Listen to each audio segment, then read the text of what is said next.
There is a part of you that doesn't want to be seen. It hides behind your laughter, your success, your kindness. It lingers in moments of jealousy, shame, resentment, and fear, whispering from beneath the surface every time you try too hard to be good. That is your shadow. The shadow isn't evil, though we often mistake it for that. It's the collection of everything you've disowned in yourself, the impulses you repress, the emotions you were told were too much, the traits that didn't fit the image you learned to present to the world. It's the orphaned self, built from the things you had to hide to survive. And yet, the shadow doesn't disappear when ignored. It moves underground, influencing your thoughts, shaping your relationships, choosing your patterns.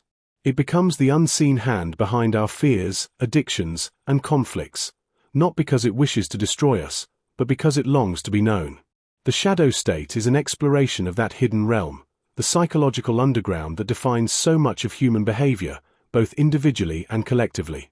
It's not a book about becoming perfect or transcending your darkness. It's about meeting it, listening to it, integrating it. Because until we face the parts of ourselves we've denied, we remain divided, performing rather than living, reacting rather than choosing. This book will guide you through the landscapes of the shadow, from personal denial to collective projection, from psychological insight to spiritual awakening. You'll learn to recognize how your shadow appears in daily life, in anger, envy, desire, competition, even your social media persona. You'll see how it fuels power struggles, creative genius, and human evolution itself. Each chapter is a journey into deeper awareness, not to judge your shadow, but to reclaim it. Because every repressed part of you holds energy, creativity, and wisdom waiting to return home. So, as you read these pages, don't look away when discomfort arises. That's your shadow stirring, and it has something vital to tell you. Welcome to the shadow state. You're not entering darkness. You're entering truth. Written and published by Mindful Literary. 1.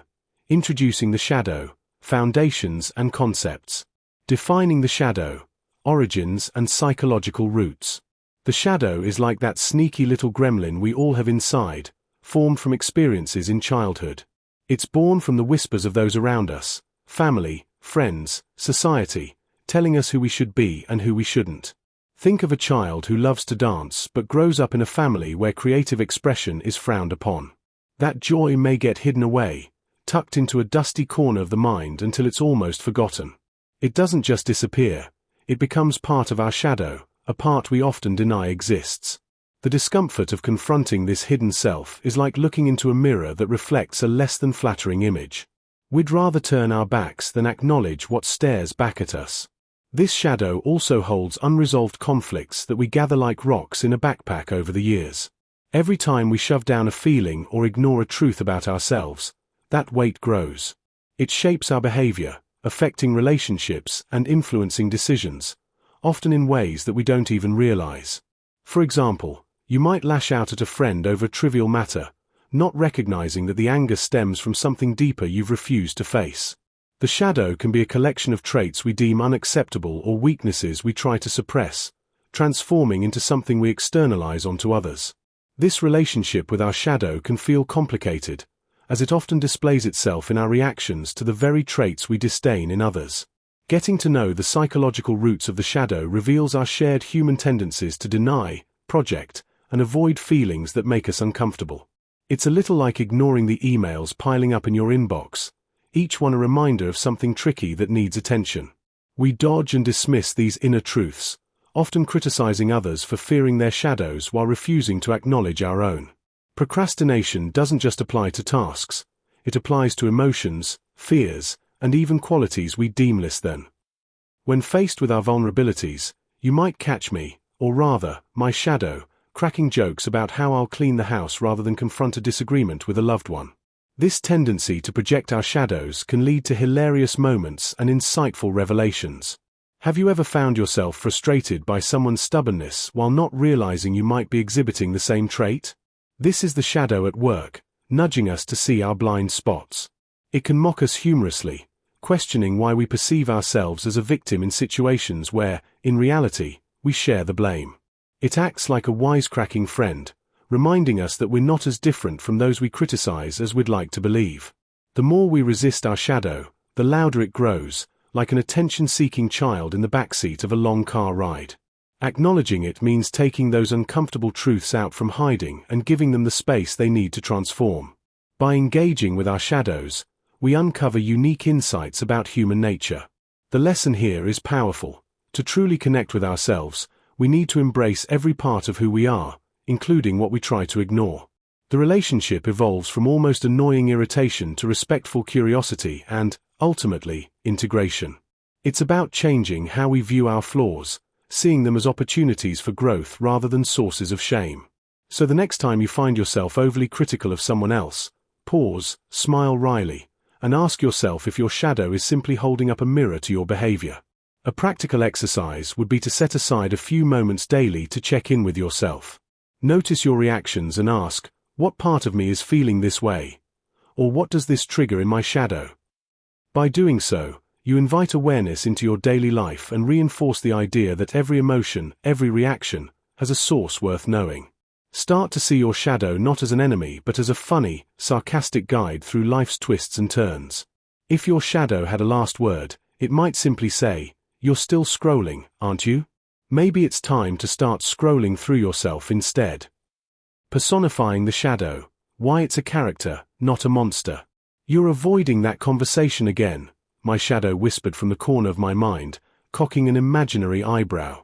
It's funny how this invisible companion shows up when I'm about to stuff uncomfortable feelings into a drawer labeled, "Do not open ever."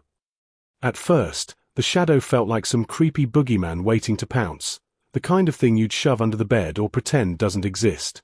But over time, I started to realize that this presence wasn't lurking to attack me. It was more like a very unfiltered roommate who refuses to let me forget my quirks and contradictions. Personifying the shadow helps us take something vague and scary, those hidden fears, insecurities, and impulses, and turn it into something we can talk to and understand.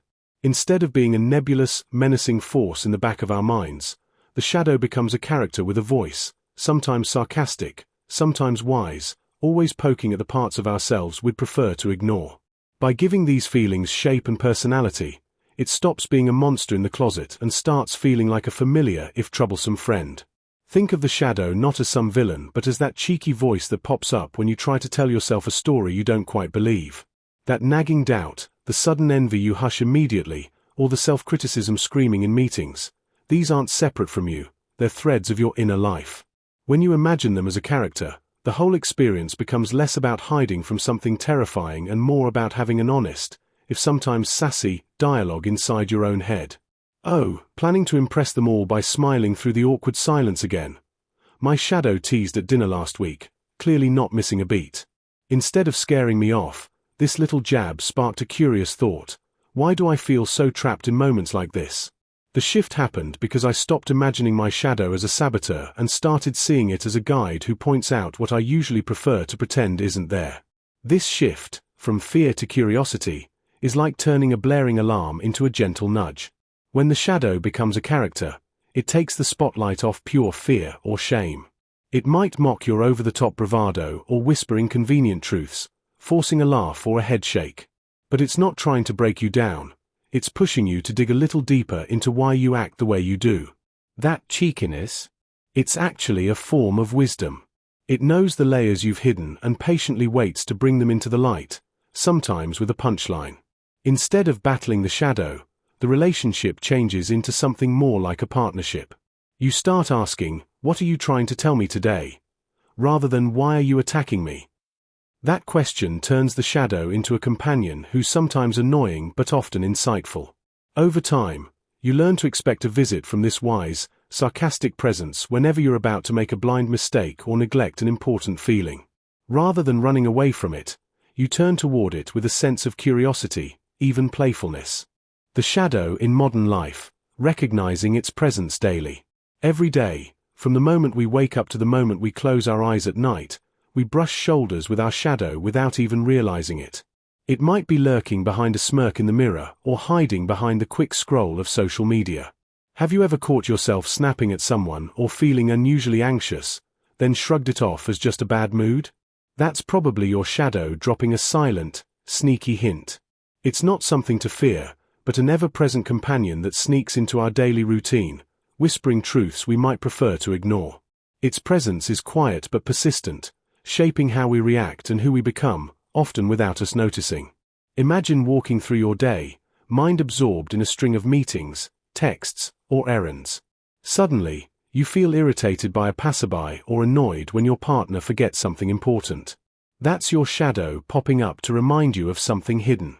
Maybe it's disappointment you're covering, or pride disguising vulnerability.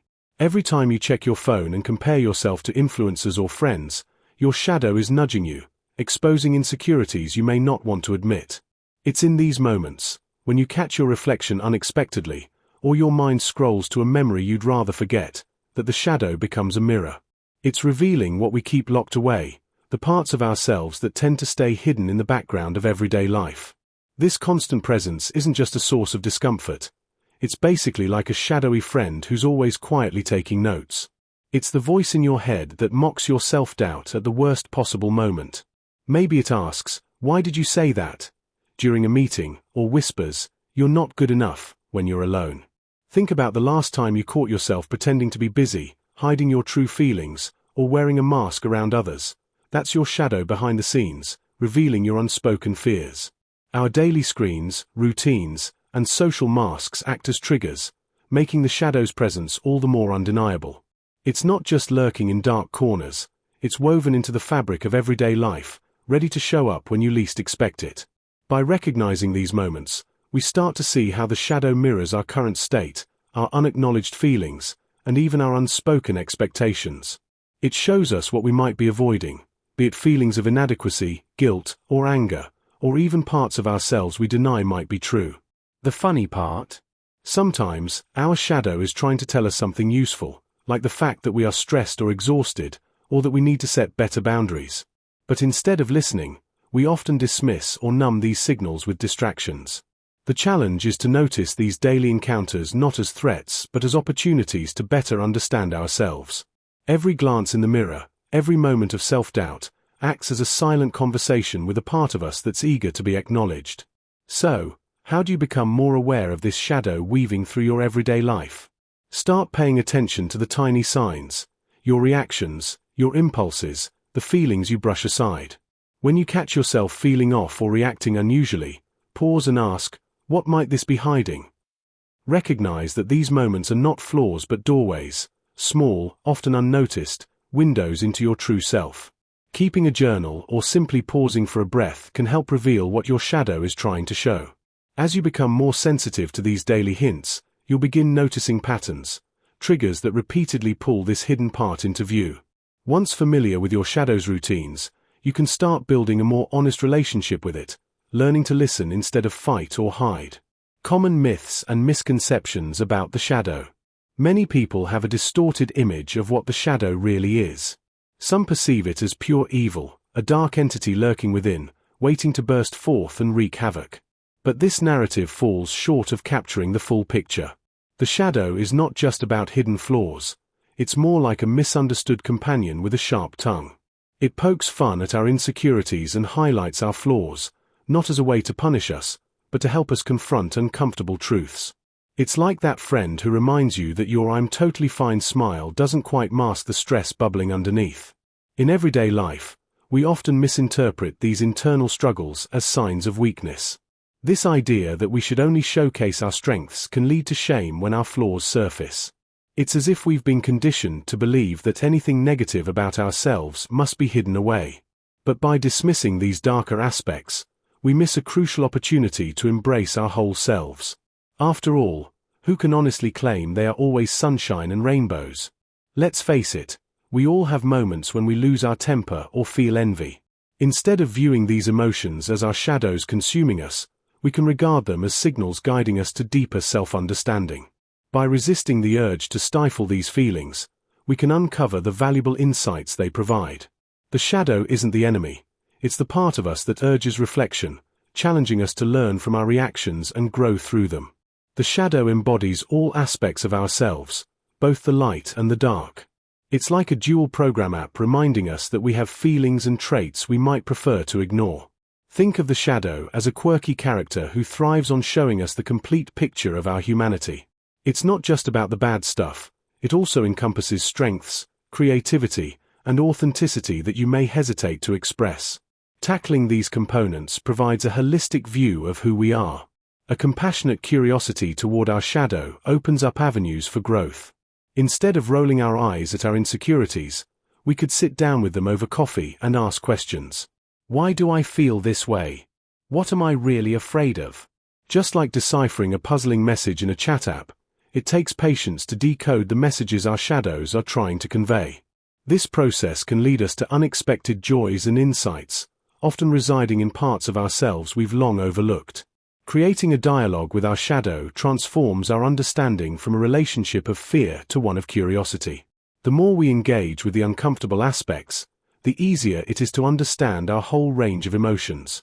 By acknowledging the less glamorous parts of ourselves, we find an authentic path to growth. After all, shadows don't exist without light. Both are necessary for a balanced life. Next time you encounter that irritable voice inside when dealing with jealousy or anxiety, lean into it. Ask it what it needs. You may find it just wants acknowledgement. Allowing the shadow a voice creates space for self-compassion and deeper understanding of your human experience. So, embrace your quirks, your imperfections, and have a laugh at the absurdity of it all. There's a good chance that your shadow will join you for the ride. 2. The shadow's role in identity formation. How the shadow shapes personal identity and self-perception. There I was, brushing my teeth, when my reflections suddenly felt less like a friend and more like a detective holding my secrets. Really? You think this is the real you? The shadow whispered from somewhere behind the glass, voice dripping with mischief and a hint of impatience. That's when I caught myself wondering, how much of the person staring back was genuinely me, and how much was a mashup of expectations, rules, and scripts handed down by parents, teachers, and society at large. The thing about mirrors is that they don't just show our face, they force us to confront what hides beneath. But the shadow wasn't letting up. It nudged me to ask, am I living my own story, or just repeating the lines someone else wrote? It's funny how normal it feels to carry on wearing masks we never chose, playing roles like dutiful kid, reliable employee, or charming friend, without ever questioning if those roles fit or weigh us down. Yet, behind those masks, the shadow lurks, picking apart every comfortable lie we tell ourselves about who we are. Sometimes it's annoying, but other times it's a wake-up call. Because the shadow isn't just there to scare us, it's there to reveal the truth we've shelved in cleverly disguised boxes. Who am I when nobody expects anything? Who would I be if I shed all the shoulds pressed on me like custom suits that never quite fit? Staring into that mirror became an awkward conversation between me and a part one kept trying to ignore. The shadow isn't some dark, lurking monster waiting to pounce, but more like that sassy inner roommate who knows when you're pretending to be something you're not. It quietly weaves together the pieces of identity we show off with pride and those bits we shove into the attic when no one's looking. What's wild is that these hidden parts, our fears, quirks, secret desires, and messy contradictions, aren't separate from us. They're threads in the very fabric of who we are, stitched alongside our polished image. The tricky part is that the shadow watches how we behave and people around us respond, using that info to shape the stories we tell ourselves. We become a patchwork of what feels safe and acceptable plus all the unacceptable bits shoved under the rug, acting like that rug were invisible. This blending of light and shadow creates a self-perception that's often blurry and confused. For example, I might catch myself bragging about achievements while the shadow quietly recalls all the times I doubted myself or messed up but never said a word. Or I present a confident front, even as a hidden voice warns, don't get too close, or they'll see you're a fraud. In this way, the shadow shapes not only how I see myself but how I believe others see me, and that, in turn, influences what parts one show or hide. The shadow is that clever editor of my personal narrative, deciding which scenes make the final cut and which fade into the background. By giving a playful nudge or a sarcastic remark, the shadow calls out these contradictions in everyday life. When I post a carefully curated photo online, the shadow quips about the mess behind the pixels. When I boast about being organized, it reminds me of the pile of unopened emails. It's almost relentless, but also oddly caring, because the shadow wants me to be more honest, with myself first, then with others. It's not about erasing the good parts or the showy highlights. It's about inviting the hidden parts into the spotlight too, so I don't have to hide in half-truths anymore. So the shadow isn't just the keeper of secrets, it's also the gatekeeper to deeper self-awareness. When I start to listen, I notice how my self-image shifts, not by suddenly becoming flawless, but by becoming more whole. The messy, awkward, funny, and contradictory bits all start to feel like home, not shameful guests. That's when self-perception moves beyond fragile illusions and becomes something richer and truer. Next time the shadow shows up, in a moment of self-doubt, irritation, or surprise, try this. Instead of shooing it away, ask what it's trying to say. Maybe it's pointing out a blind spot or a truth too easy to gloss over. A simple journal note or a quiet thought like, "What are you seeing that I'm missing?" can start the conversation. Let the shadow be less of an interruption and more of a companion on your journey. "So, still thinking you're just the hero of your own story?" the shadow challenged, barely hiding a grin. I smiled back, admitting maybe I'm the whole messy cast, and that's exactly where I need to be. Identifying your shadow traits through self-reflection. Think of self-reflection as holding up a mirror to your mind and heart, a chance to see what usually stays hidden. It's like sitting in a quiet room with a flashlight, shining right into the corners you usually ignore. When you pause and ask yourself honest questions, you begin to notice patterns, reactions, and thoughts that don't always feel comfortable.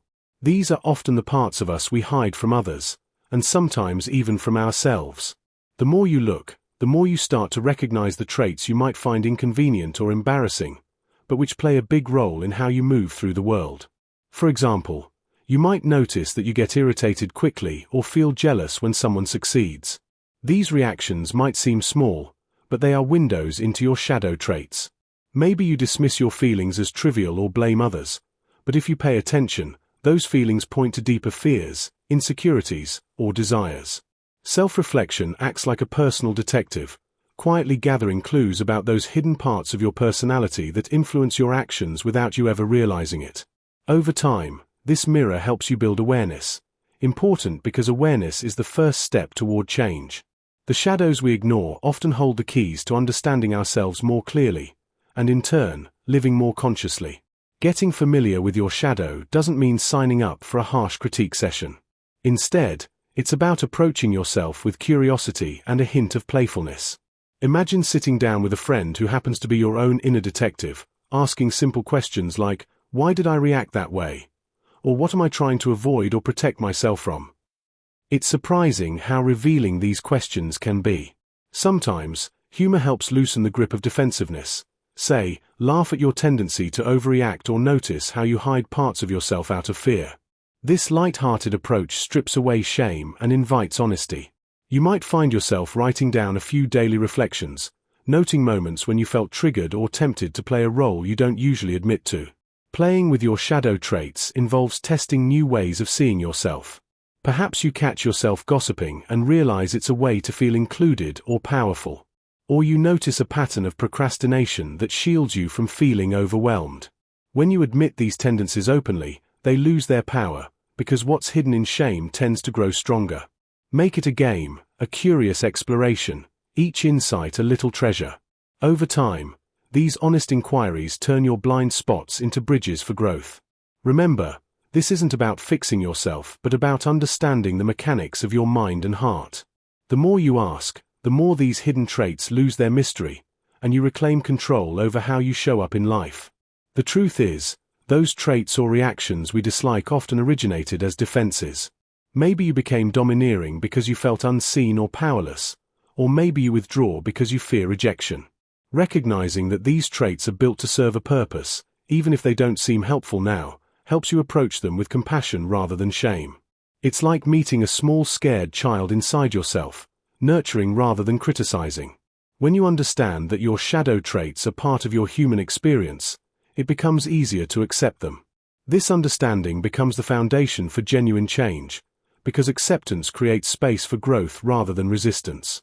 If you want to start noticing these traits, try a simple exercise.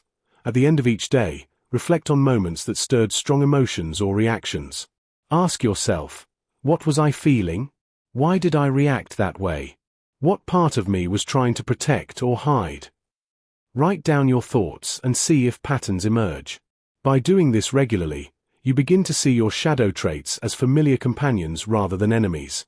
Recognizing these traits is a step toward integrating them, turning what once felt like flaws into treasures that add depth and authenticity to your life. Remember, the goal isn't to eliminate these traits, but to know them better and let them teach you something about who you really are. So, next time your shadow pops up, whether it's jealousy, stubbornness, or a sudden urge to criticize, greet it with humor and honesty. These traits aren't your enemies, they're characters in your personal story, each with a lesson if you're willing to listen. That little voice in your head that criticizes, judges, or mocks your choices. It's often just a scared part of you trying to keep safe. Noticing this with a touch of kindness helps demystify difficult feelings and brings them into the open. The more openly you sit with your shadows, the less power they hold over you. This process turns hidden traits into allies, guiding you toward a fuller, more authentic version of yourself. It's less about fixing and more about understanding, because the truth, once seen, loses its sting. Start a simple journaling habit. When you catch yourself in a moment of emotional intensity, ask, what is my shadow trying to tell me right now? Write it out without judging. Over time, you'll begin to spot recurring themes, patterns that reveal your hidden traits. These insights can feel strange at first, but they are the stepping stones to a more honest relationship with yourself. Remember, shadows aren't something to scare away, they're parts of you that have been trying to get your attention. Giving them voice and space can be the beginning of a more integrated, peaceful self-awareness. The mask and the mirror, differentiating authentic self from shadow projections. The other day, I caught a glimpse of myself in the mirror and thought, who is that person staring back at me? It was a little unsettling because the person I saw wasn't the real me. The vibrant, confident self I felt inside was masked by something I couldn't quite pin down. My shadow poked fun, saying in its usual sarcastic tone, nice makeup, but that's not who you really are. It's true, I often wear a mask that's socially acceptable, a creation of sorts that hides my quirks and vulnerabilities. It's easy to forget that the facade we put up, the polished version of ourselves, can blur the line between who we truly are and who we present to the world. We wear these masks every day, at work, in social gatherings, even in our own homes, all to fit in, to be liked, or simply to avoid judgment. An important part of this dance is recognizing the shadows flitting around us, shadows made up of our insecurities, fears, and suppressed emotions.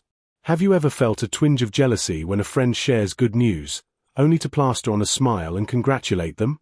That reaction is often rooted in a deeper shadow, maybe a fear of not measuring up or missing out. Acknowledging these moments when we project our inner shadows can be uncomfortable, but it's crucial to peel back the layers and understand what's really going on.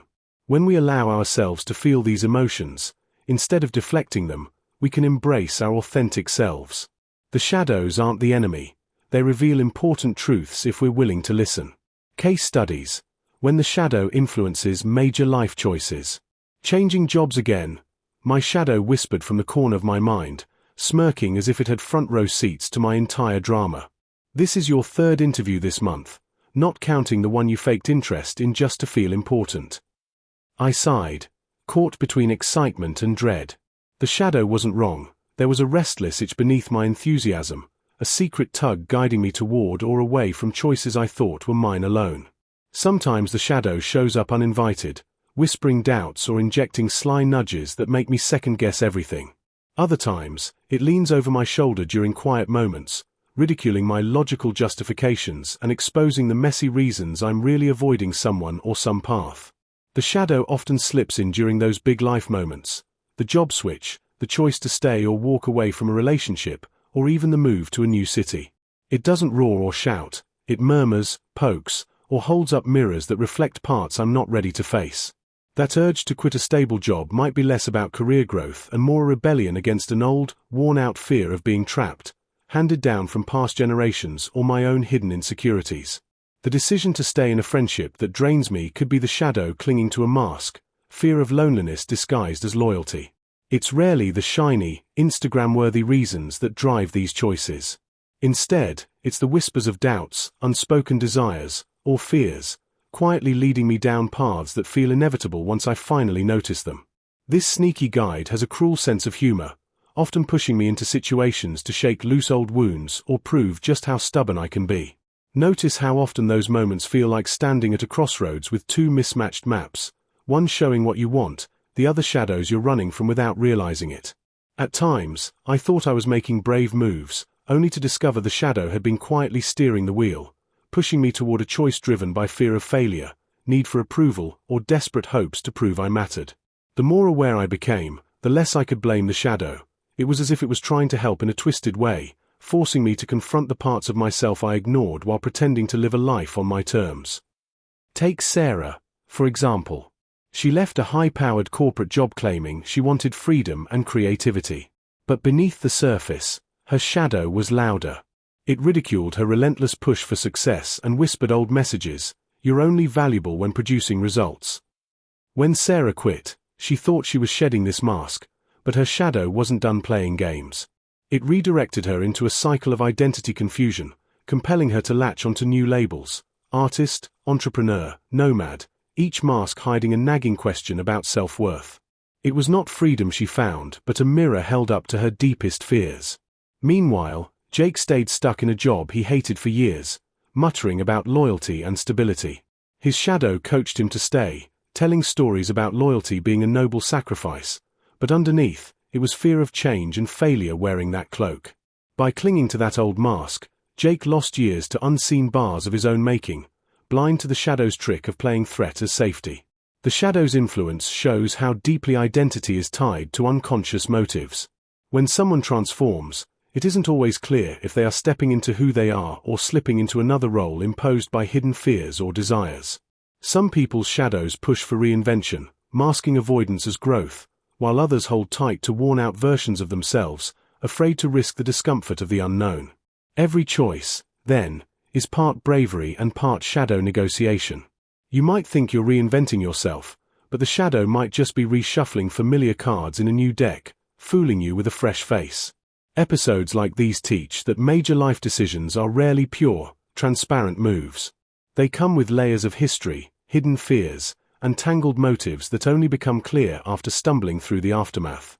I've learned that when the shadow takes the wheel, our usual logical arguments tend to fall flat. We might insist we're making rational choices, but those secret desires and old hurts whisper louder in quiet moments. Recognizing the shadow's role is like admitting there's a mischievous co-pilot in our head, sometimes steering us into walls, other times through open gates we never noticed.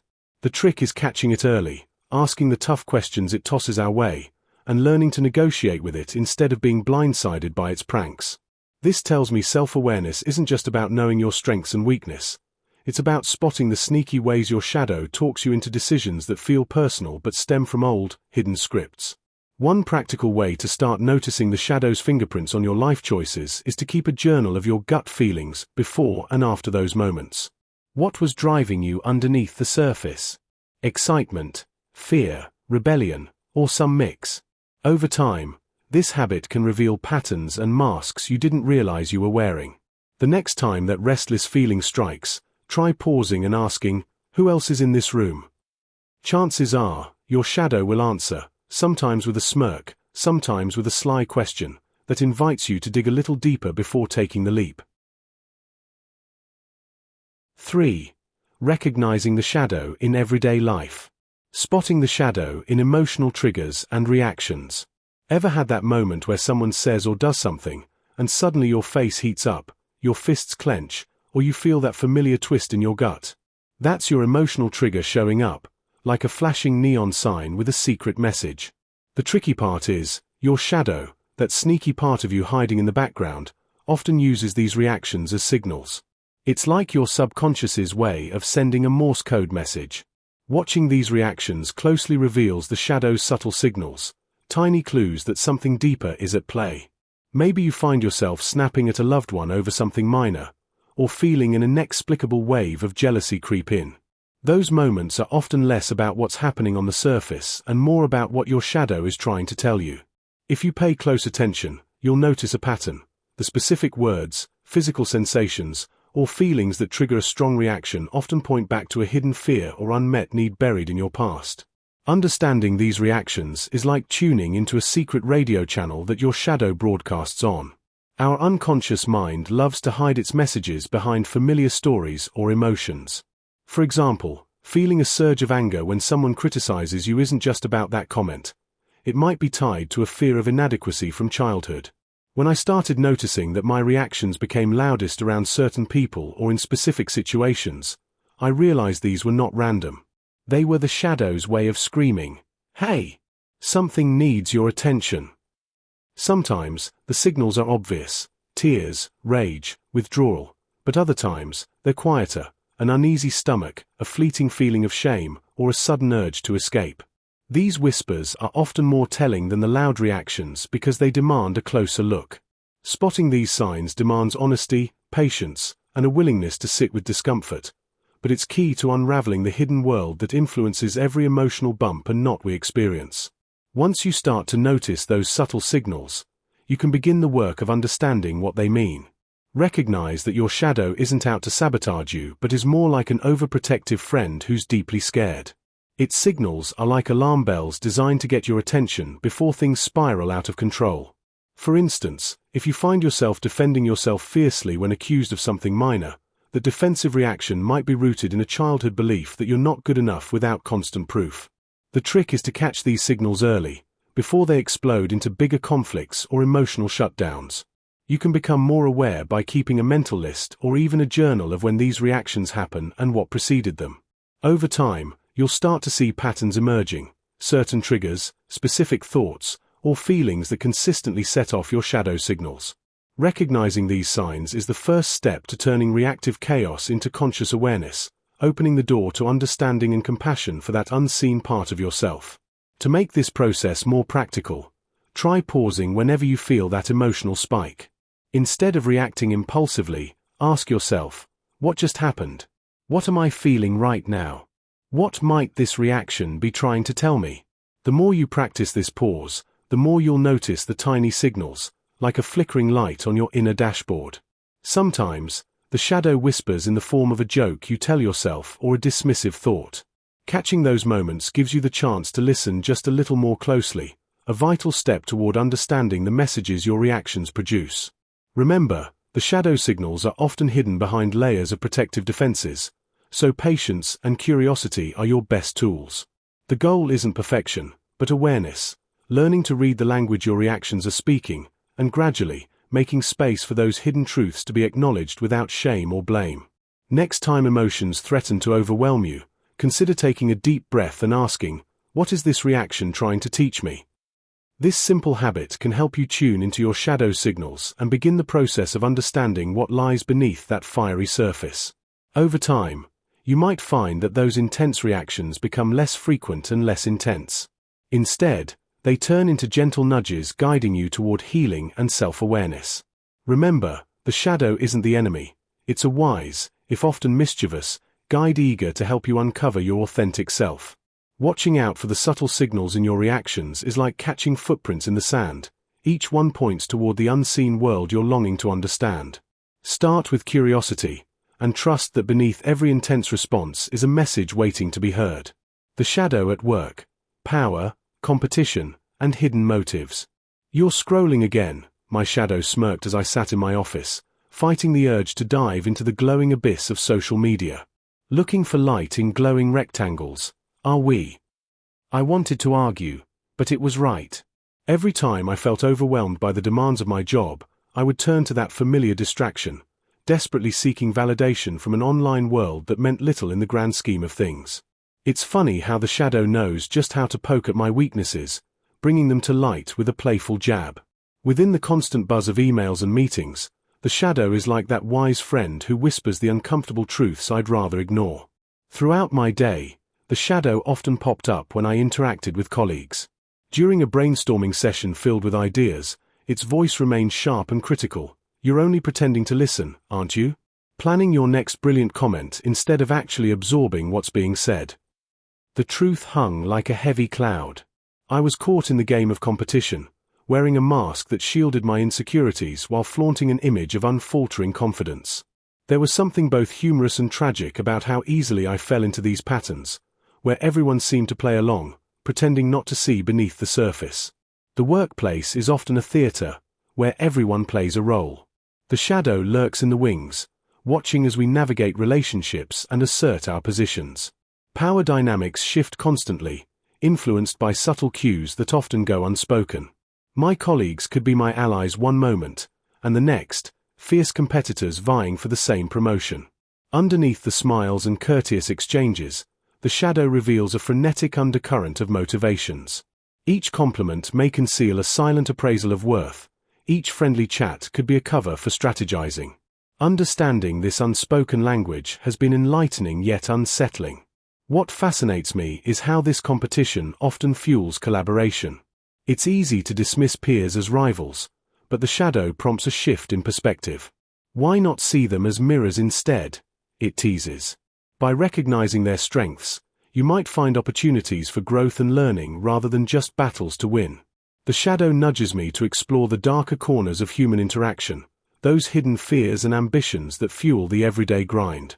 Workplaces filled with aspirants become complex social web, where alliances form and dissolve as quickly as coffee cups are emptied during breaks. The core lesson here is uncomfortable yet significant. Each of us carries our own insecurities into the workplace, often masked by professionalism. When I catch myself judging others, the shadow chides, "Isn't that just your own fear talking?"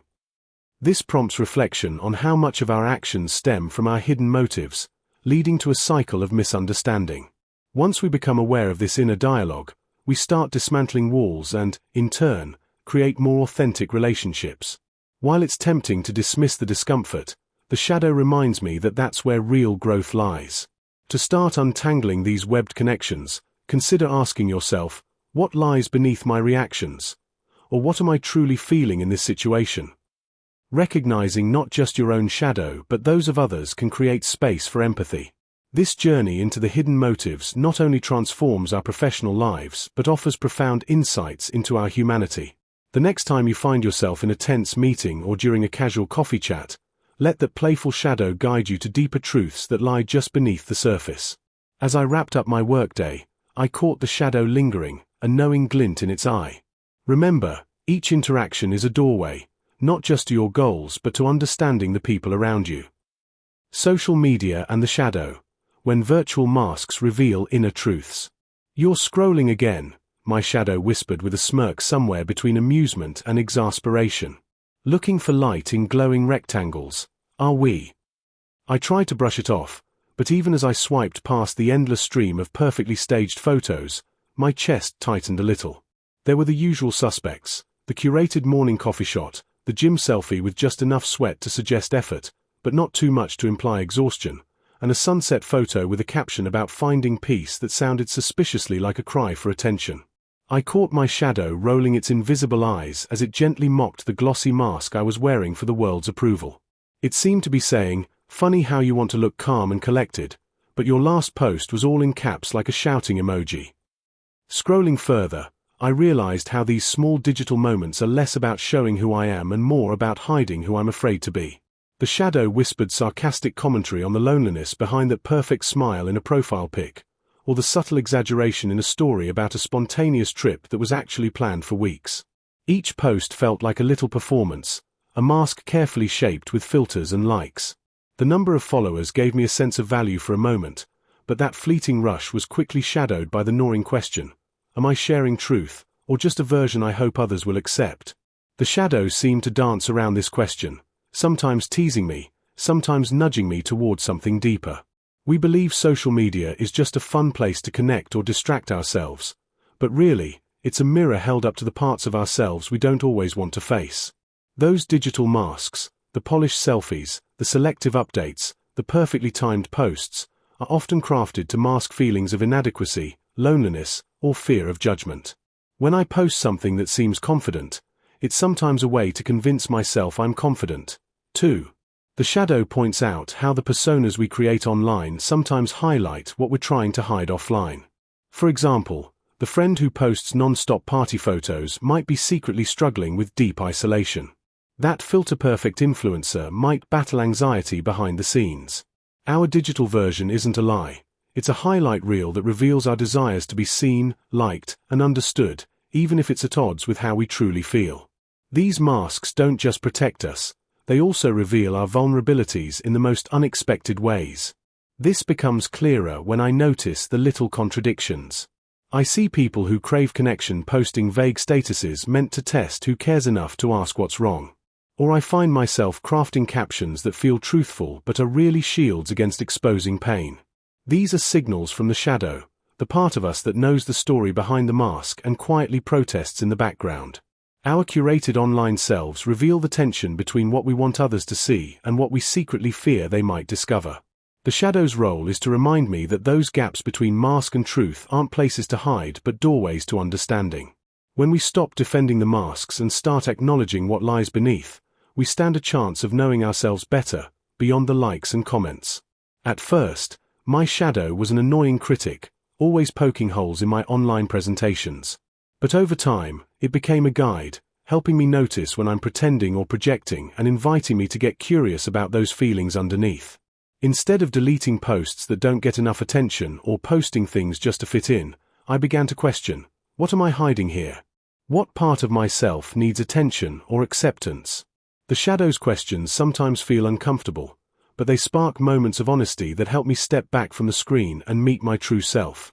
That process is messy, sometimes awkward, but it's where real connection begins, not just with others, but with the person behind the screen.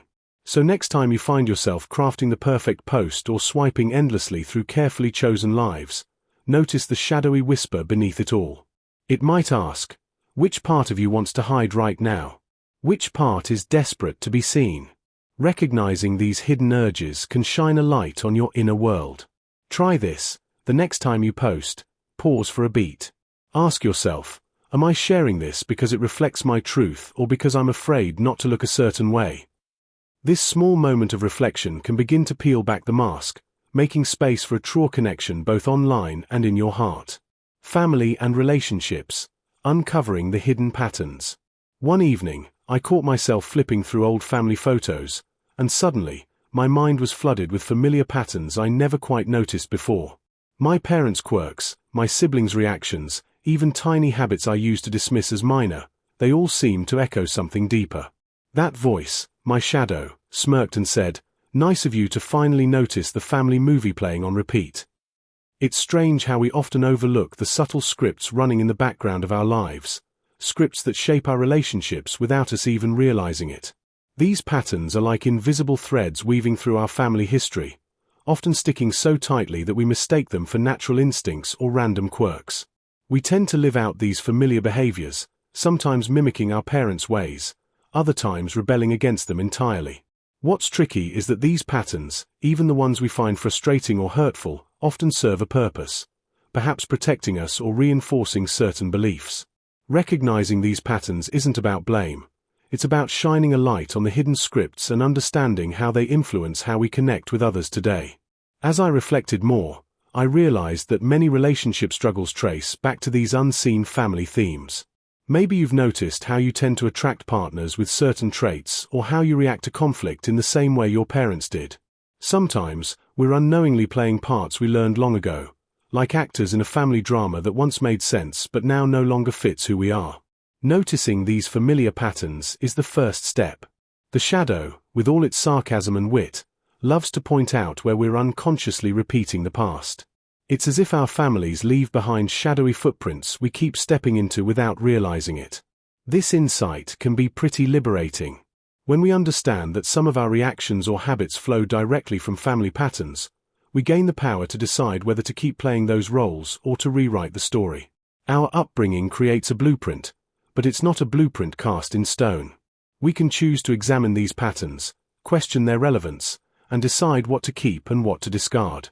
Sometimes, just recognizing the pattern reduces its hold over us, like seeing a shadow and understanding it's just a shape, not a monster. Pay attention to recurring themes in your relationships.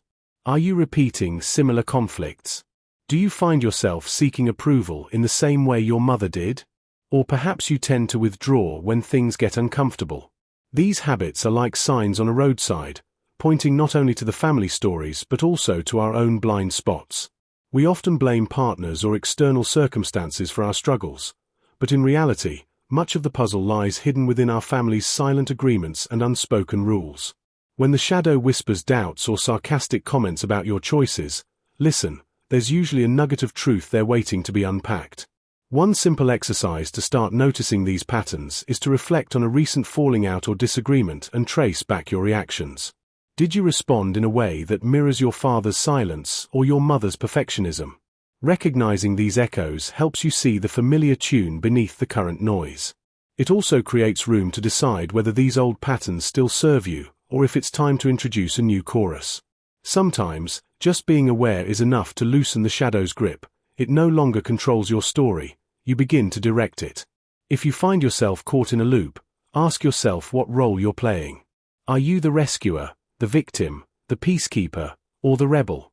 Each role often originates from family roles learned early on, designed to keep the family's balance, whether through conflict, neglect, or chaos.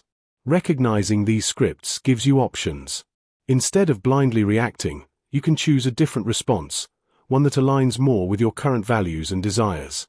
The shadow will still love to tease you about your old habits, but knowing their origin can help you laugh at how ridiculous, yet familiar, they truly are. To put this into practice, try journaling after a family-related interaction. Write down what triggered you and then trace that back to a family story or belief. Notice if there's a pattern. Do you tend to get defensive, shut down, or seek approval? The more you see these connections, the more you can loosen the unconscious grip they have. Maybe next time, you'll catch yourself before reacting and ask, is this really me, or just a shadow from my past? That moment of awareness is often enough to shift the entire response, opening space for a healthier connection. 4. The shadow and self-acceptance. Confronting shame and guilt, the first steps towards acceptance. Standing in front of the bathroom mirror, I had the delightful experience of getting spooked by my shadow. "I can't believe you're wearing that," it drawled, remarking on the oversized sweater I'd thrown on in the hopes of hiding a few things. I chuckled at first, but as I prepped for a casual meetup, I felt that familiar weight settle on my chest. Shame and guilt were crashing the party like that friend who always shows up uninvited but equally persistent. Remember that time you forgot a friend's birthday or flaked on plans because of being overly exhausted? I had a long list of those moments dancing in my head. I muttered something about the week I'd had, but my shadow was having none of it. "You're just going to ignore the fact that you ghosted everyone last Friday?" it teased. "Really? Just brush it off? And look at that pimple." I groaned internally. There it was, the slippery duo of shame and guilt rearing their heads at the worst times. As I stood there, I reflected on how they infiltrated my daily life, often lurking in the corners of my mind, ready to leap out when I least expected it. Yet, there was something almost fascinating about their presence, like an unwanted yet intriguing memoir of my own making. The more I confronted them, the more they revealed clutter from my past, reminding me of emotional baggage I had stashed away. Shame and guilt are sneaky feelings. They slip into moments when you least expect them, even while laughing over old stories or scrolling endlessly on social media. "You think that's hilarious?" My shadow chimed in, raising an eyebrow as I chuckled at a friend's embarrassing mishap from years ago. "Just remember, you've had your own cringeworthy moments too." I had to admit, my shadow was right. The feelings of shame and guilt were reflections of my imperfections, those quirks that make me human. Tackling them head-on opened my eyes to a wisdom I often overlooked. Acknowledging these feelings is the first step to acceptance. It's like opening a window in a stifling room. Fresh air comes in, making it easier to breathe. Instead of sidelining shame and guilt as emotional foes, I began to view them as guides. My shadow nudged me to confront my past mistakes and recognize that everyone carries their share of awkward truths. They may sting, but if we treat them with compassion rather than judgment, they can help foster understanding and growth within ourselves. The trick is to ask the right questions. What am I really feeling guilty about? Why does this shame have such a hold on me?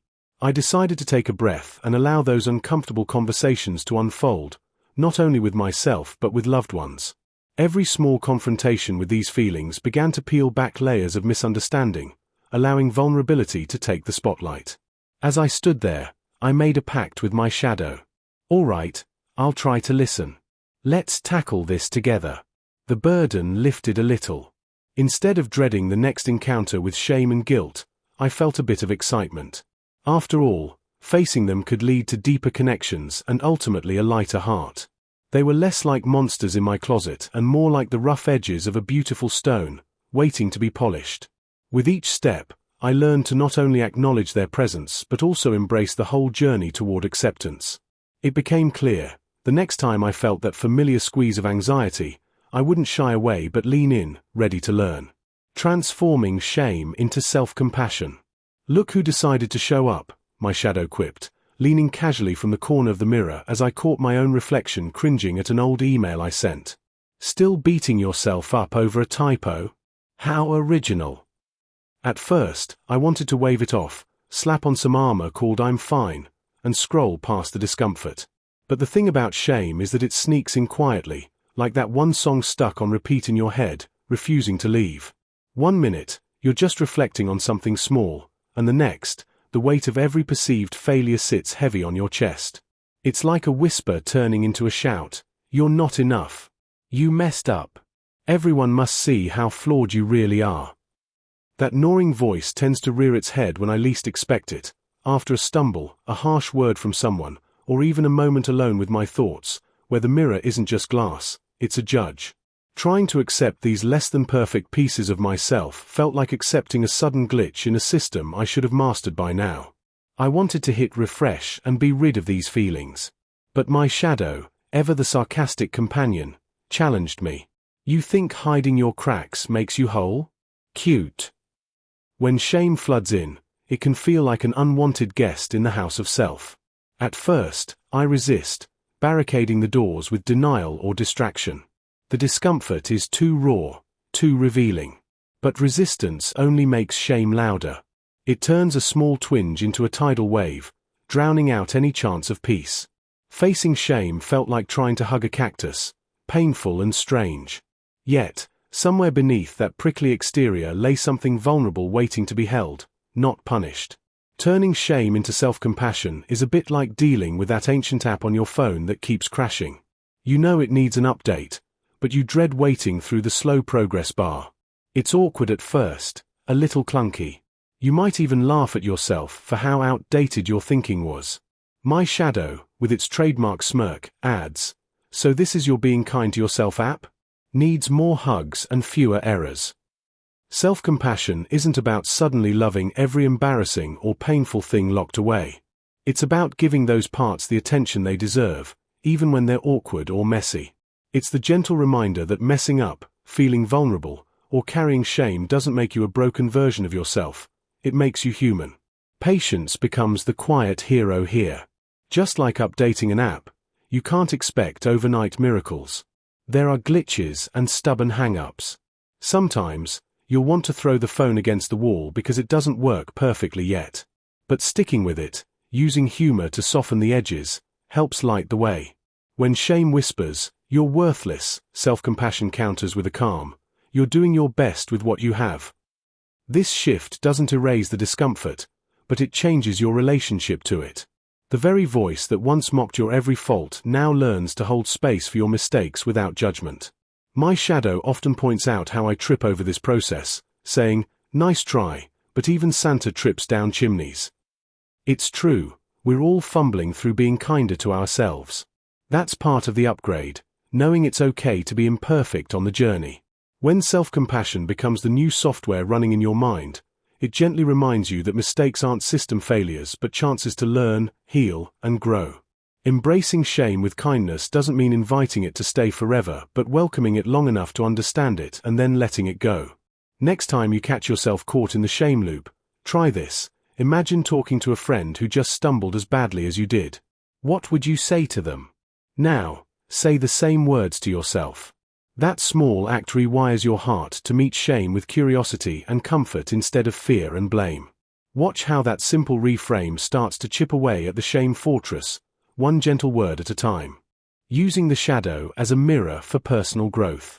Sometimes, faced with the mirror first thing in the morning, I notice my reflection pulling faces I didn't know I could make. That's kind of what the shadow does. It pokes at us when we least expect it, showing us parts we'd prefer to ignore or dress up in shiny masks. It's the side of ourselves we keep tucked away, the quirks, the stubborn reactions, and the uncomfortable truths that don't fit the image we want others to see. Think of the shadow as a witty, slightly sarcastic friend sitting in the back of your mind, smirking and pointing to your blind spots during your most ordinary moments. The thing is, the shadow isn't here to embarrass us, it's here to speak our truth, even if it's dressed in humor or annoyance. When I talk to my shadow in those quiet, late-night moments, usually when I'm avoiding a tough task or scrolling mindlessly through social media, it often breaks into sarcastic comments about my little hypocrisies. Really? You're judging her for that? Look who's talking. It's a sharp reminder that not only do we all have flaws, but those flaws often hide behind a facade of perfection, duty, or politeness. Seeing ourselves clearly is like catching a mistake in a selfie, uncomfortable at first, but ultimately freeing. Our shadows reflect the parts of us that are very real, very human, but usually hidden behind layers of social masks. Recognizing them keeps us from living a life too polished to be authentic. Instead, it invites a kind of honesty, a practice of spotting our blind spots with humor and curiosity rather than shame. There's no magic wand for making the shadow's messages pleasant, but there's a real gift in listening to them anyway. Start by paying honest attention when your inner voice points out something about yourself that feels a little uncomfortable, your irritation, jealousy, or the sneaky pride that pops up unexpectedly. Instead of pushing it away or trying to justify it, ask, "What's really going on here?" Or "Why does this bother me?" Then, treat that feeling like a quirky friend giving you a lift, sometimes annoying, sometimes insight-laden, but always trying to tell you something valuable. Over time, you develop a habit of welcoming these moments as signals rather than threats. Embracing the shadow doesn't mean sinking into gloom or guilt. It's about turning discomfort into a mirror that you can use to understand yourself better and, slowly, accept everything, even the parts you'd prefer to hide. A simple exercise to start this process involves writing down recurring reactions or thoughts that feel prickly, awkward. When you notice yourself judging someone or feeling intensely jealous, pause and jot down what beliefs or fears are behind that reaction. Often, you'll find that those reactions point to unmet needs, like safety, respect, or acknowledgement. By seeing these reactions as messengers from your shadow, you can begin to address the deeper issues rather than just reacting on autopilot. This kind of listening transforms discomfort into a stepping stone rather than a stumbling block. Each time you face those feelings with curiosity, you grow safer with your imperfections, and the shadow's voice becomes a guide rather than a critic. Remember, the key lies in approaching your shadow with humor and patience. It's not about fixing every flaw but about recognizing that these hidden parts are part of what makes you uniquely you. In time, you'll find that your relationship with your shadow is less about battling and more about collaborating, a wise friend sharing honest insights with a wink and a nudge. When you start to see these parts as guides rather than enemies, you open yourself to a freedom that comes from authenticity, the freedom to be imperfectly human without shame. So, next time your inner critic or sarcastic shadow pokes at you, consider asking, "What are you trying to teach me?" Chances are, it's offering a very honest, very human lesson wrapped in a joke. Exercises to embrace your whole self without judgment. Every day, we look in the mirror and see a version of ourselves. That snapshot is usually a quick glance, and we don't take the time to truly acknowledge all that we see, especially the bits we'd rather ignore. One evening, I found myself staring at the person in the mirror, a mix of tired eyes and unkempt hair staring back at me. "Well, aren't we a sight?" My shadow chimed in, a teasing smirk on its face. "What are you hiding today? That new wrinkle or the pizza you had last night?" Instead of dismissing the banter, I leaned in closer to inspect my reflection. This time, I didn't just see my hair or how tired I looked. I saw my laughter lines, the memories etched around my eyes, and I noticed the ongoing battle between confidence and uncertainty sitting on my shoulders. Flaws, fears, and fabulousness, each one uniquely mine. Setting aside time to sit with your reflection isn't just about what's happening on the outside. It's also about turning inward. It's an exercise in vulnerability, where we can acknowledge those parts of ourselves that we usually keep under wraps. It's like throwing open the curtains on a rainy day. You might see the grey sky, but you also see the beauty in the raindrops. Hang-ups about body image, insecurities about our careers, doubts about our relationships, all of it deserves a space in the light. Ask yourself, What makes you cringe? What are the things you wish you could hide? When the shadow points out these aspects, instead of pulling back in discomfort, lean in with curiosity. Imagine it as an old friend showing you some album of awkward high school photos. Yes, they may be embarrassing, but they also tell a story. They showcase growth, a journey, and parts of your life you've survived. With every moment spent in front of the mirror, those little voice snippets, also known as our inner critic, chirp away, reminding us of everything we lack. One lovely afternoon, my shadow lounged beside me as I scrolled through social media, casting judgment on every aspect of my life. "Do you even recognize half these people?" it quipped. "It's like comparing your backyard barbecue to their 5-course meals."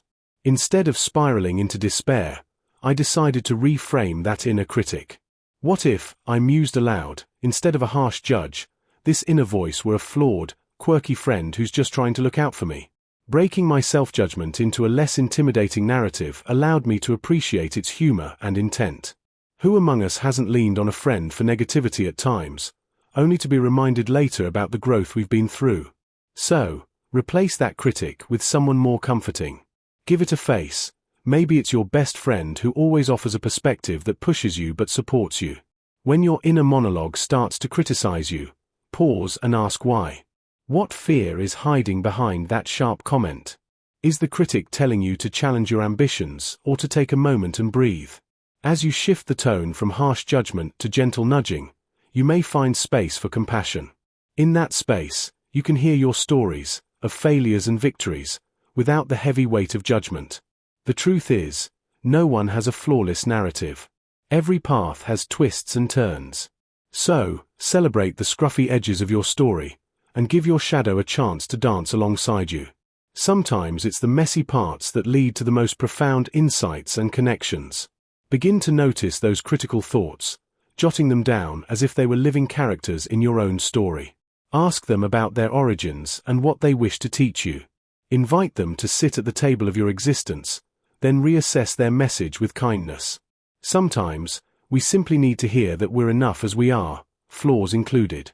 The next time your shadow makes a sharp remark, turn the comment around and ask, "What is the lesson here?" By shifting that conversation, what was once a sharp sting may turn into a gentle reminder of the lessons we can embrace, making space for authenticity instead of paint, and judging ourselves against others. 5. Shadow projection and its consequences. Understanding how we project our shadow onto others. I found myself staring into the bathroom mirror one morning, a bit bleary-eyed and definitely not ready for company.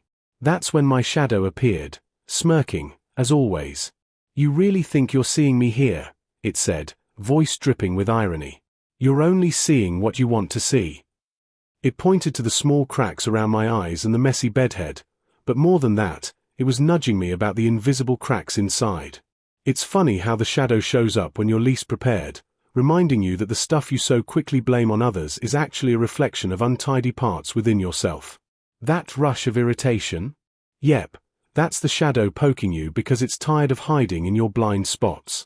There's a strange comfort in projecting flaws onto someone else. If I can say, "She's so controlling," or "He never listens," then suddenly my own moments of being bossy or distracted feel less glaring. The shadow watches, amused, as I build this little illusion fortress, turning my fears and imperfections into external enemies.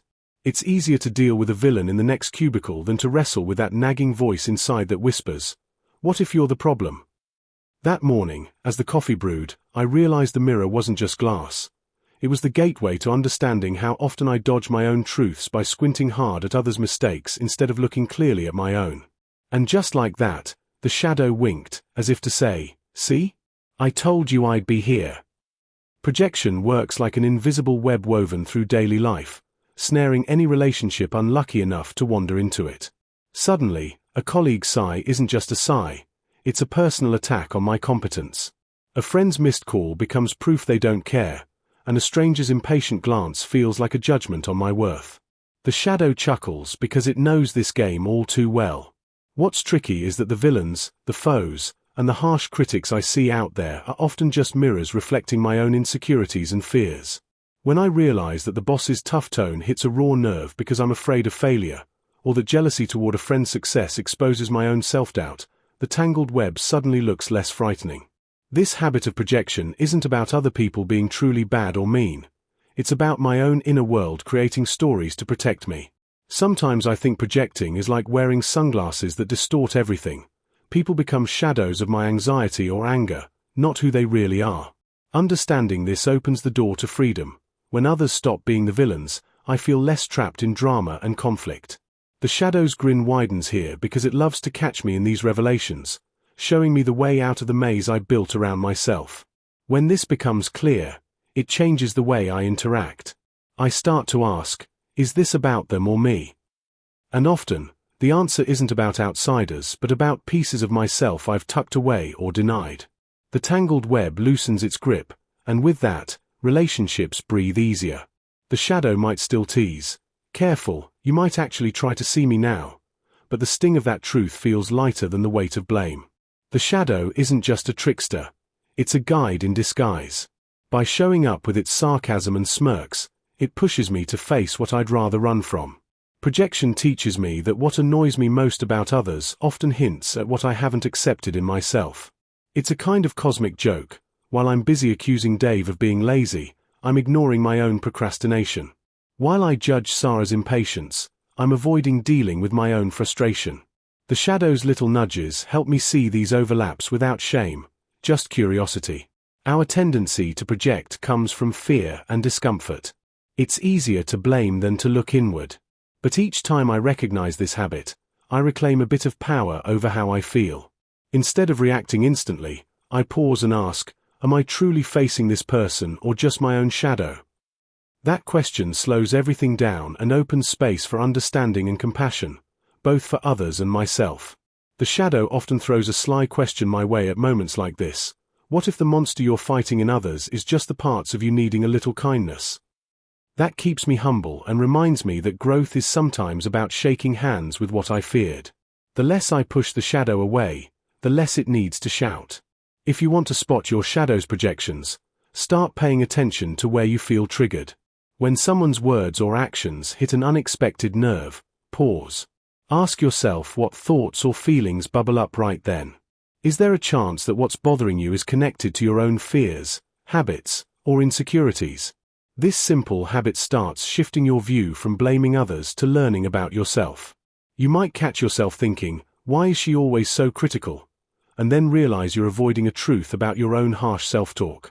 Or you might notice those moments when impatience with others masks your own inattention or overwhelm. The shadow will always be there, whispering those questions, sometimes mocking, sometimes wise. Welcome those nudges. They're invitations to understand rather than condemn. The next time frustration with a person arises, take a breath and try imagining the shadow's voice asking, could this be something you haven't faced in yourself yet? That tiny pause can change conflict into insight, turning disconnection into connection. The shadow doesn't want you stuck, it wants you aware. And awareness is the first step toward peace, both with yourself and with everyone else. Detecting projection in personal and professional relationships. Sometimes, when I'm in a disagreement at work or arguing with a friend, I notice something odd. The other person suddenly starts accusing me of exactly what I secretly fear I am: selfish, insecure, or overly sensitive. It's like they're holding a mirror up and pointing at my flaws, but instead of recognizing myself, I get defensive or dismissive. That's often a sign they're projecting, casting onto me feelings or traits they don't want to face in themselves. Projection isn't exclusive to confrontations. It sneaks into subtle ways we interpret others' actions, like reading too much into an email tone or misjudging someone's motives based on our own fears. Learning to spot these moments can be revealing because it's less about what others are doing and more about what we might be avoiding in ourselves. For example, if a coworker calls someone overly controlling and you suddenly feel prickly, it might actually be your own fear of losing control creeping in. That's projection in action. When someone's words or behavior trigger an intense reaction, ask yourself if what they're saying hits a little too close to home. Do they remind you of a trait you dislike or hide? Often, we see traits in others that we dislike or deny in ourselves, and when we spot these reactions, it's a chance to pause and reflect, rather than automatically assuming they're the problem. Paying attention to moments when someone's judgments seem to hit a nerve is like catching a red flag in your own emotional landscape. It's a skill that sharpens with practice, gradually revealing the places where our own insecurities cluster beneath the surface.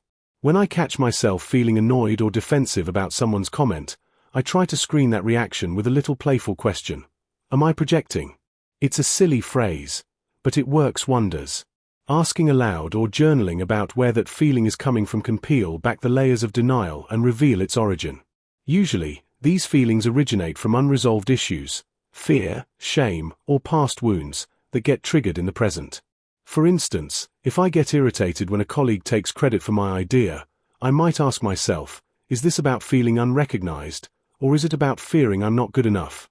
Recognizing projection means accepting we all carry hidden parts, things we hide from ourselves.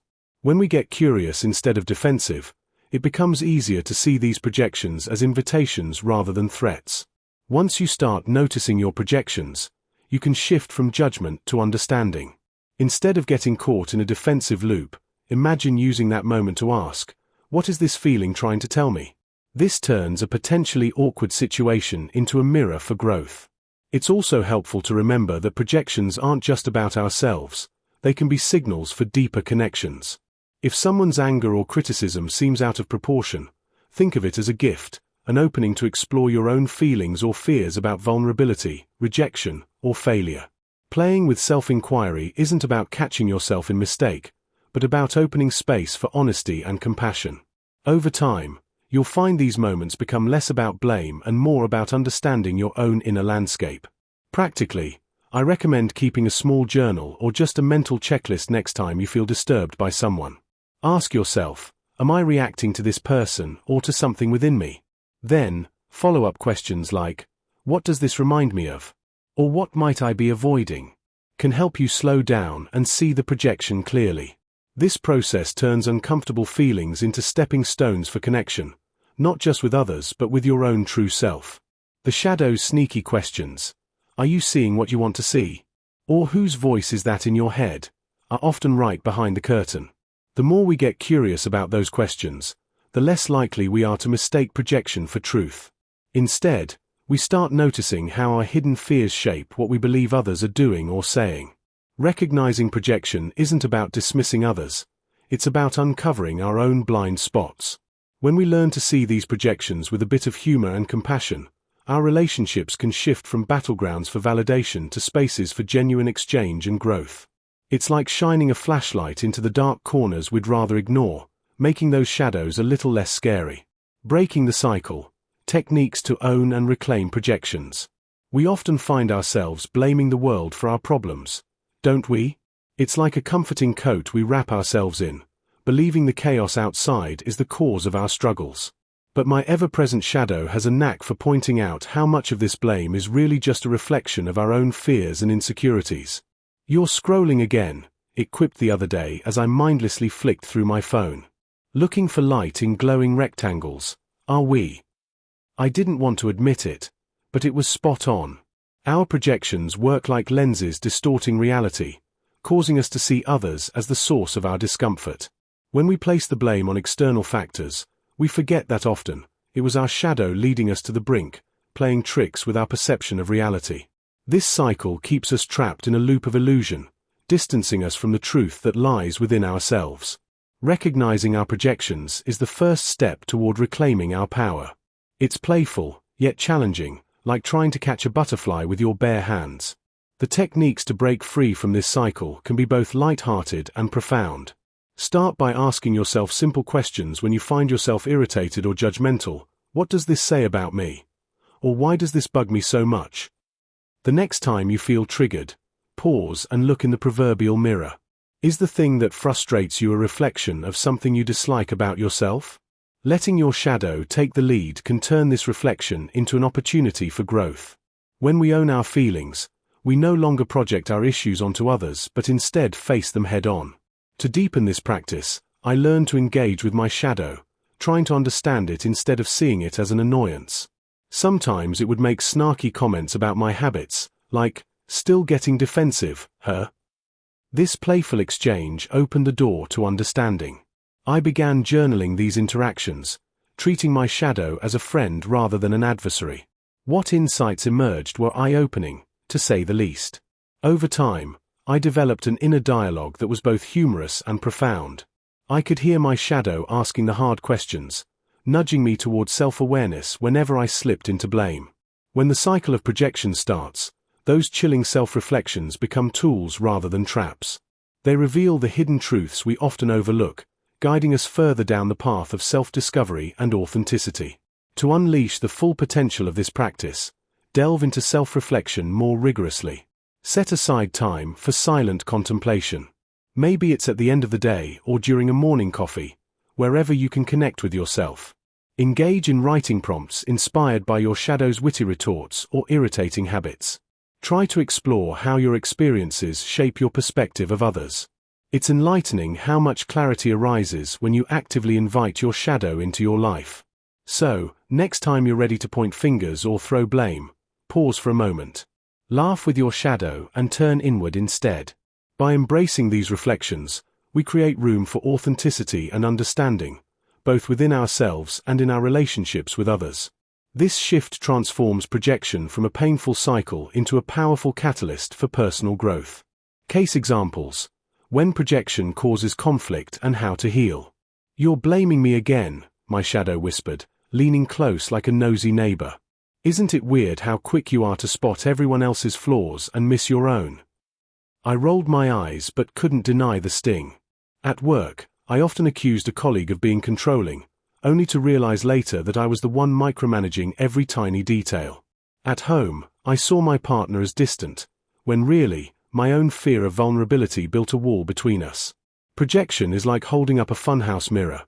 It distorts, exaggerates, and hides what's actually going on behind the surface. Projection wears many disguises in our daily lives. It's when we accuse someone of feeling or thinking something that we secretly wrestle with ourselves. I remember a friend who loudly complained about co-workers being dishonest, when she struggled with telling the full truth herself. Another time, I lashed out at a family member for being judgmental, only to discover my internal critic was shouting even louder. These hidden assumptions act like blind spots, creating conflict that feels confusing or even unfair. We're blind to our own shadows but sharp-sighted when it comes to spotting them in others. This mismatch often fuels fights, misunderstandings, and simmering resentments that seem to come out of nowhere. An office meeting illustrates this all too well. When someone resists a new idea, others may whisper about stubbornness or fear of change, unaware that their own anxiety about uncertainty is bubbling under the surface. Projection sneaks in and fuels us versus them thinking. It's as if you're carrying a secret backpack of baggage, and everyone around you starts shouldering it too. Recognizing projection means noticing little red flags, sudden annoyance, over-the-top reactions, or feeling unfairly attacked. Once you see projection's fingerprints, you begin untangling this messy web of conflict. Undoing projection starts with a kind but sharp stare at yourself. One of the most powerful moves is asking, "What am I really feeling right now?" rather than pointing fingers. Honest self-reflection isn't about pinning blame but gently uncovering hidden beliefs or fears behind your reactions. This might mean admitting you feel insecure or rejected, which doesn't come naturally when conflict feels urgent. The shadow acts like a cheeky coach here, nudging you toward questions you'd rather dodge. What if the thing you hate in them shows up in you? It might tease. This self-honesty breaks down the otherness and reveals shared struggles at the core. It's uncomfortable, yes, but also freeing. Once you spot projection, you can start loosening its grip by practicing clear communication without judgment. That means swapping "you're selfish" for "I feel hurt when this happens." This subtle flip changes the tone from blame to sharing your personal experience. It invites curiosity rather than defense. Sometimes, gently confronting someone else's projections with calm questions like, "Can you tell me more about what's behind that?" encourages them to reflect openly. Healing often flows from this mix of courageous vulnerability and patient listening. It also helps to have simple tools to pause the shadow's loudest outbursts. A quick breath, repeating a grounding phrase like "This is my fear, not theirs," or even journaling your true feelings can bring clarity amid the chaos. The shadow, once an annoying heckler, becomes a wise guide reminding you that others' harsh words often say more about their own pain than about you. Over time, engaging with this inner companion softens the edges of conflict and builds empathy, not only toward others but toward yourself, which is the ultimate healing. Try this. The next time frustration bubbles up, pause and mentally ask your shadow where this reaction really stems from. Then, imagine what you might be trying to protect in yourself. Is it your pride? A fear of rejection? Naming these emotions can cut projection's power like turning on a light in a dark room. You don't have to solve everything at once. Sometimes just noticing the pattern is enough to shift the energy. Projection doesn't disappear overnight, but friendly self-awareness transforms it from a battlefield into a mirror that helps you see what needs care. So, what's the takeaway? My shadow grinned one evening. Maybe don't throw your insecurities on someone else and call it their problem. Try carrying your own stuff for a change. I laughed, knowing it was exactly right. Projection is not a villain. It's the messy, human way we sometimes avoid facing our own truths by casting shadows elsewhere. Getting to know those shadows and listening to their stories can turn conflict into growth and bring a little more peace, even if the process is a bit bumpy and awkward along the way. 6. Shadow in the context of power and control. The shadow's role in authority and dominance. Imagine catching your reflection in a mirror and seeing someone, or something, lurking just behind the surface. A mischievous, sometimes annoying, voice whispering, "Are you really in control?" Or just pretending to be. That's the shadow, a tricky part of ourselves that loves to poke around the areas where power, control, and status hide. It's like having a mischievous sidekick who's always ready to question, mock, or expose our hidden motives when we wield authority. When you step into a leadership role or even just manage a group of friends, that shadow is often quietly present, watching, nudging, occasionally whispering truths that are hard to admit out loud. It's not evil. It's a part of human nature that loves to test boundaries and reveal what lies beneath the surface of authority. Our shadow doesn't just lurk in the background for fun. It plays a significant role in how we pursue dominance. When we seek control over a situation, a person, or even ourselves, there's often a motive we might refuse to see clearly. The shadow fuels those desires, often sneaking in behind our conscious awareness, pushing us to prove ourselves, to be better, stronger, or more important than someone else. Sometimes, it whispers that our position of power is a sign of worth, a badge of honor, or the only thing that keeps us from sinking into feelings of inadequacy.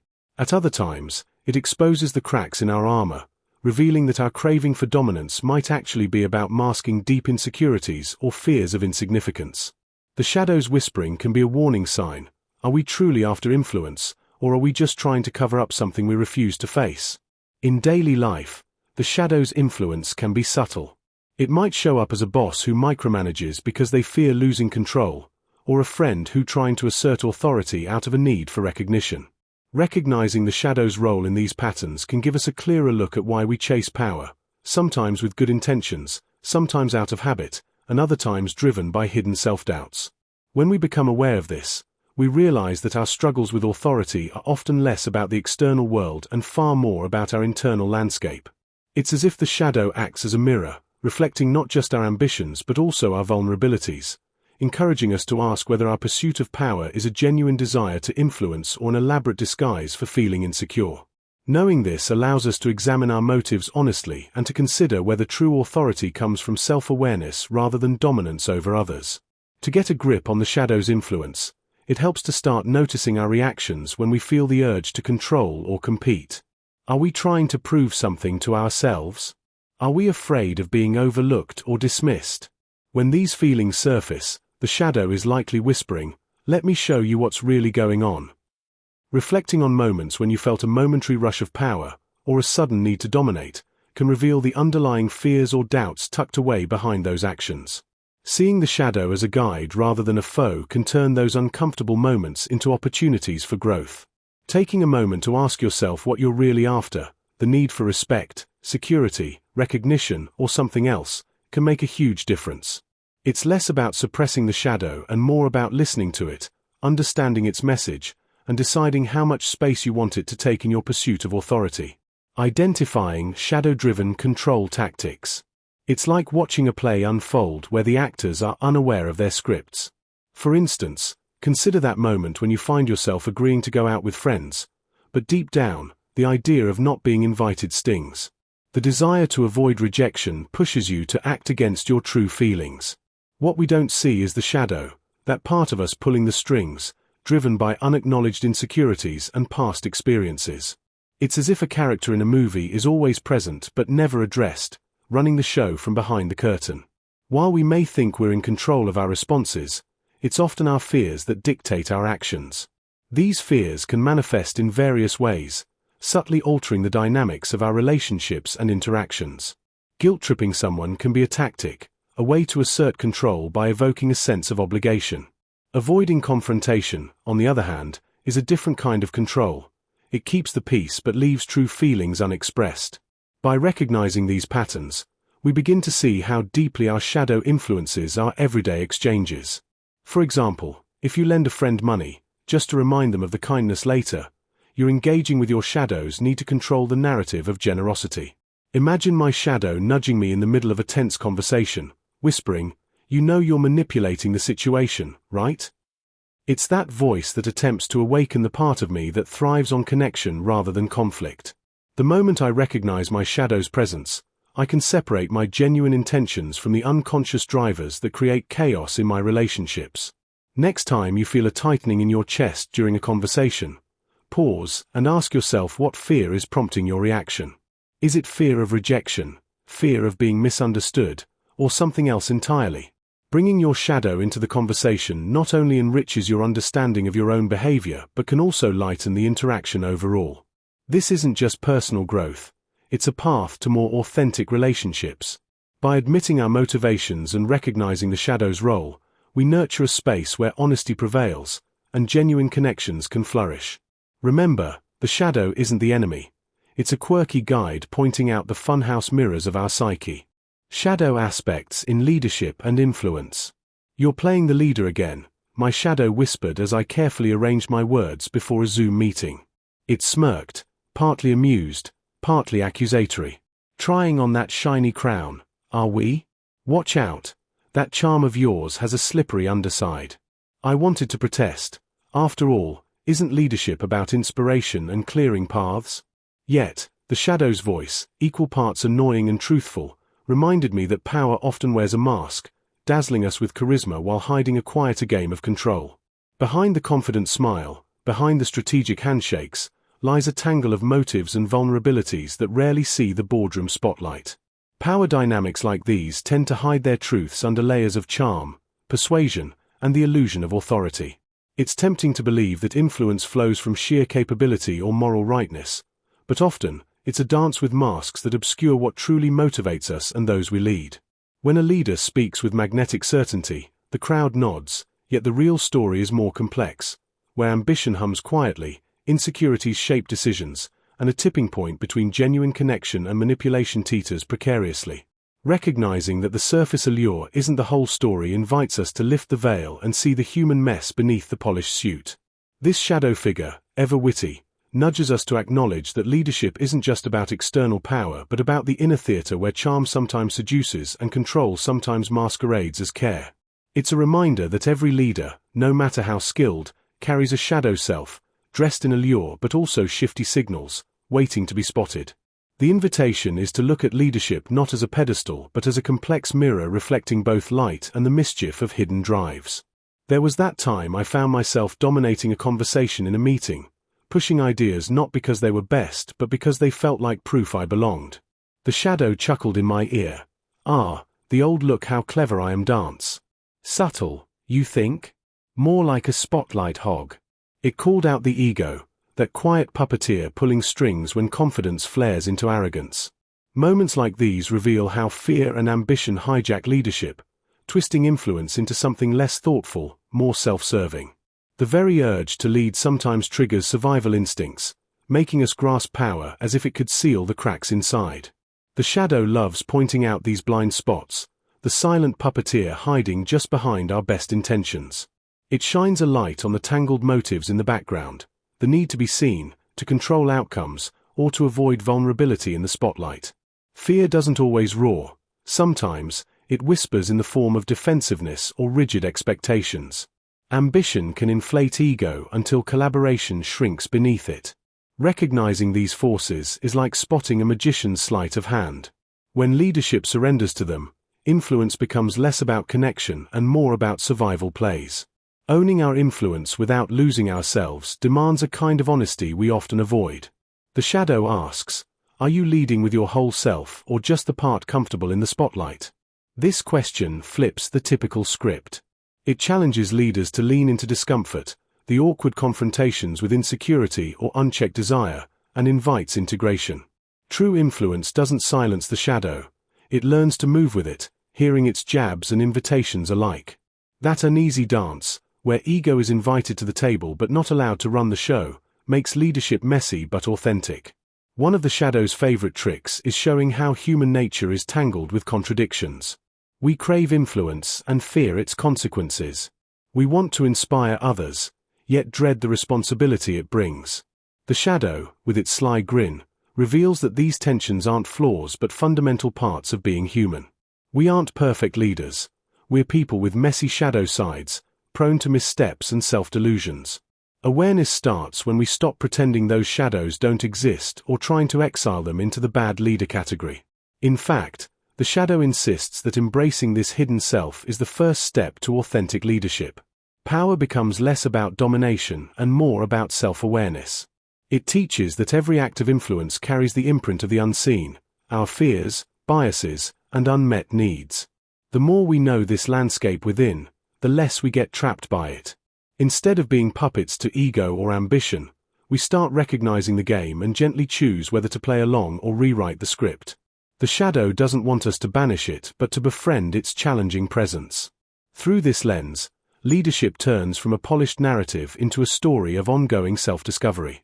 When leaders bring their whole, shadow-included selves to the table, they foster spaces where others can do the same. This leads to influence that feels less like command and more like invited connection, even when the dynamics of power are at play. The shadow's chilly sarcasm softens into wise companionship in moments like these. Next time you notice a surge of rightness in your leadership voice, pause. Ask yourself quietly what you might be masking. Is this confidence or ego inflating? Is there a fear nudging you to control the situation? The shadow loves these check-ins because they disrupt autopilot.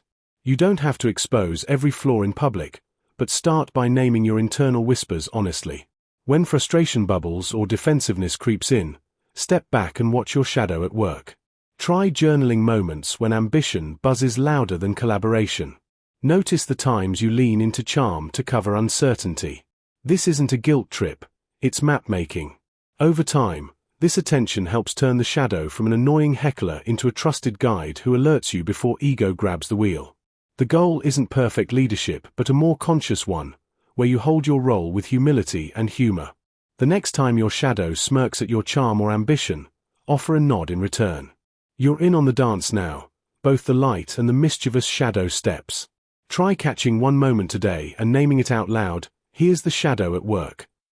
It's a simple act that starts breaking the spell and brings influence back to a human scale.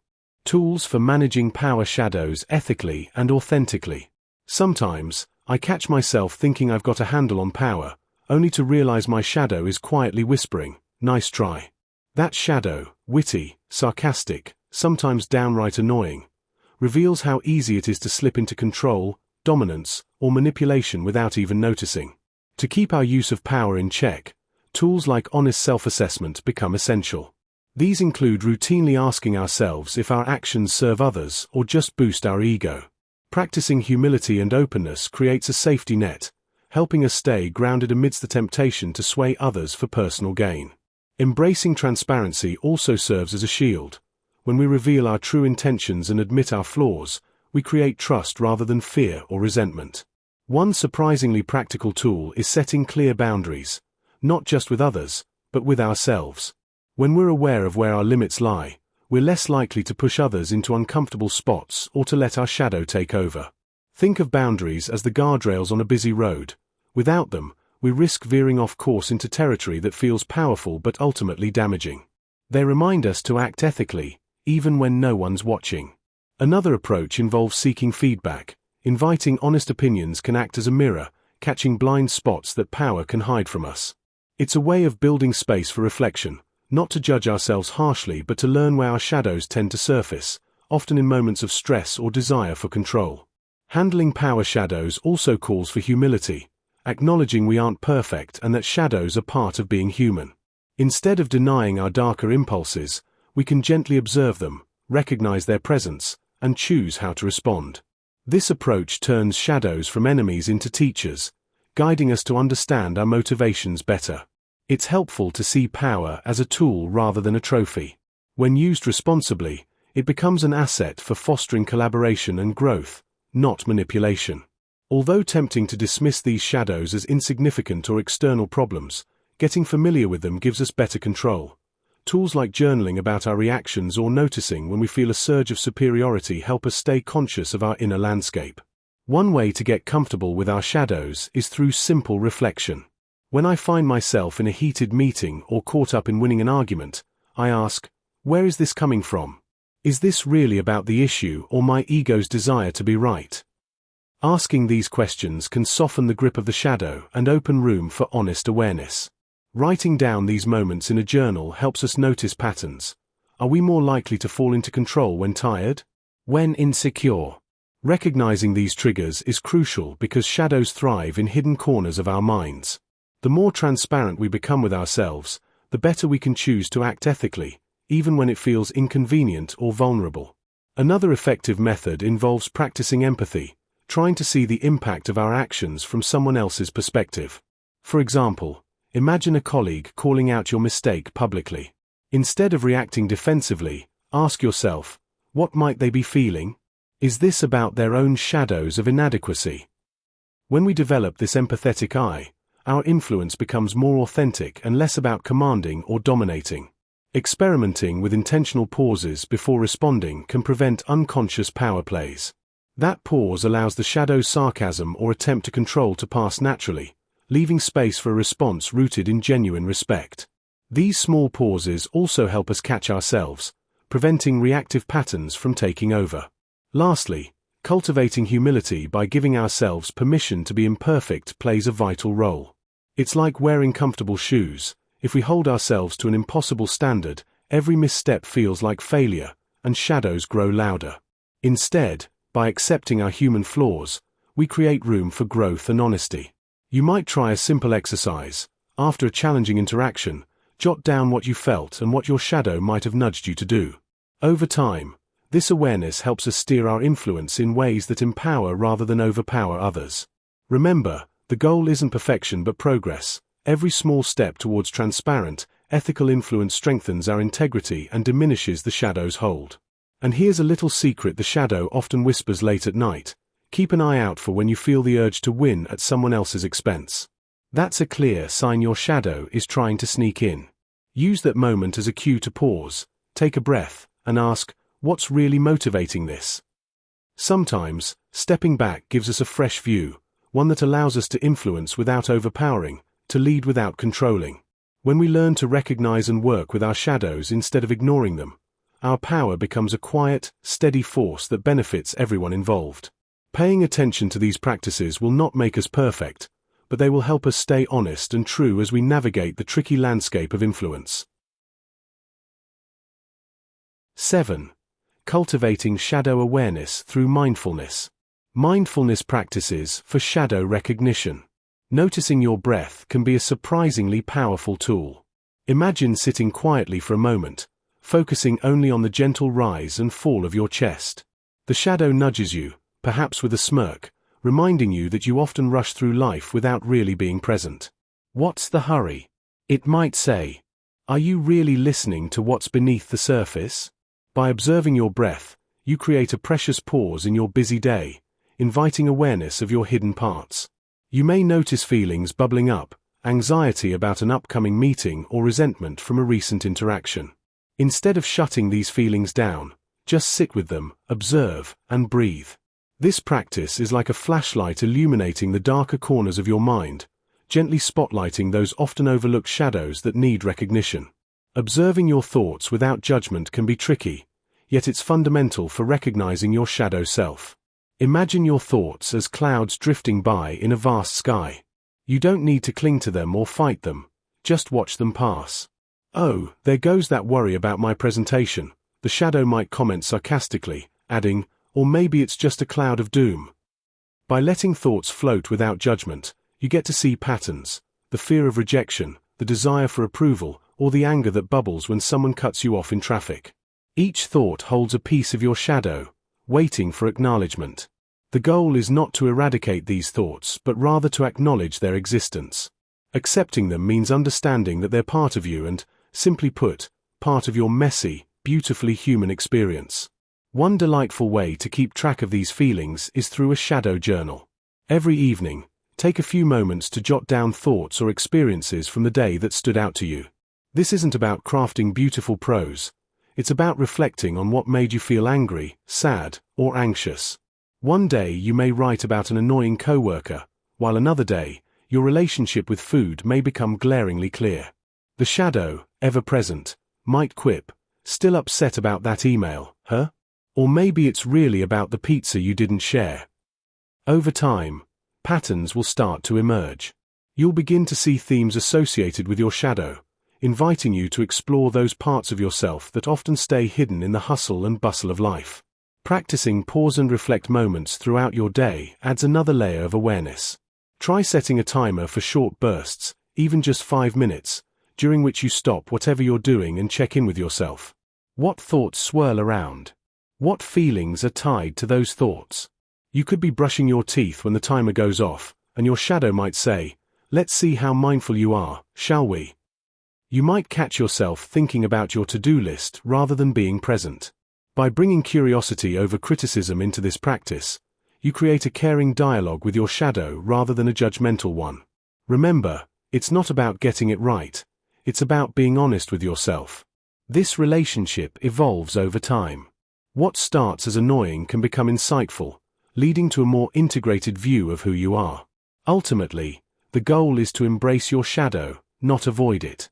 By using mindfulness practices like observing your breath, journaling, and pausing to reflect, you invite these hidden parts into your everyday awareness. This recognition leads to a more complex understanding of yourself, a journey that's both amusing and enlightening. Keep your shadow close. After all, it's your guide in this dazzling, chaotic dance we call life. The art of non-judgmental observation of inner states. "Look away from the screen," my shadow quipped one evening, its voice dripping with mock concern. "Trust me, the chaos inside isn't going anywhere just because you pretend it's not there." There I was, caught in the familiar dance of avoidance, scrolling through endless distractions like a squirrel on caffeine. The shadow, with its signature sass and sarcasm, wasn't interested in comforting or sugarcoating. Instead, it pressed me to pay attention, to watch what's happening inside without slapping on quick labels like good or bad. It's like having that one brutally honest friend who knows exactly how to poke at your blind spots until you squirm, but somehow you learn to thank them later. The shadow doesn't try to fix or shame, it invites curiosity, a gentle nudge to see what's really going on inside without rushing to judgment. This shadow isn't the enemy yelling, "Stop feeling that way." Instead, it's a wise, if cheeky, companion pointing out the schisms between what I want to be true about myself and the messy reality. When anxiety bubbles up or that nagging old insecurity repeats its tired lines, the shadow reminds me to just notice without collecting evidence to condemn or defend myself. It whispers, "Just watch, don't react, see without buying into the story." The sting of sarcasm helps ease the sting of inner criticism, turning judgment into playful observation. The result? Something shifts from tension to tenderness, from resistance to acceptance, even if only for a few moments. Practicing non-judgmental observation is a bit like standing on the sidewalk watching busy traffic. Cars scream by, some shiny and fast, others clunky and slow. You're not trying to stop or direct the flow. You're simply there, watching the movement without gripping the steering wheel of your mind or hitting the brakes on your emotions. Mindfulness here is the friend who sits beside you on the curb, gently reminding you to stay open and curious, even when the noise and chaos inside feel deafening. You don't wrestle with the thoughts, urges, or feelings. You allow them to pass like cars, acknowledging their presence without chasing or blocking them. It's surprisingly tricky not to get pulled into the drama of our inner world. That restless urge to push away discomfort or cling to pleasure is strong. But non-judgmental observation offers a quieter option. To hold your experience like a child's delicate drawing, you don't tear it up or toss it in a drawer unseen. Instead, you give it a little room to exist without trying to change the picture immediately. This mindset opens space for deeper self-awareness and less internal conflict. When emotions or thoughts arise, the invitation isn't to evaluate or fix but to say, "There you are. I see you," with a tone that's more inviting than harsh. The shadow, with all its sarcasm and stubborn presence, teaches that our inner states are neither enemies nor faults to be corrected suddenly. It shows that rushing to judge feelings or thoughts is like labeling a weather pattern good or bad, a pointless battle that just leaves us wetter or colder. Instead, the shadow's persistence in showing us these parts reveals how much of our energy goes into fighting what naturally arises. When I stop reacting with blame or shame, I notice something unexpected. Those uncomfortable feelings shrink in intensity, or at least stop bossing me around. The shadow's gaze also uncovers hidden layers, little contradictions and blind spots I'd rather avoid seeing. That sometimes means admitting I'm both brave and afraid, kind and selfish, all tangled up in the same messy person.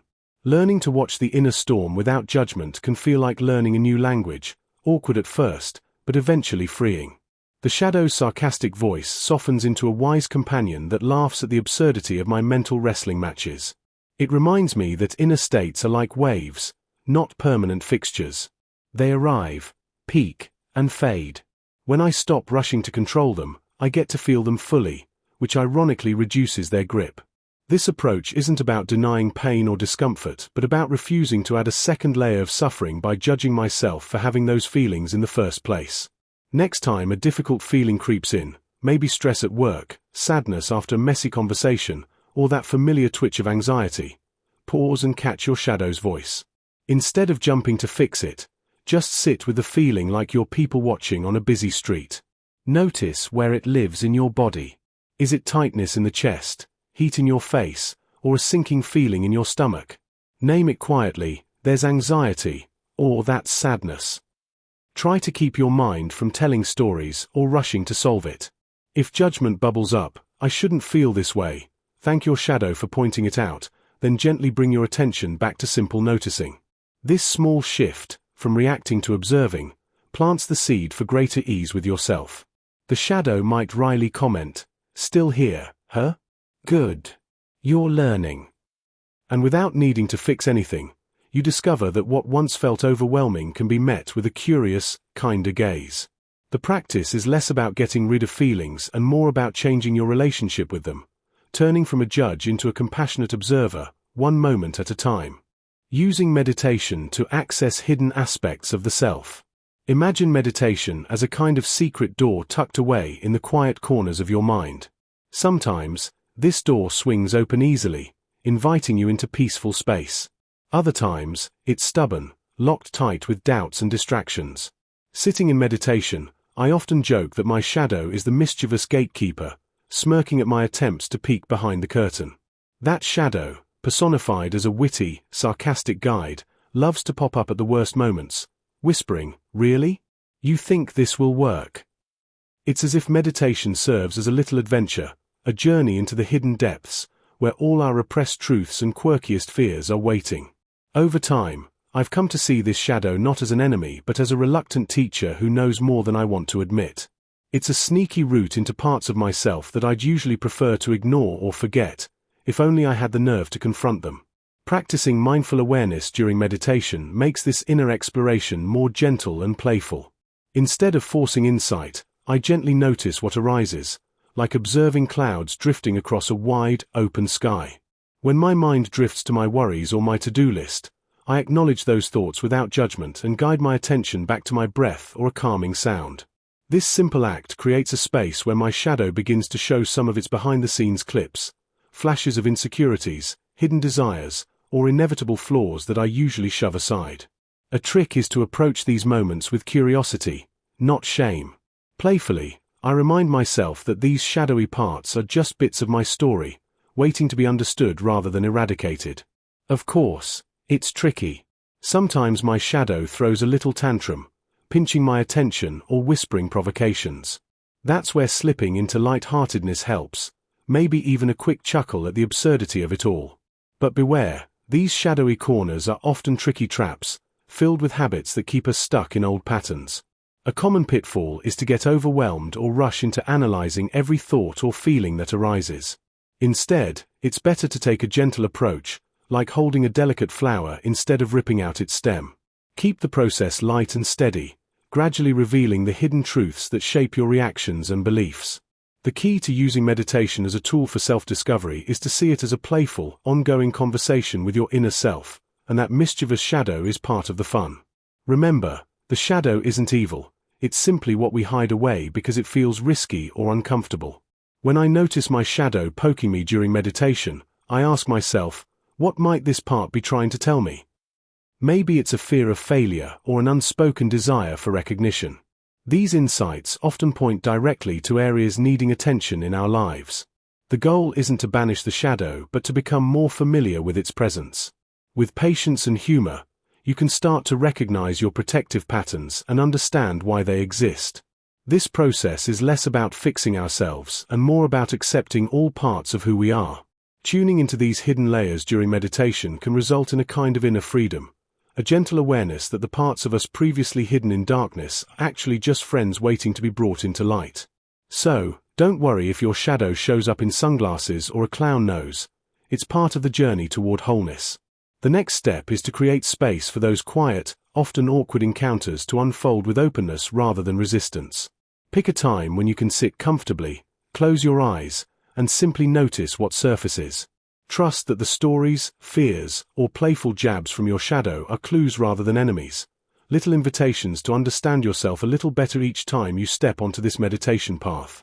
Journaling and shadow mapping techniques.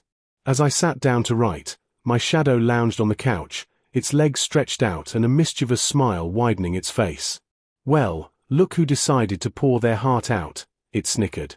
"You know that diary won't magically make you interesting." I rolled my eyes, but deep down, I loved this absurd conversation. Journaling has a way of peeling back layers, revealing thoughts that lurk just beneath the surface.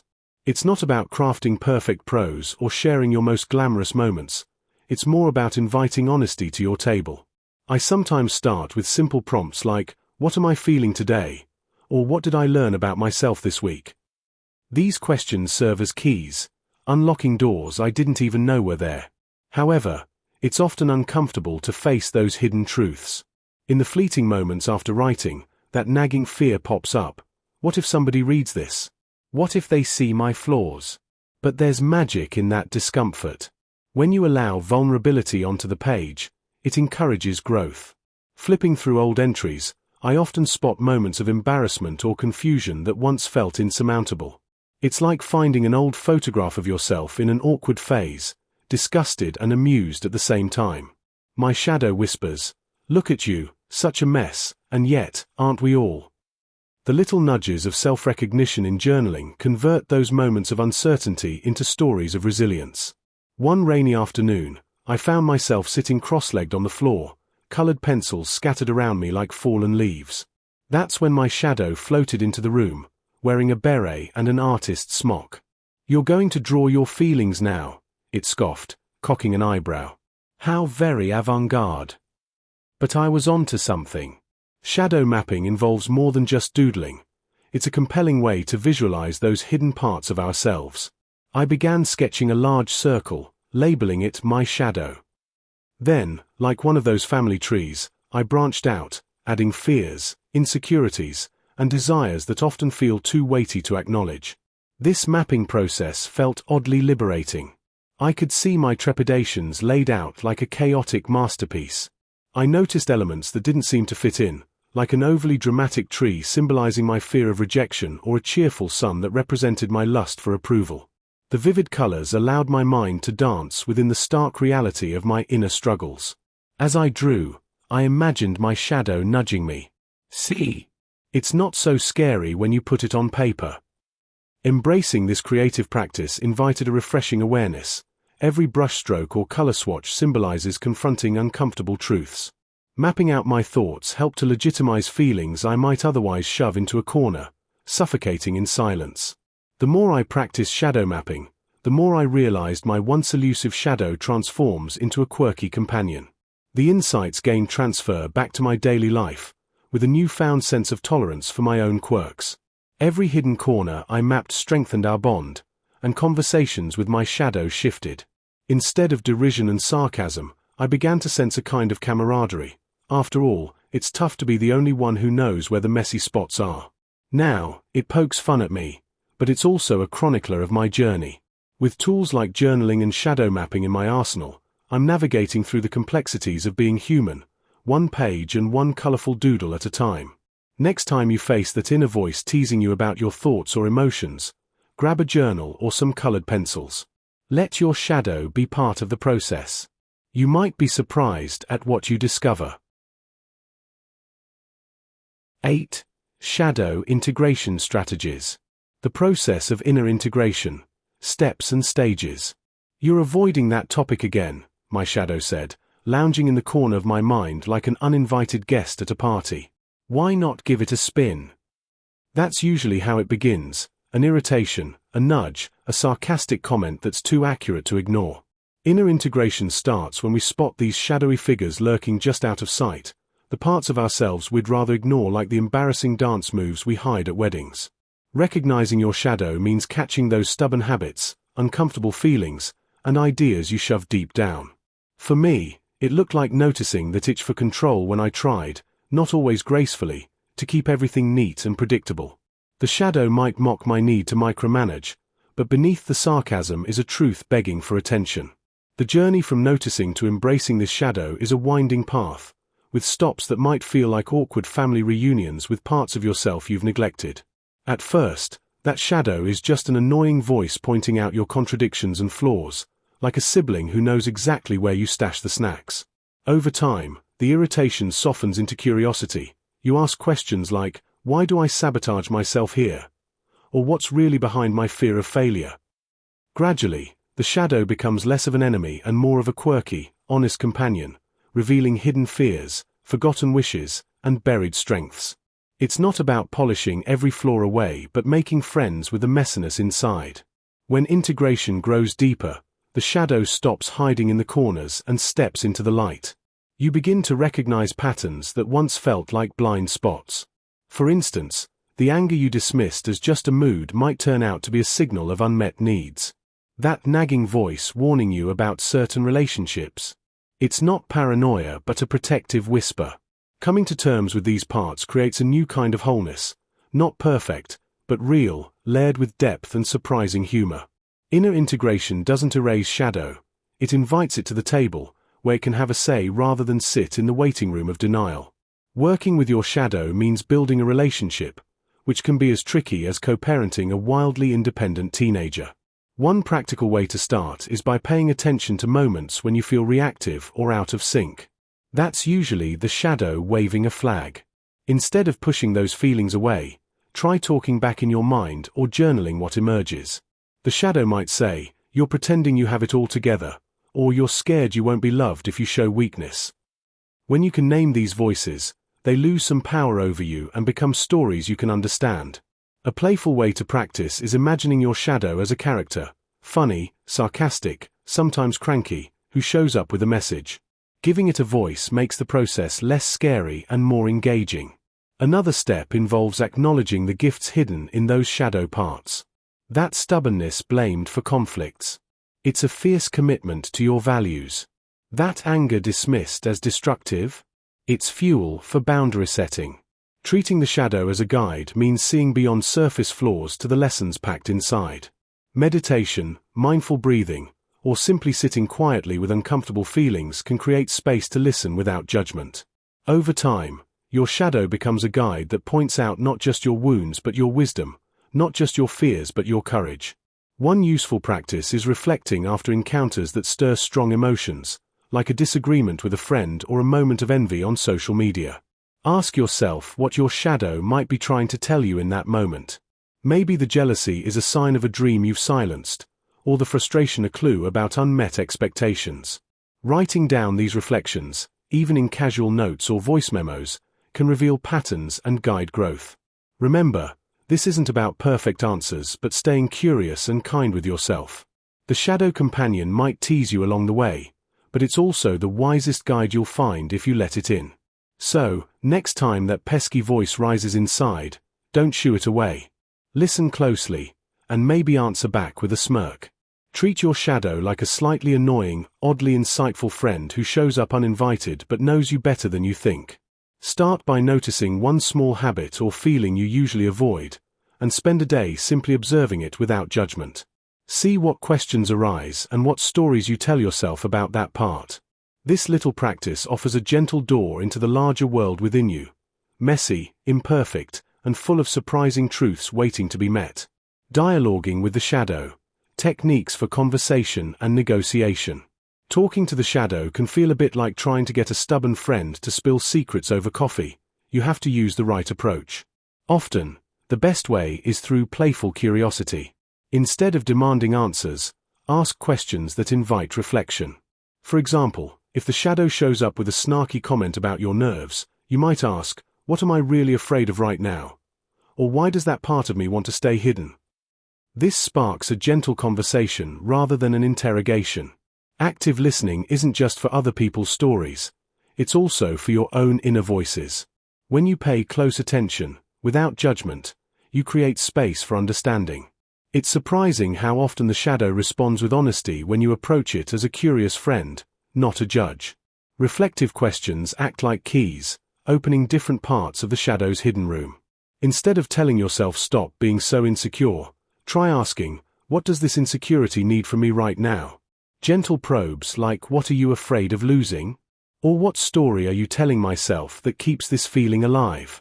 Can reveal underlying beliefs. Sometimes, the shadow throws up a sneer or sarcasm, but if you stay calm and poke gently, it begins to share its fears and hopes. Remember, the shadow isn't there to torment you. It's a part of you that's trying to be heard.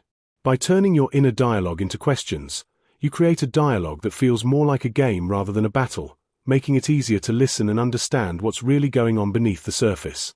Using gentle probes and playful questions helps you avoid the trap of overanalyzing or getting stuck in a loop of judgment. Instead, think of your conversations with the shadow like chatting with a mischievous sibling, some teasing, some honest, and always revealing something new. Ask questions like, what are you hiding from me? Or what's really behind that annoyance? This keeps the conversation light but meaningful. The goal isn't to solve everything overnight, but to foster ongoing conversations that peel back layers gradually. The more you practice, the more you start seeing the shadow's responses as clues rather than threats. This playful approach transforms inner dialogue into a process of discovery, where mistakes and awkward moments are just part of the adventure. Once you've established a playful connection, you can start negotiating with your shadow. Think of it as setting ground rules for a new friendship, boundaries that respect both your conscious goals and the shadow's needs. For example, if the shadow keeps whispering that you're not good enough, you might say, "Okay, I hear you, but I want to try this new thing anyway. Can we agree to test out some confidence-building activities first?" It's about giving space for the shadow's fears without letting them run the show. Creating agreements allows you to say, "We may have conflicting beliefs, but I'll listen without judgment," which often diffuses their power. Boundaries might include saying, "I won't let this belief define me, but I will acknowledge it and work with it respectfully." This dialogue fosters a sense of partnership rather than war, laying the groundwork for accepting parts of yourself you've often tried to push away. Negotiation also involves emotional boundaries. If certain feelings or thoughts become overwhelming, recognize them as signals rather than enemies. You might tell your shadow, "I see you're feeling angry, but I need a little space to process this. Can we take a break and come back later?" It's a way of respecting your feelings while maintaining control over your emotional landscape. Over time, this process turns into a mutual understanding. Your shadow learns that you're willing to listen, and you learn what underlying fears or desires are fueling the feelings. With patience, these agreements begin to shift the relationship from inner conflict to partnership. The more honest and gentle you are in this negotiation, the more trust builds, creating a space for growth that's rooted in acceptance rather than denial or suppression. Practicing clear, kind boundaries and setting small agreements daily can make this process feel less daunting. Small steps, like acknowledging feelings without suppression, or delaying judgment when weird thoughts pop up, help you build resilience. As you get better at negotiating with your shadow, you'll find that it's less about convincing or controlling. Instead, it becomes a dialogue of mutual respect where all parts are heard and valued. Over time, your inner conversations will reveal insights you never knew existed, leading to a deeper sense of self-awareness. Think of it as becoming fluent in the language of your own hidden world, where curiosity replaces conflict and growth naturally follows. Creative practices for shadow expression: art, writing, movement. "You're scrolling again," my shadow smirked. "Looking for light in glowing rectangles, are we?" I wanted to argue, but it was right.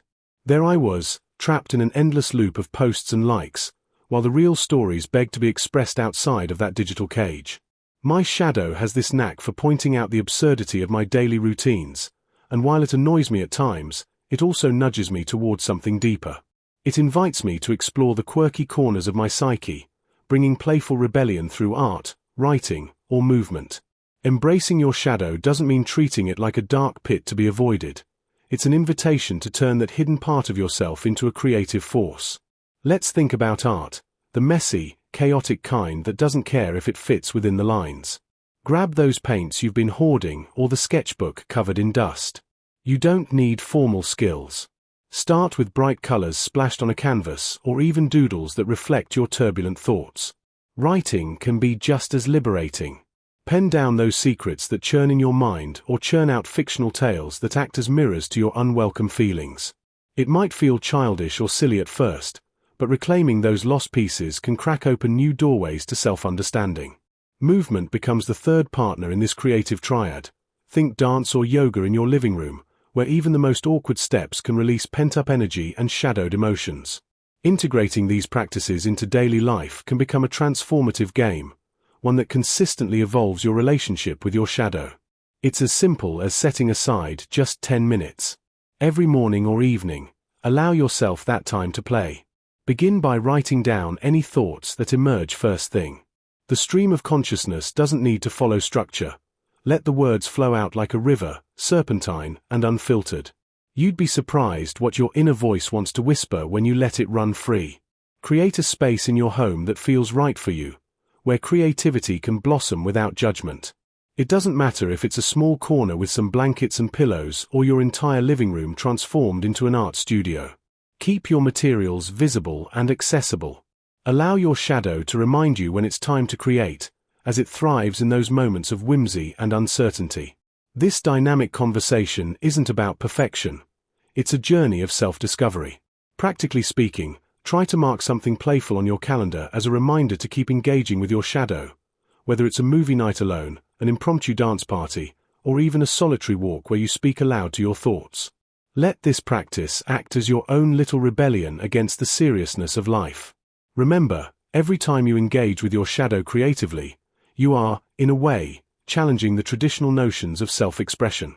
So, let those awkward dances, childish doodles, or wild scribbles be the reflection of your authentic self. You can find clarity when you're willing to play, even with your dark corners, and grow to appreciate the insights your shadow brings. Tonight, grab your journal and reflect on one thing your shadow has nudged you to feel uneasy about. Then, give it a voice through writing or drawing. Building a relationship with your shadow as a trusted ally. "Oh look, you're avoiding that email again," my shadow teased from the corner of the screen, that familiar smirk in its voice. At first, I just wanted to swat it away like an annoying fly, but something about that little companion kept pulling me in. The shadow doesn't show up wearing a friendly face. It's sarcastic, sharp, like the friend who never sugarcoats anything. Yet, the more I listened, the more I realized it wasn't trying to ruin my day, but rather tugging at truths I was too polite to admit. Building a relationship with this voice means shifting from knocking it down to inviting it in. Instead of ignoring that snarky comment or pushing away those uncomfortable feelings, I started leaning into them, asking what the shadow really wanted me to know. At first, the shadow appears as a sneaky critic, pointing fingers at our flaws and fears in ways that sting. But beneath the jab is an invitation to recognize parts of ourselves we typically hide away. My shadow questioned every choice I made, whispering doubts and fears, like a backstage commentator on my life's performance. Recognizing this voice is the first step toward befriending it. I began putting a name to the feelings it represented, defensiveness, insecurity, old disappointments. I realized that the shadow holds pieces of me I've tucked out of sight because they felt too awkward, too unmet. Rather than shoving those fragments back into the closet, I started treating them as a mysterious ally, a guide through self-awareness rather than an enemy to silence. Starting this rapport means practicing a kind of gentle curiosity. Imagine your shadow as a talkative, slightly annoying sidekick who knows all your blind spots and isn't afraid to point them out, with a sharp wit, of course. One evening, sitting with a cup of tea, I asked my shadow what it wanted from me. "Pay attention," it said. That was the moment everything shifted. Instead of feeling defensive, I began to invite its messages into the conversation, turning the sneaky whispers into a dialogue. This simple act of noticing without judgment cracks open a space where frustration softens into understanding. The shadow isn't there to shame but to reveal the hidden parts of my story, waiting patiently to be heard and integrated. If the shadow is like a rude but wise friend, then building that friendship takes small moments of openness sprinkled throughout regular days. For me, it started with catching the shadow in action, those inner commentaries when I felt jealous, scared, or just plain off. Instead of pushing away those moments, I paused to acknowledge the discomfort and ask myself, what's under this feeling? The shadow's voice often pokes at contradictions, like when I want validation but fear rejection. Embracing this paradox means leaning into curiosity instead of shutting down. It helped to say out loud, "Okay, I see you, even if I don't like what you're saying." Over time, this nudged the relationship toward acceptance rather than resistance. One practical shift I made was transforming the shadow's sarcastic remarks into questions that sparked reflection rather than defense. For example, when it mocked my perfectionism, instead of snapping back, I let the question simmer. Why do I need to be perfect to feel worth it? This slowed my reactions and opened a door to deeper understanding. Imagining these thoughts as text messages from my shadow helped too, sometimes annoying, sometimes brutally honest, but always insightful if I took time to read between the lines. Keeping a journal of these messages brought clarity and lessened their power as silent saboteurs. Staying open to surprises is another key. The shadow often pops up in unexpected ways, like during heated conversations or moments of boredom. Rather than brushing it off or blaming stress, I learned to greet these visits with a mix of humor and patience. Asking what's really going on beneath this frustration became a go-to question. Sometimes, the shadow challenges me to spot when my fears are masquerading as certainty, or when old stories are playing on replay. Exercises that invite this kind of gentle inquiry, like mindfulness pauses or asking "What am I avoiding?" make the shadow less of a mystery and more of a familiar companion. This practice slowly softens the edge of those inner critiques and turns them into helpful signposts. The shadow can be a relentless coach with a sarcastic streak. It points out when I'm not being honest with myself or when I'm clinging to masks that no longer fit. This relationship isn't about perfect harmony. It's about becoming friends with a part of myself that used to live in the basement, cranking out loud, uncomfortable truths behind closed doors. As the shadow becomes less frightening and more conversational, it offers a sense of wholeness. That's when wit turns into wisdom, and snark becomes a guidepost rather than a jab. To start, listen for those inner remarks, step toward them with curiosity, and try asking what your shadow might want you to notice today. Remember, even sarcasm has a heartbeat, and sometimes it's beating for your growth. 9. Shadow and spirituality. Beyond the ego. The shadow's role in spiritual awakening and enlightenment. One late night, I found myself staring into the mirror, contemplating my reflection. That's when my shadow, with its usual mischievous grin, leaned in and joked, "Feeling spiritual tonight, or just avoiding the laundry again?" I couldn't help but laugh, but deep down I knew that my shadow wasn't just there to poke fun. It's like that quirky friend who, despite being a bit annoying, always manages to point out what you'd rather ignore. That night, the shadow reminded me that the parts of myself I hide, the mistakes, doubts, these so-called weaknesses, aren't enemies. Instead, they're invitations. They invite us to see where we're still hiding behind masks, and in doing so, they open the door to real growth. In the world of spiritual awakening, the shadow often gets a bad rap. People talk about light and love as if they're separate from the darkness lurking inside us. But the truth is, The shadow isn't some ominous monster hiding under the bed. It's a part of us, often the quiet voice that whispers truths we're too afraid to face. When I first started noticing my shadow's comments, I thought I was supposed to banish it or pretend it didn't exist. Instead, I learned that the shadow's role is more like a guide, nudging us beyond our ego and illusions. It lurks in plain sight, disguised as our doubts, feelings of shame, or awkward truths. It's the tricky friend whispering, "Are you really that perfect?" right at the moments we feel most confident. Recognizing this, I realized that welcoming the shadow into the journey of awakening could be one of the most honest steps I took. So how does this odd little character actually help us find enlightenment? Think about a mistake you've made, say, snapping at someone you care about. The instinct might be to push that away, ignore the ache of regret or shame. But if we listen carefully, the shadow might say, "You're afraid of being vulnerable, so you lash out instead." Here's the twist. By paying attention to those unspoken truths, we get a chance to see what's underneath the masks we wear daily. When we stop running from these parts, everything shifts. Our ego, which loves to keep us comfortable, starts to loosen its grip. That's when genuine surrender begins, and from that space, clarity and compassion can bloom. The shadow, in this way, acts like a wise but rebellious friend whispering truths that set us free. Being open to the shadow's guidance often means embracing discomfort.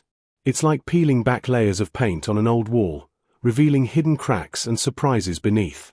It's messy, awkward, and sometimes downright embarrassing. But in that mess, real transformation happens. One practical way to start is by simply asking yourself, what in me am I avoiding right now? Sitting quietly and being honest about those feelings, be it anger, guilt, or self-doubt, can turn the shadow from an enemy into a teacher. Acknowledging these parts doesn't mean wallowing in negativity. Instead, it creates space for integration. You begin to see that these disturbing feelings are just misdirected energy longing to be understood, not enemies to annihilate. Recognizing the shadow's presence as part of your wholeness clears the way for true awakening. The final piece is understanding that the shadow's whispers often hold gems of truth hidden behind layers of comfort or fear.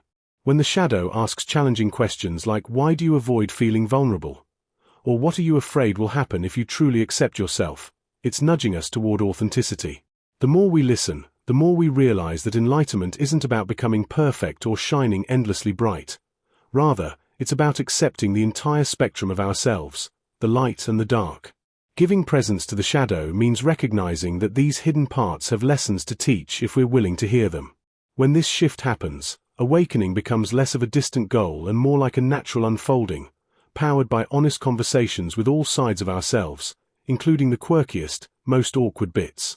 To start noticing your shadow more consciously, try this simple exercise. Pick a moment today when you felt triggered, ashamed, or uneasy. Pause for a moment and ask yourself, what am I really feeling right now? What am I avoiding? Then, gently listen to the response, without judgment. Sometimes the shadow's answer might be a blunt truth or a silly excuse, but either way, it's offering you a chance to see your own hidden terrain. The goal isn't perfection but acceptance and integration, allowing those parts to join the broader understanding of who you are. Over time, this practice turns the shadow from a source of shame into a companion on your spiritual path. Recognizing and embracing these concealed truths arms you with a deeper sense of wholeness, making the journey inward less about fixing and more about befriending your true self, quirks and all. Balancing shadow work with higher consciousness practices. "You're scrolling again," my shadow smirked. "Looking for light in glowing rectangles, are we?" I wanted to argue, but it was right. There I was, scrolling through highlights of everyone's seemingly perfect lives, while my own inner dialogue was less than sparkly. Shadow work, that raw and honest poking into the hidden corners of ourselves, always felt like it designed to throw me into a spiral of discomfort. At times, this inner exploration can clash with those spiritual practices that encourage us to focus on the light, finding peace and higher consciousness. This gentle tug-of-war happens often. It's like trying to eat a slice of cake while running a marathon. Balancing the heaviness of digging into our shadows and the bliss of higher consciousness can be challenging. My shadow often grumbled from the sidelines, reminding me of all the parts I'd rather not examine. That moment I lost my cool at a friend, or the insecurity that creeps in like a shadowy figure every time I open social media. The truth is, the parts we think are too dark to acknowledge can often guide us toward a more authentic spiritual pathway. To create harmony between shadow work and higher consciousness, I learned to sit with both sides like old friends. This doesn't require you to suppress your feelings or switch off your self-reflection. Instead, it invites you to acknowledge them as integral parts of your journey. When those inner voices surfaced, I began to ask them questions. What are you trying to protect me from? I would inquire, almost as though my anger had an entire backstory I was yet to understand. Incorporating practices like mindful meditation has helped ease my interactions with my shadows. Simply closing my eyes and focusing on my breath allowed me to sit with discomfort without judgment. While doing so, I invited my shadow to join in. You're welcome here, I'd say, creating an intimacy where shame or guilt used to reside. This process became less about pushing away the heavy stuff and more about understanding how it too, like my spiritual practices, could expand my self-awareness. I found that after these sessions, insights about my behaviors and beliefs would wash over me, blending the darkness with light in a more meaningful way. Daily rituals such as journaling or even talking to my shadow, humor and all, have also become vital tools. I might write down complaints about my day and then reflect on what my shadow is teaching me. These conversations often reveal a simple truth: my shadow's annoyances are often my own, teetering on the edge of vulnerability. By identifying these feelings openly, I prompt growth without dismissing the value of that deeper insight. Creating space for both light and shadow within ourselves encourages true understanding. The next time you notice the shadow within popping up, give it a nudge and ask it what it really wants you to see. This playful banter often leads to a deeper connection with your higher self, allowing for both grounding and expansion. The dark night of the soul, navigating spiritual crisis. There I was, staring into the bathroom mirror at 2 a.m., the house silent except for the occasional creak of settling wood. My reflection blinked back, but then, suddenly, the shadow beside me, my ever-present cheeky companion, decided it was prime time for a visit. "So, you're all about enlightenment and chasing light, huh?" it muttered with a sly grin. "Funny thing is, ever think that your spiritual bravado is just another way to dodge the messy parts?" I froze, caught off guard. Usually, I greet these interruptions with snark or dismissive eye rolls, but this time, the shadow's words slipped under the armor. It made me realize how even the most earnest quest for growth can mask a stubborn resistance to facing what feels too raw or dark within. The shadow's voice wasn't mocking, it was probing, a nudge toward honesty that I didn't want to give. It pointed out the sneaky way I dressed up my discomfort as seeking higher truth, as if diving deeper into peace and light would somehow erase the tangled doubts and fears lurking beneath. The mirror caught my reluctant smirk as I admitted, maybe, just maybe, that chasing brilliance was sometimes just a way to avoid the shadows inside. That moment was almost like the shadow threw down a playful yet serious gauntlet, ready to stop hiding behind your shiny spiritual mask. The dark night of the soul isn't a poetic term reserved for mystics or monks. It's a personal wilderness that shows up when the certainties we once relied on crumble. Imagine being lost in a labyrinth where every turn sparks doubt, confusion, and a cold encounter with parts of yourself you'd rather ignore. It's not just feeling sad or frustrated, it's a profound unraveling of identity and meaning. This experience ambushes the seeker's ego, where even the idea of spiritual progress feels like a cruel joke. This state can feel like the mind's version of a power outage, everything familiar, all the emotional and mental lights, suddenly dark. You start questioning your beliefs, your purpose, and even the authenticity of your own feelings. The shadow's role here becomes clearer. It's not the enemy but the guide showing you the hidden corridors you never wanted to explore. The internal resistance arises because meeting this darkness means surrendering control and sitting with uncertainty, which is terrifying for anyone used to certainty or quick fixes. Confronting these internal shadows is actually an essential doorway. It cracks open the illusion of a clean, tidy self and points toward a deeper awakening where light and dark coexist without judgment. This process often forces us to question everything, not to dismantle but to rebuild from a place of greater honesty. Doubt isn't failure, it's a raw ingredient in the alchemy of transformation. The labyrinth, as frustrating as it is, becomes a cryptic map guiding us through our most hidden fears toward a more authentic self. The shadow underlines a surprisingly simple truth: human nature isn't neat. It's messy, contradictory, and beautifully flawed. Rather than trying to sweep the darkness aside, the shadow asks us to lean in and listen. It reveals the social masks, the misplaced pride in progress, and the quiet shame we carry for not having it all figured out. What's most human isn't our ability to shine, but how we handle the parts we'd rather keep in the dark. When we stop resisting these truths, we create space for wholeness. There's a paradox here that's tough to swallow. Real light only shines with darkness next to it. Pretending otherwise only prolongs the disconnect from our actual selves. Through its sarcastic remarks and sudden challenges, the shadow encourages curiosity over avoidance.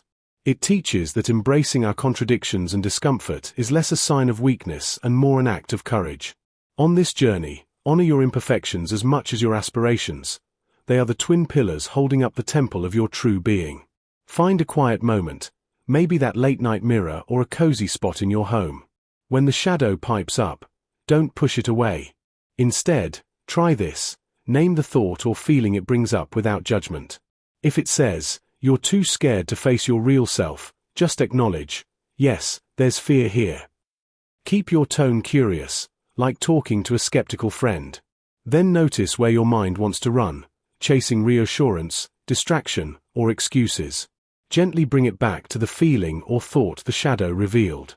This practice might seem simple, but it's a powerful way to break the habit of skimming over uncomfortable truths.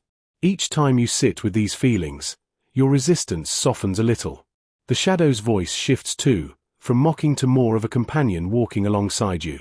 Over time, this quiet attention builds a new kind of relationship with your inner self, one that accepts the dark spots without panic or denial.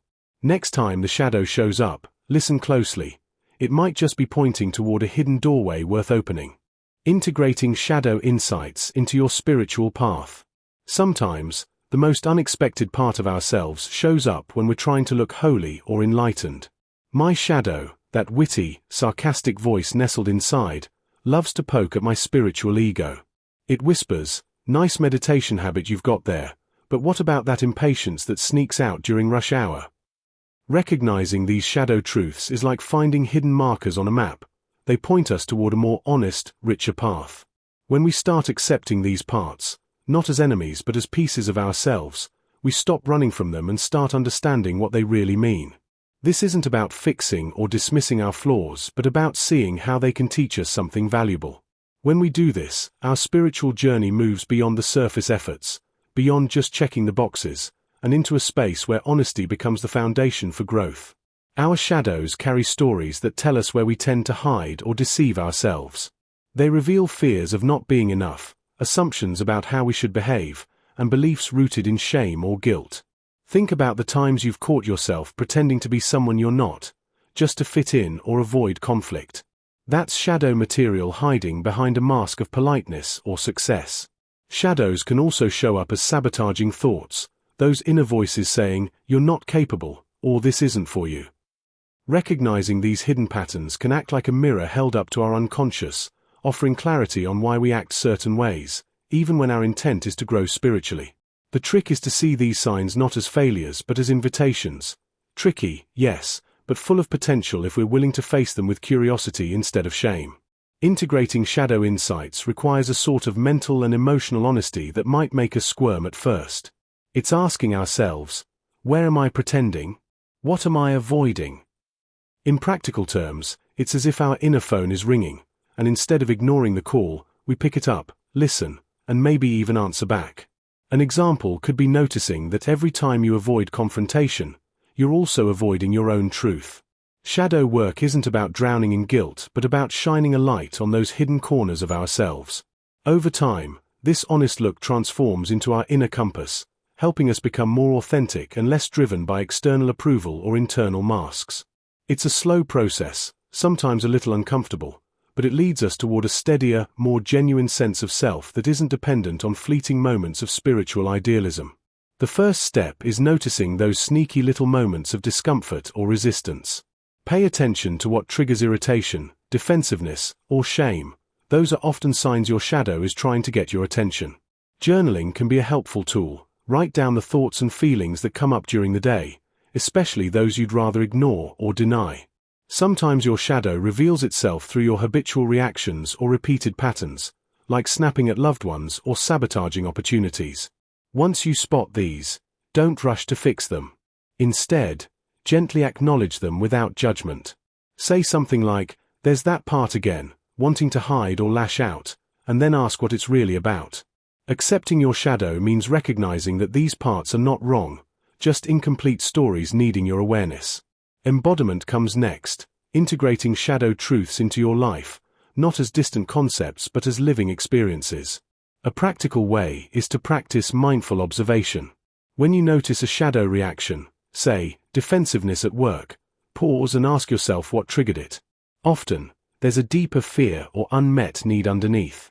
By voicing or acknowledging these feelings, you begin to expand your awareness and create space for change. Another approach is to use playful curiosity. Imagine that your shadow is a witty sidekick showing up in silly disguises.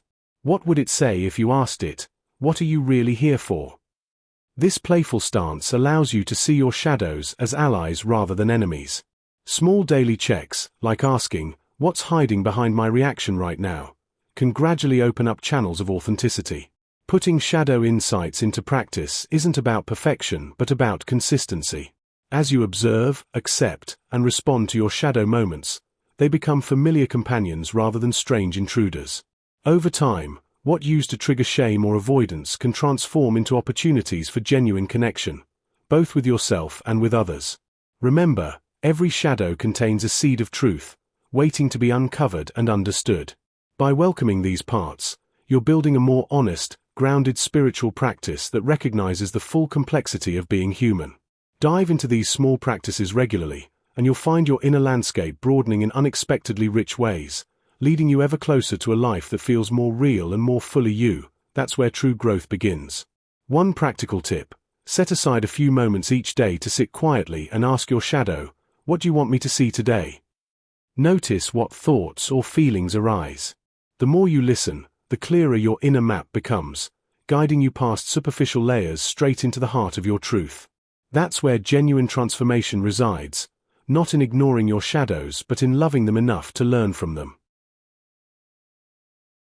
10. Shadow work in therapy and personal development. Therapeutic approaches to shadow exploration, Jungian, Gestalt, ACT. Think of Jungian, Gestalt, and acceptance commitment therapy, ACT, as different apps designed to tackle the shadows lurking in our psyche. These therapeutic approaches each serve a unique function, akin to downloading tools on your phone that help you navigate various aspects of your mental health. Jungian therapy encourages us to confront our hidden self, illustrating that our shadow isn't just a nuisance but a source of potential strength. Gestalt therapy presents opportunities for awareness in the present moment, inviting us to engage fully with our here-and-now experience, no matter how uncomfortable it may be. ACT, on the other hand, is like that reliable navigation app. It helps us take committed actions aligned with our values, even while facing the uncomfortable feelings tied to our shadows. The journey through these therapeutic avenues allows us to better analyze and integrate those parts of ourselves that we might prefer to ignore. The quirks and qualities of each approach can feel very personal, almost like a conversation with a wise friend on a late-night walk. Jungian therapy, with its mythological tales and dream analysis, often resembles a treasure hunt through our subconscious, searching for lost emotions and thoughts. Think of this approach as a classic novel full of depth and intrigue, where every chapter reveals new insights about who we are. Gestalt therapy, in contrast, has a more laid-back vibe, where it's less about the past and more about the now.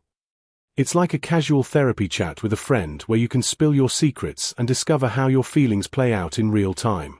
ACT stands firm with its psychological flexibility, challenging us to embrace discomfort as part of life's journey. It teaches us that avoiding our shadows only grants them more power. Each method has its place and style, helping us navigate our inner world in ways that feel intuitively right. After buffing up on these different approaches, let's look at how they teach us about human nature. They all lean into the uncomfortable truths that we often sidestep. Our shadows can reveal what we truly want, what we fear, and where we might hold back from living fully. For example, You might discover through Jungian work that your fear of failure ties back to a childhood experience of feeling inadequate. Or, perhaps, you're in a Gestalt session and find out how often you repress joy because you're afraid of it disappearing. ACT might open doors to realizing that those heavy feelings are not the enemy. Rather, they are invitations to step into a richer life. Assessing these hidden facets sheds light on contradictions we live with every day. These therapies teach us that growth is often found in the most uncomfortable aspects of ourselves, and the shadows can guide us toward healing, urging us to engage with our most authentic selves. As you consider these insights, remember that holding space for your shadow, embracing both its quirks and fears, can be a crucial part of your journey. Think of it as a quirky friend who speaks hard truths wrapped in humor. Inviting this presence into your life doesn't just deepen your self-awareness, it can also spark meaningful changes. Maybe set aside some time to reflect on an uncomfortable aspect of yourself that you've been avoiding. Ask your shadow, what do you reveal about my values? This moment of honesty can open doors to integration and acceptance, transforming how you relate to yourself and others. Building a safe space for shadow dialogue in sessions. Creating a space where someone can sit with their shadow, a messy, grumpy, sometimes embarrassing part of themselves, without fear of judgment is not as easy as it sounds. People come into sessions carrying layers of shame, fear, and old stories that have taught them to hide anything less than perfect. When the shadow shows up, it often feels like that uninvited guest who insists on lounging on the couch, pointing out all the cracks in the paint. If the environment isn't carefully nurtured, the client might feel exposed or even attacked by their own vulnerabilities. The absence of shame and reprisal doesn't mean the shadow gets a free pass to run wild, but rather it means the person can bring that shadow to light without fearing punishment, rejection, or judgment. It's a soft, trusting container, like telling your most ridiculous secret to a friend who laughs, not gasps. To build this kind of space, the therapist, coach, or guide needs to wear two hats simultaneously, the mirror and the safety net. Reflecting without distortion means holding up a clear image without shaming or filtering, while the safety net catches all the tightrope wobbling, those moments of hesitation, self-doubt, or defensiveness. Active listening becomes the heart of this process. It's not just hearing words but noticing the silences, shifts in tone, the small shakes in the voice that speak louder than sentences. When you listen deeply, you're communicating that everything said belongs in that room, nothing is wrong or too weird to surface.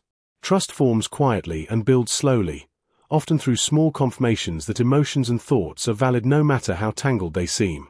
Think of it like an awkward dance where the shadow first steps lightly, unsure if it's welcome, then gradually starts to move more freely. Empathetic validation extends an unspoken invitation that says, I see this. I accept it.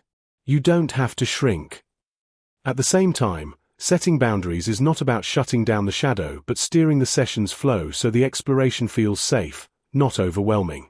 Clear limits around confidentiality, session pace, and emotional scope create a reliable structure within which the shadow can loosen up and show its face without turning everything upside down. When these elements come together, the shadow goes from scary intruder to unexpected companion, annoying at times, sure, but also the one who knows you best. Establishing this kind of safety often begins before words even start flowing. Eye contact that isn't invasive but steady, posture that invites rather than guards, and a calm tone create a physical space of quiet acceptance.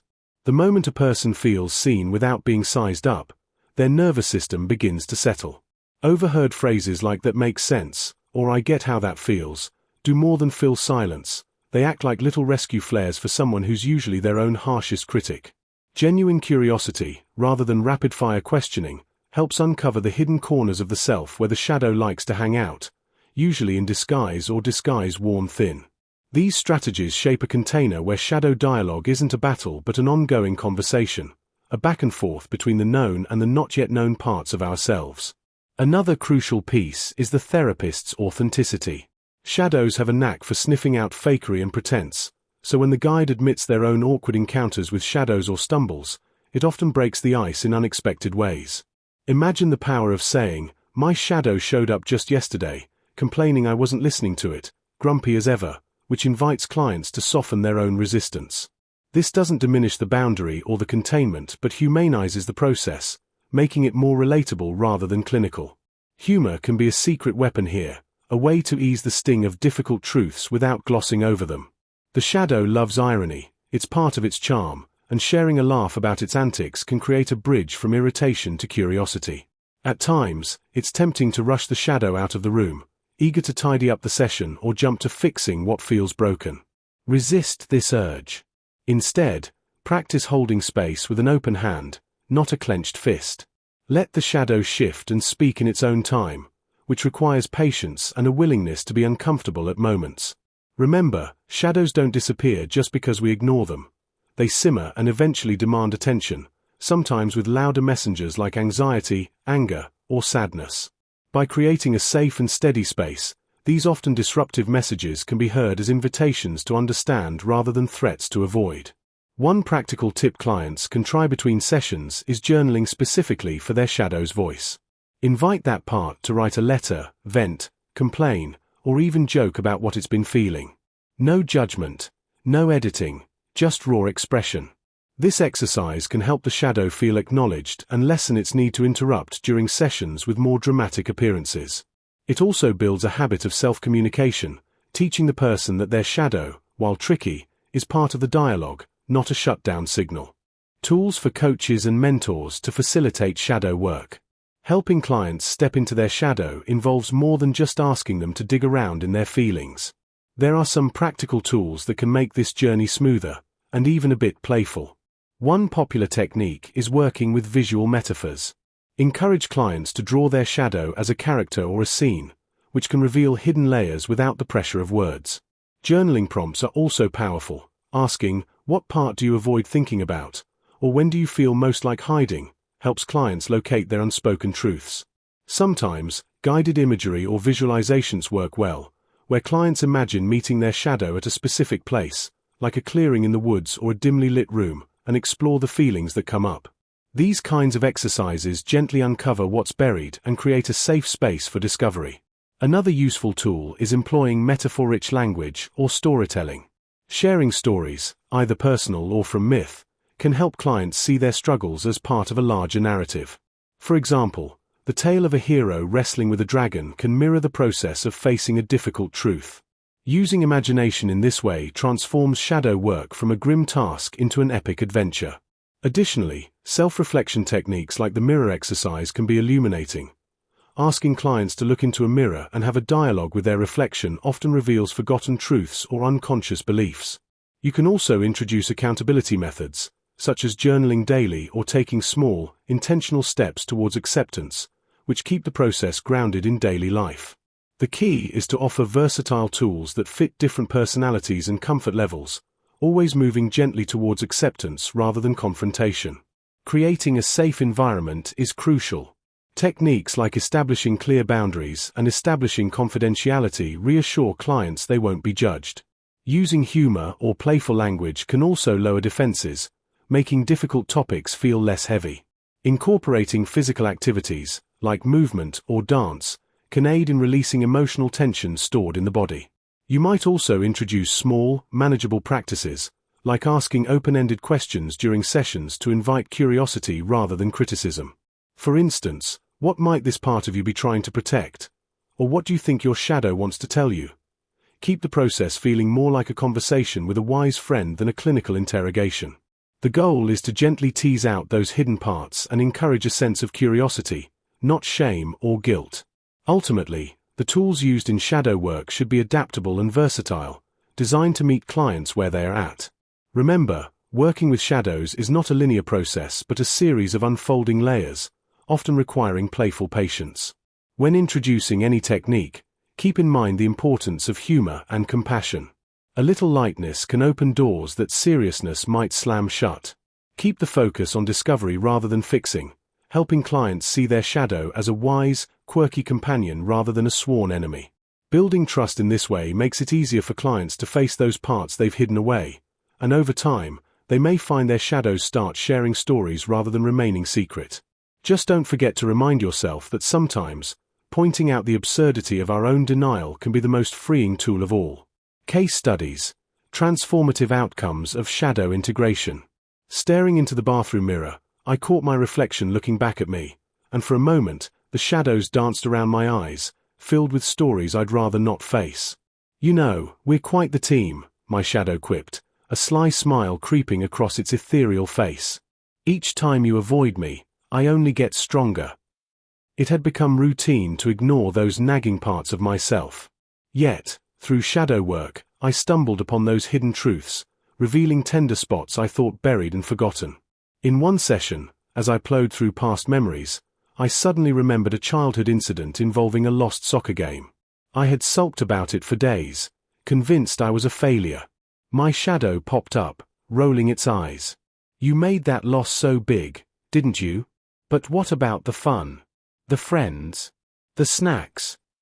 It dawned on me that by holding onto that yoke of defeat, I had obscured precious memories of joy. The moment I accepted that loss, it felt like shedding an unnecessary weight. I learned that behind embarrassment lies the foundation of growth, waiting to be acknowledged. The more I conversed with my shadow, the more I became attuned to its role in my existence. Once, during a particularly challenging work meeting, I was on the verge of snapping at a colleague. My shadow raised an eyebrow, reminding me that my reactions stemmed from buried frustration about feeling unrecognized for my contributions. "You don't want to look like the villain here, do you?" it teased, poking at the edges of my irritation. There I was, balancing on the tightrope of professionalism and unfiltered emotion, and I cracked a smile, realizing how silly my distress was in that moment. This interaction led to a breakthrough. I learned to express my thoughts with humor and vulnerability instead of defensiveness. Such moments were not only profound, they also colored my therapy sessions with laughter. Acknowledging that the serious side of self-exploration can coexist with light-heartedness offered a refreshing perspective. Each session felt less like a tedious chore and more like a playdate with my inner self, as I unearthed quirks and reflections that generated spontaneous laughs. My shadow wasn't a foe. It was the annoying yet wise friend who guided me through my own maze. The change in my approach transformed not just my pattern of thought but also the way I engaged with others, leading to more authentic connections. We all have shadows lurking in the corners of our psyche. Rather than banishing them, nurturing a relationship with these inner aspects allows for richer personal exploration. By embracing the quirky moments, even the awkward ones, self-discovery becomes a more enjoyable journey. For anyone ready to invite their shadows into the light, start by observing your reactions daily. Consider journaling about moments when you feel an unexpected surge of emotion or annoyance and ask your shadow, "What's bubbling under the surface?" Often, there's humor in those realizations that can break the weight of solemnity. Next time you feel irritated or uncomfortable, pause and check for the shadow's presence, turning what could be a blind spot into an opportunity for growth. 11. Shadow in cultural and collective contexts. The collective shadow, societal blind spots and projections. "You keep looking away," my shadow teased, flickering in the corner of the room like that stubborn flicker of a bad light bulb nobody wants to change. "Ignoring the whole mess because it's easier to pretend it's not there, right?" I shrugged because, well, who likes admitting the uncomfortable truth that entire parts of our society operate under invisible rules nobody ever talks about? These blind spots aren't just personal quirks or odd little secrets. They're shared, unspoken agreements about what's okay to notice and what we pretend doesn't exist. Imagine a city full of people all knowing a Wi-Fi password that's never spoken aloud because saying it out loud would rattle the whole system. That's the collective shadow in action, massive, quietly humming beneath the surface of our everyday lives. Our collective shadow shapes the stories we tell about ourselves as communities, nations, and cultures. Some parts are obvious, a history ignored, voices erased, uncomfortable truths swept under rugs the size of continents. But these shadows also camouflage themselves in more sneaky ways. Take the way certain groups get labeled as other, while we heartily clap ourselves on the back for progress. Or how money, status, and power become invisible kings wearing crowns so obvious no one questions them. These blind spots aren't accidental. They are the product of countless individuals choosing what to see or ignore, often so they don't have to wrestle with the more challenging realities. We act like a society with an eye half shut, blinking away inconvenient truths because acknowledging them might mean change, and change is scary. It's easy to get lost in the big patterns, but sometimes the best way to see the shadow is by watching what society projects onto others. Have you ever noticed how people hate the very traits they secretly fear show up in themselves? It's like looking in a funhouse mirror that distorts and exaggerates, revealing not the person in front of us but the fears living inside us. When a group is demonized, or certain behaviors are mocked or punished harshly, ask what part of ourselves we're scared to own. Is it anger? Vulnerability? A need to belong? These projections act like societal smoke signals, pointing to hidden wounds and denied fears. By exaggerating those qualities in the other, we boost our fragile sense of safety and control. Think about how political debates, social media fights, or neighborhood disputes often gaslight the real issues. Instead of talking about systemic poverty, conversations turn into blaming lazy people. Instead of addressing racism, it's reduced to isolated incidents. These deflections aren't random, they're protective moves by the collective shadow to avoid confronting its own discomfort. The tricky part is that the more loudly one shouts about someone else's faults, the louder the shadow mocks back, whispering that maybe those flaws live within us too. Recognizing this dance between projection and avoidance can feel like watching a play where the actors don't realize they're on stage. Once you see the script, the whole performance changes. The shadow's favorite trick is to make us feel alone in our awareness. But really, the collective shadow is a reflection of shared fears and unspoken shame. When we start naming these blind spots, even in small conversations, the fogged mirror starts to crack.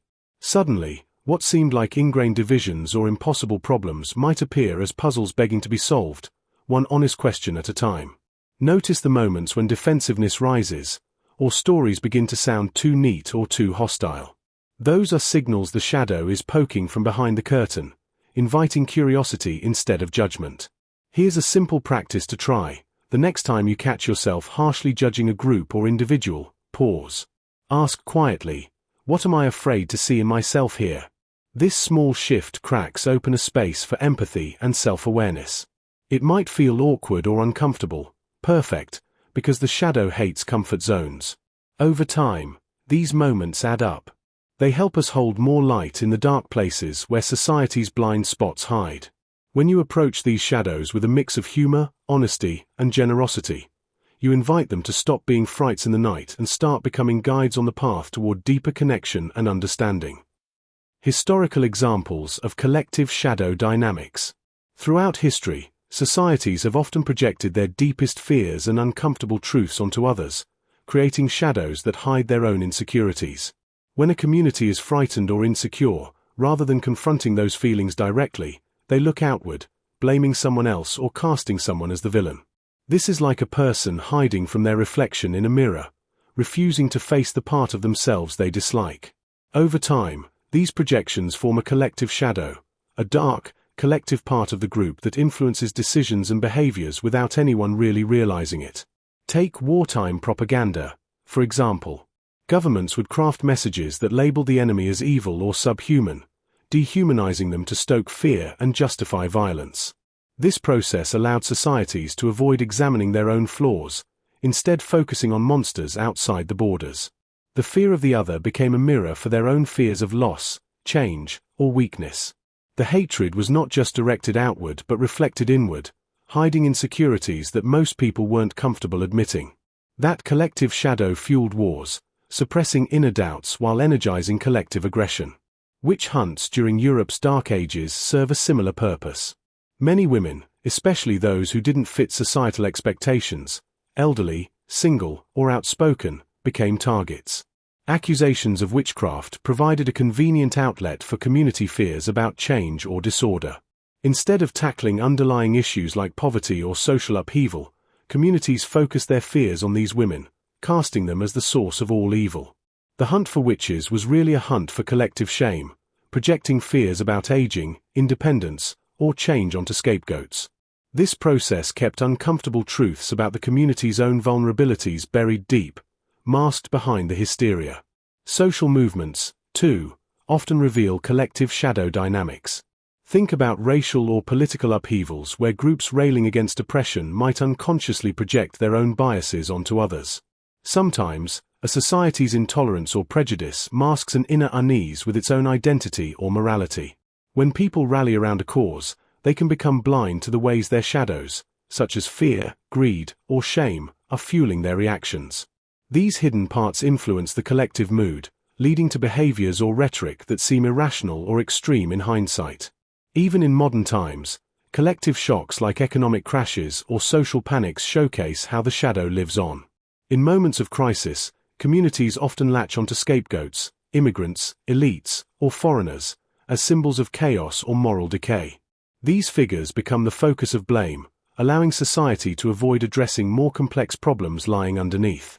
The shadow thrives on simplicity and denial, turning internal anxieties into external enemies. When unchecked, these dynamics can escalate, fueling further division and unrest.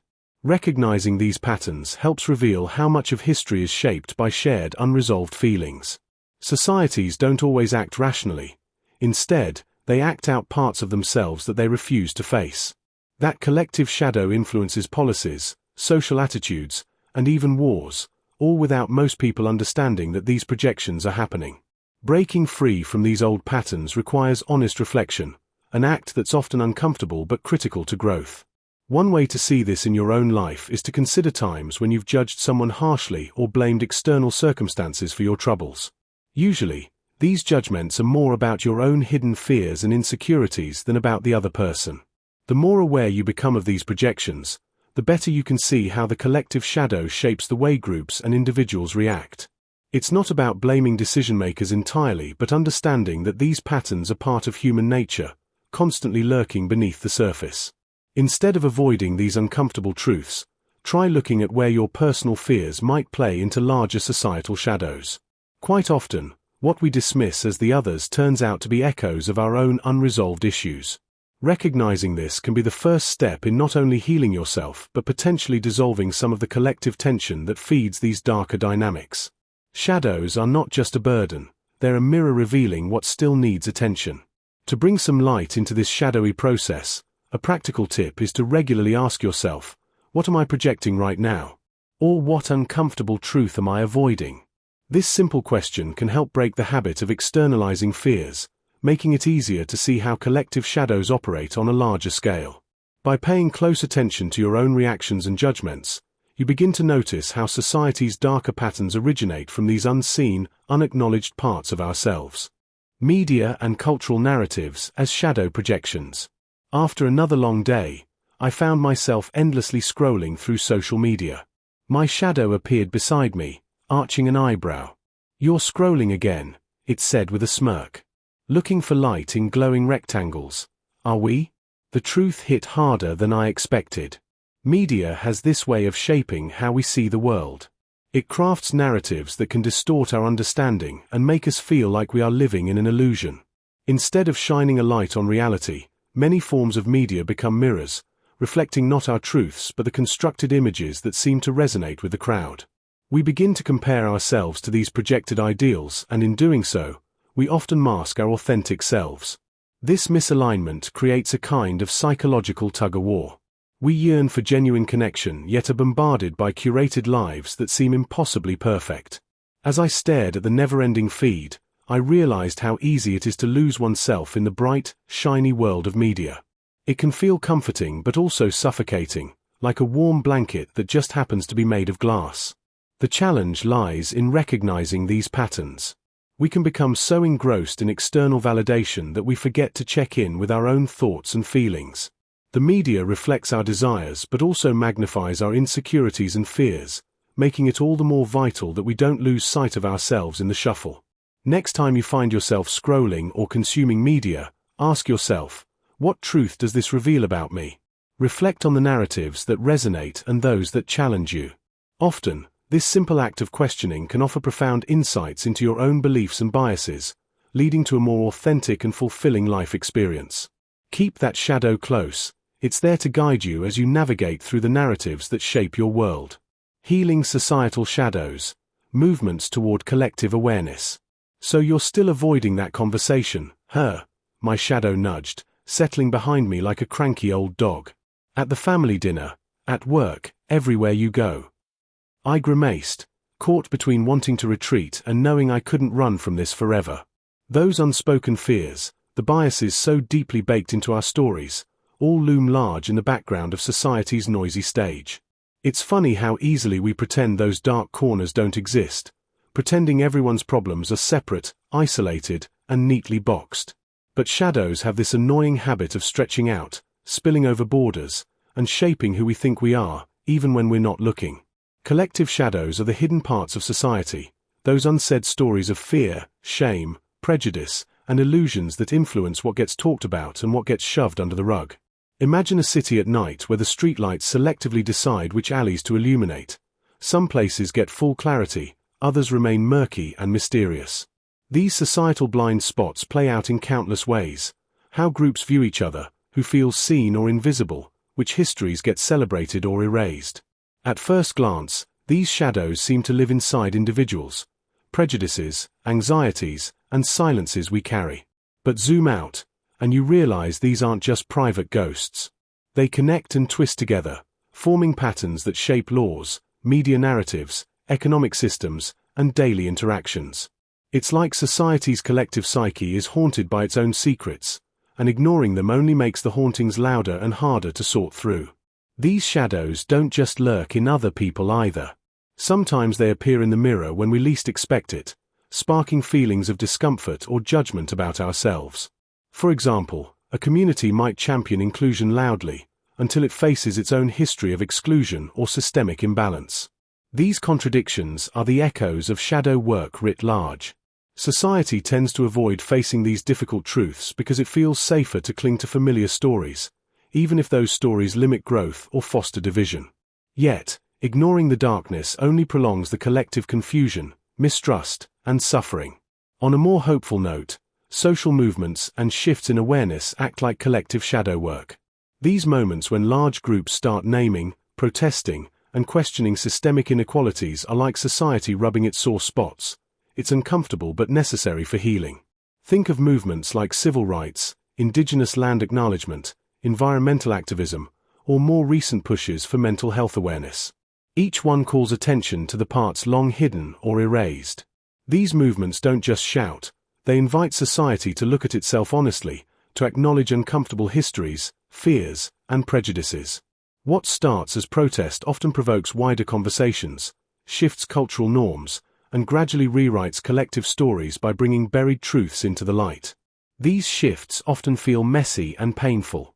There's resistance, denial, and plenty of clumsy misses because collective shadow work is slow and uneven.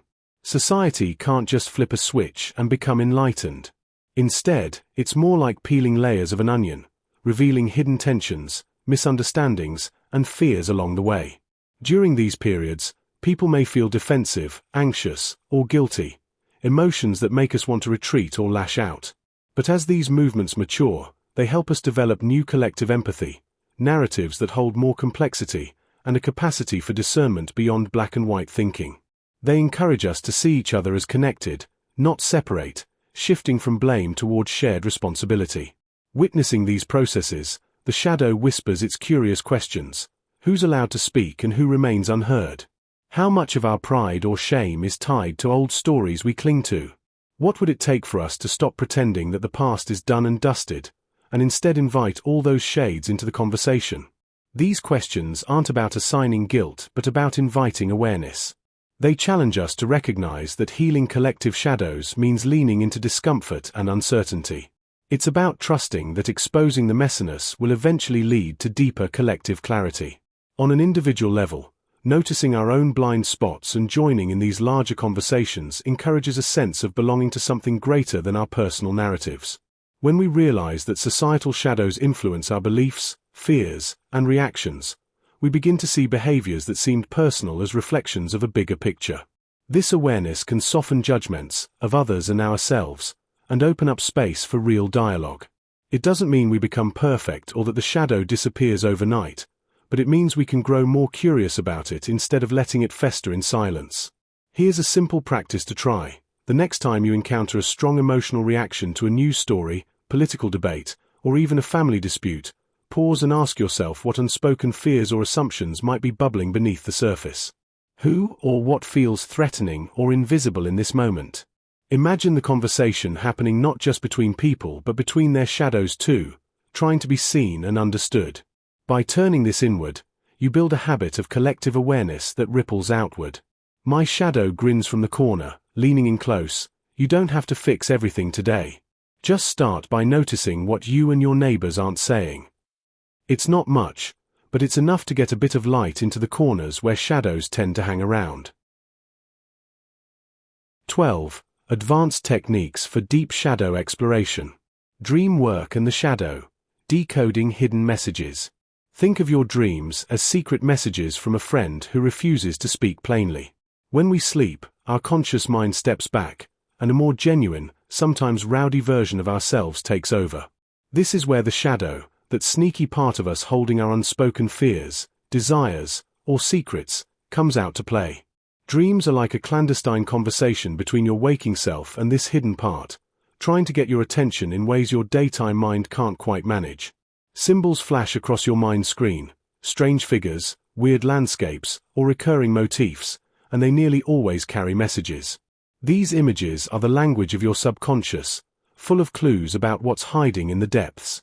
Once you start viewing dreams as coded letters from your inner world, decoding them becomes a game of detective work, where every symbol, color, or character points to a part of your shadow lurking beneath the surface.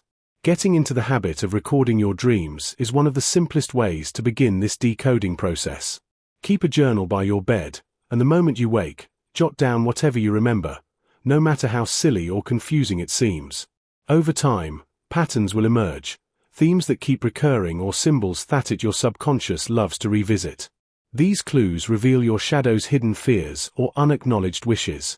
For example, dreaming about being chased might reflect avoiding a certain issue in real life, or dreaming of flying might symbolize a desire for freedom from daily constraints. Sometimes, your dreams show exaggerated versions of your daily conflicts or suppressed emotions. The key is to pay attention without judgment, watching for symbols that stand out or feelings that linger after waking. Think of dreams as your mind's way of pointing directly at how you really feel, sometimes softly, sometimes with a punch. If you're willing to listen, they hold valuable truths. Using practical tools like surreal scene analysis can deepen this relationship with your shadow.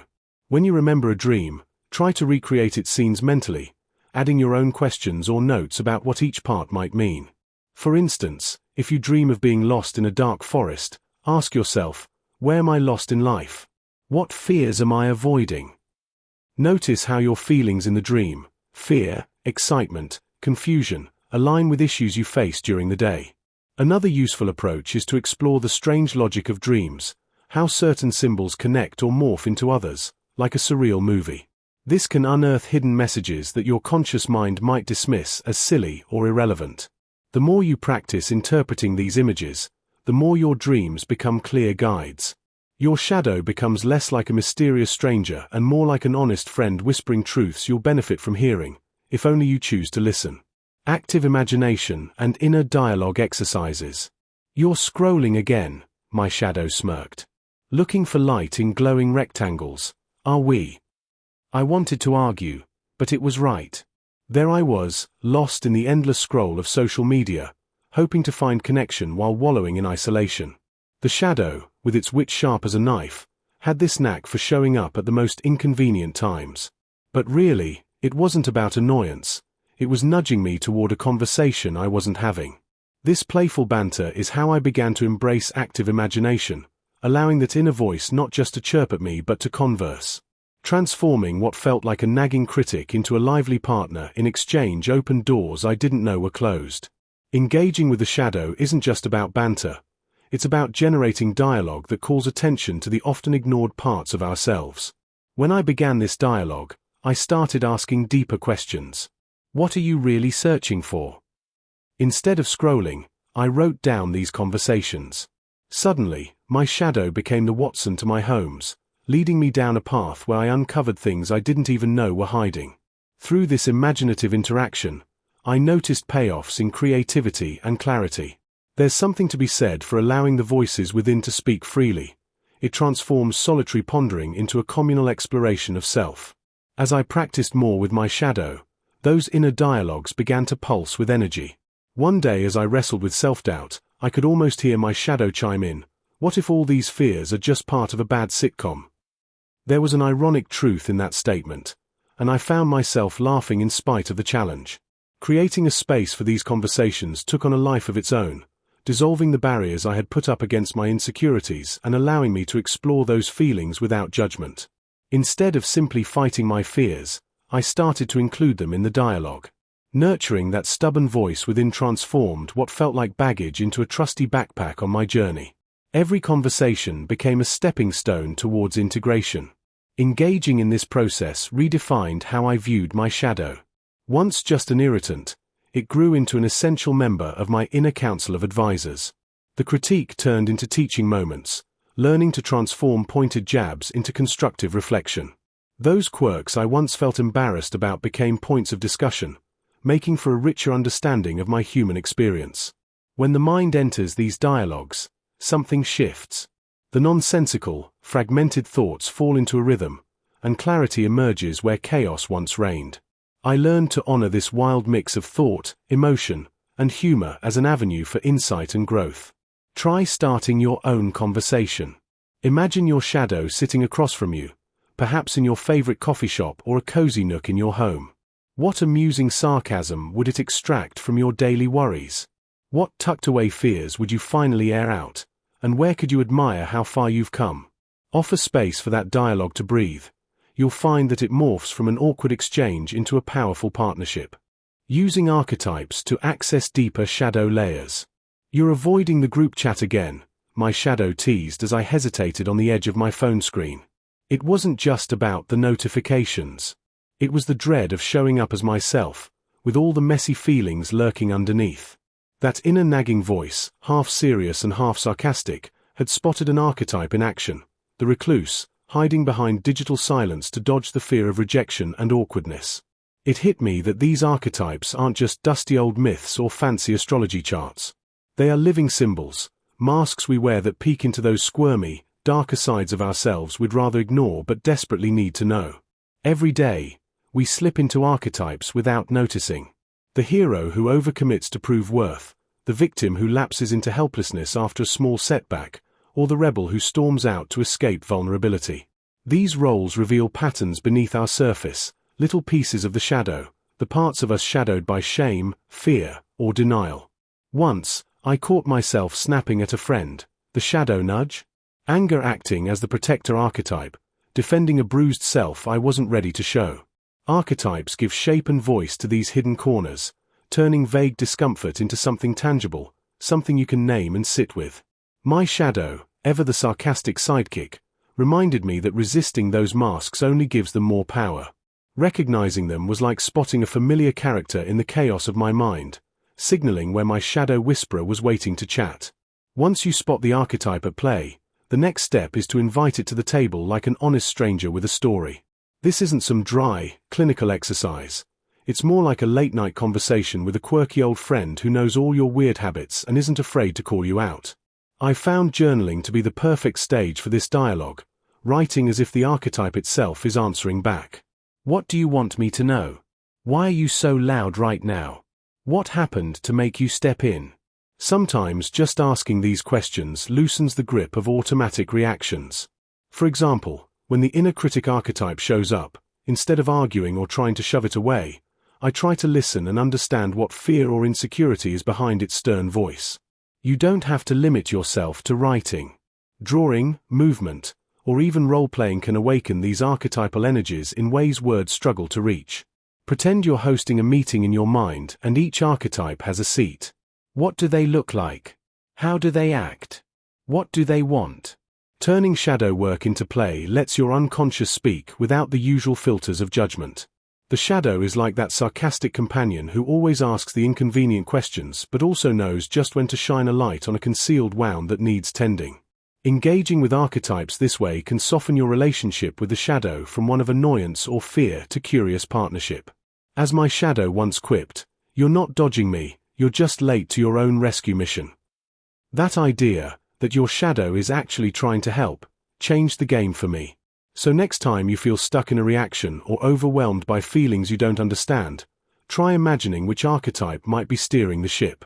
Say hello to it, listen to its story, and thank it for showing up. This practice opens a door to those deeper shadow layers where healing and insight wait in the wings, patiently, ready to be noticed.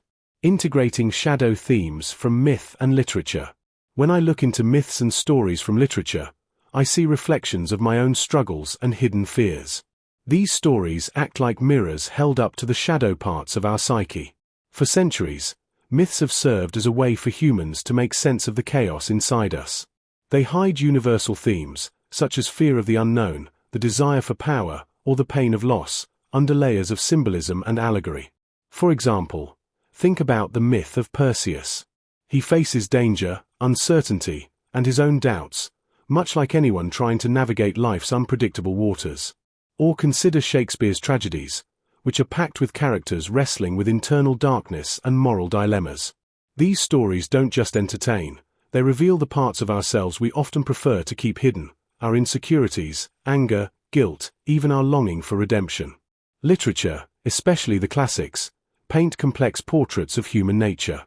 Take Dante's journey through the Inferno, which uncovers our own fears of hell, or the Greek tragedies that expose the destructive forces of unchecked passions. In every myth or story, there's a shadow theme waiting quietly, a secret that hints at our universal human condition. We recognize ourselves in these tales, even if only through a flicker of discomfort or curiosity. Using these stories as mirrors isn't just about understanding others, but about seeing parts of ourselves more clearly. When we meet the shadow in myth, be it a monster, a villain, or an internal struggle, we gain glimpses into what we deny or suppress. This reflection can be unsettling, but it's also necessary for growth. Shadows aren't just dark corners, they are treasures of hidden insight, waiting to be uncovered beneath familiar stories. Once you start recognizing these mythic themes as parts of your own story, it becomes easier to work with your shadow rather than run from it. One way to do this is by identifying core motifs that show up repeatedly in your life, such as the hero's journey, the fall, or the exile, and then asking what they reveal about your inner world. For example, if you notice yourself continually pushing yourself to prove worth, you might be living out a myth of the hero seeking validation. Engaging with these themes isn't about solving every inner conflict overnight. It's about playful curiosity, asking, where else have I seen this pattern or fear?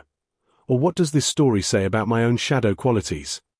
Journaling about these connections can turn mythic symbols from distant stories into personal tools for clarity. Over time, you'll start to see how these stories hold keys to not just understanding your shadows, they can also point toward ways to embrace and transform them. Practicing this integration means allowing mythic themes to influence your daily life. Notice when you're overwhelmed by anger, guilt, or fear, and then think about what mythic symbol or archetype fits your feeling. Is this a monster to be tamed or a guardian to respect? By framing your inner experience as part of a myth, it becomes less frightening and more manageable.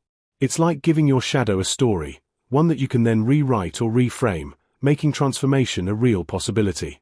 This process isn't about perfection or fixing yourself. It's about shifting the story you tell yourself. When you see your struggles as chapters in a mythic journey, every challenge gains meaning. Over time, you start to recognize that integrating shadow themes from stories allows you to stand more confidently in your own truth.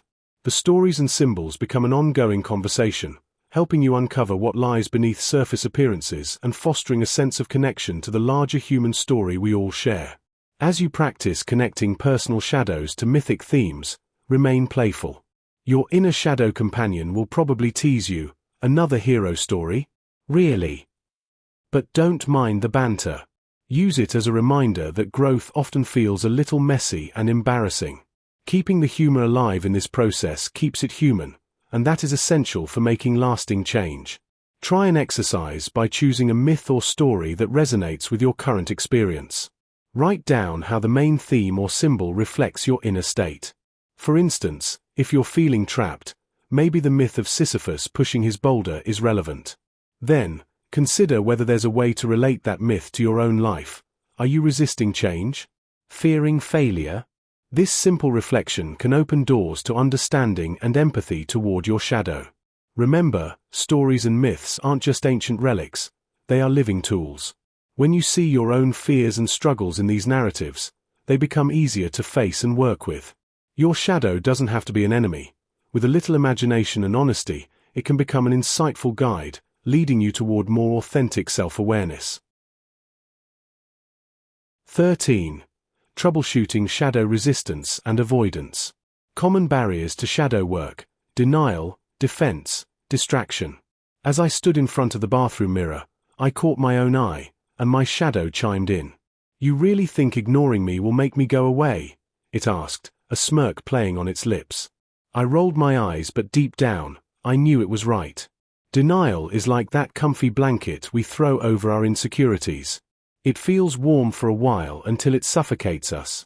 Diving into shadow work effectively means facing what we prefer to keep hidden and vulnerable.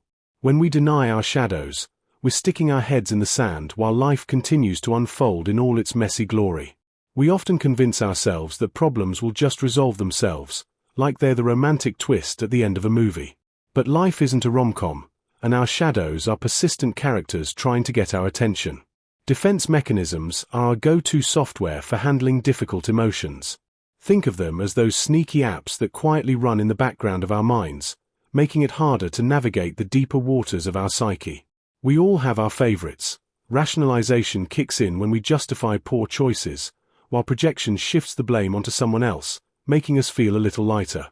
When my shadow teases me about my tendency to dodge uncomfortable truths, I laugh because it's spot on. These shields might protect us temporarily, wrapping us in an illusion of safety, but they hold us back from growth. They're like a dress rehearsal that never leads to the main performance, leaving us stuck in a cycle of avoidance. Distractions are the charming little devils that pull us away from what really matters. They can appear as temptingly innocent activities, scrolling through social media, binge-watching yet another mindless series, or endlessly checking our emails. Each distraction whispers what my shadow often reminds me of: look over here. This is more fun. The truth is, these diversions serve as perfect cover-ups for the uncomfortable shadows lurking beneath. And it's all too easy to become lost in a sea of digital content that keeps us entertained but doesn't enrich our lives. Addressing our shadows feels far more challenging than swiping through an endless feed of cat videos, especially when that requires introspection we'd rather avoid. To tackle these barriers, with denial sipping its sweet drink on the sidelines and defense playing the vigilant bodyguard, we need to recognize their presence. A useful exercise is to take a moment each day to check in with yourself. Maybe jot down what you're feeling or what you're avoiding. Let your curious self wonder how those feelings connect to your shadow. Why is it easier to scroll than to sit in the silence of your own thoughts? By gently nudging those distractions aside, you allow yourself and your shadow the space to engage in a meaningful way. Slowly but surely, you transform this annoying presence into a useful guide.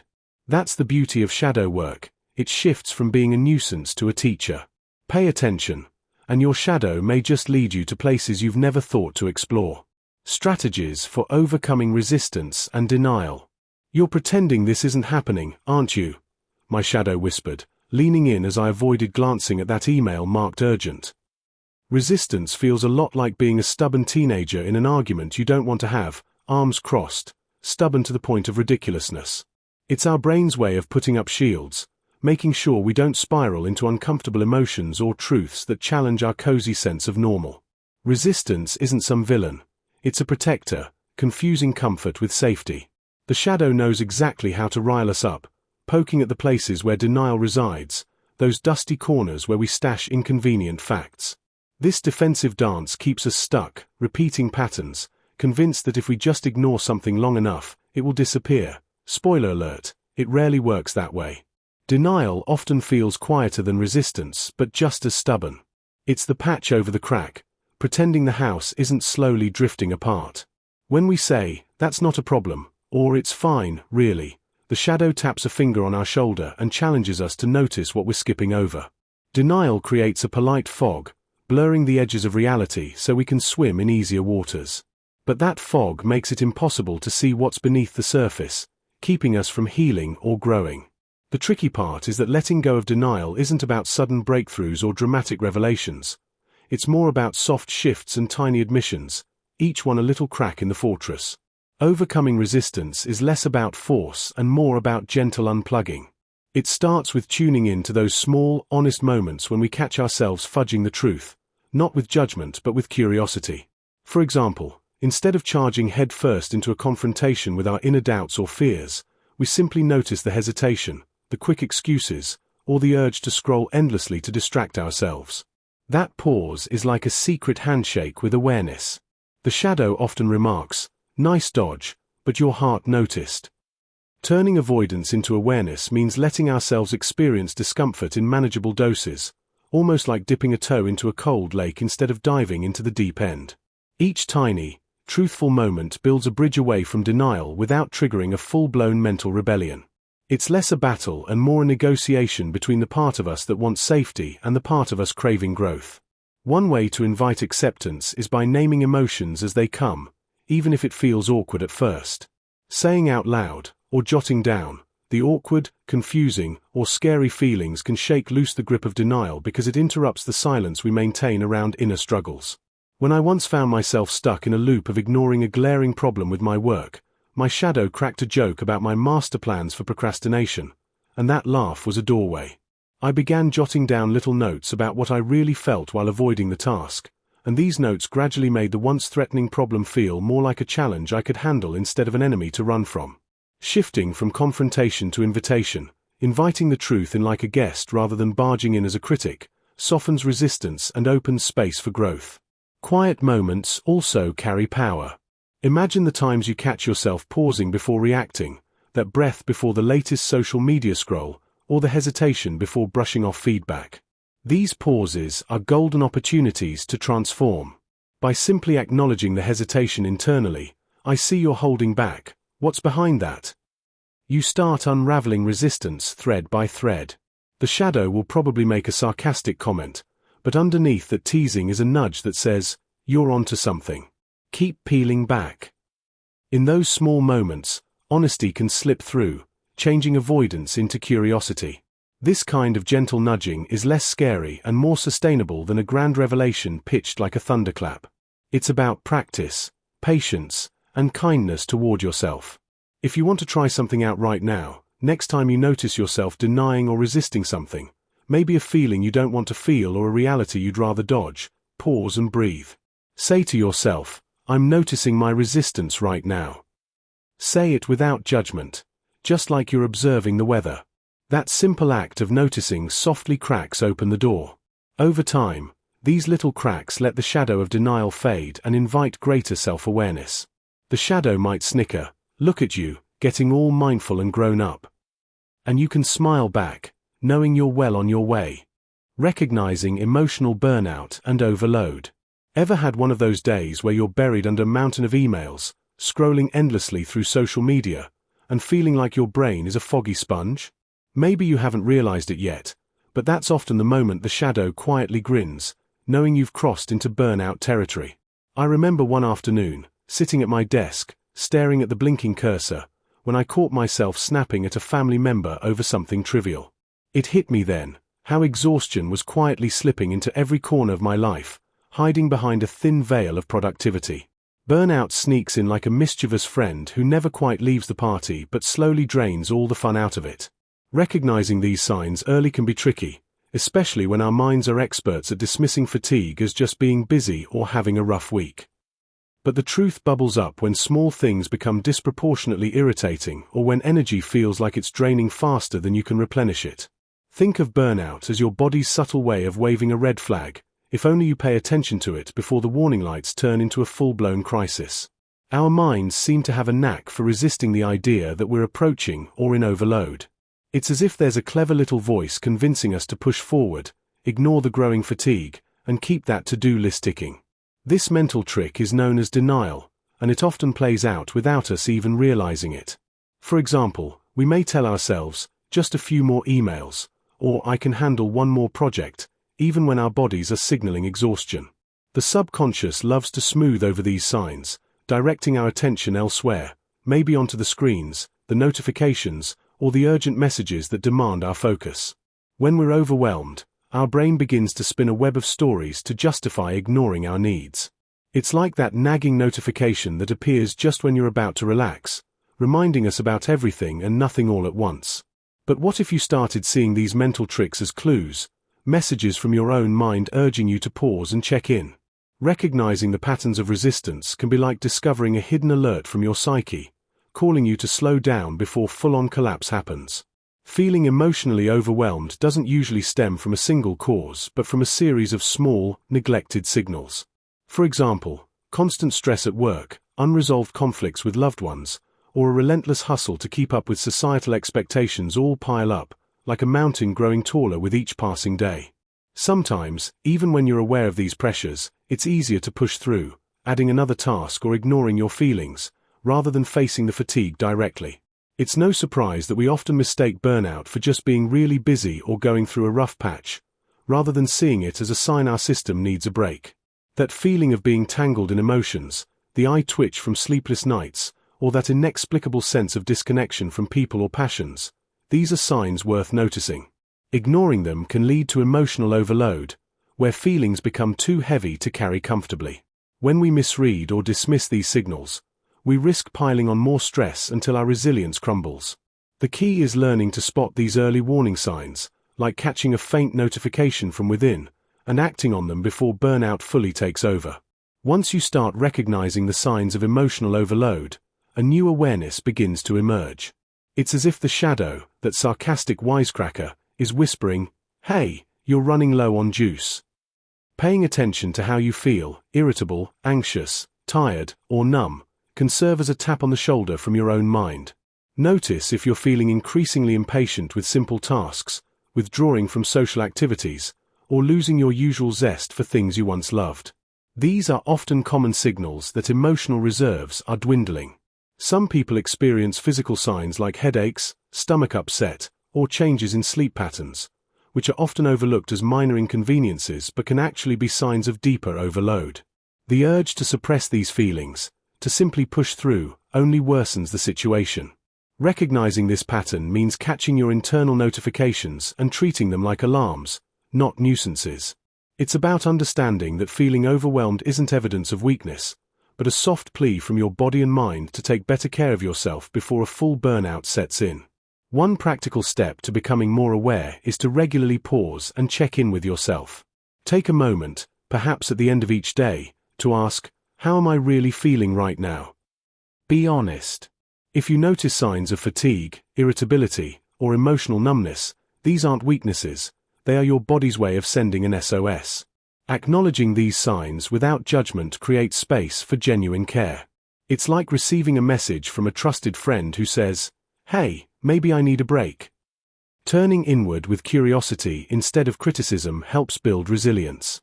Over time, this habit allows you to catch the early waves of overload before they turn into storm clouds.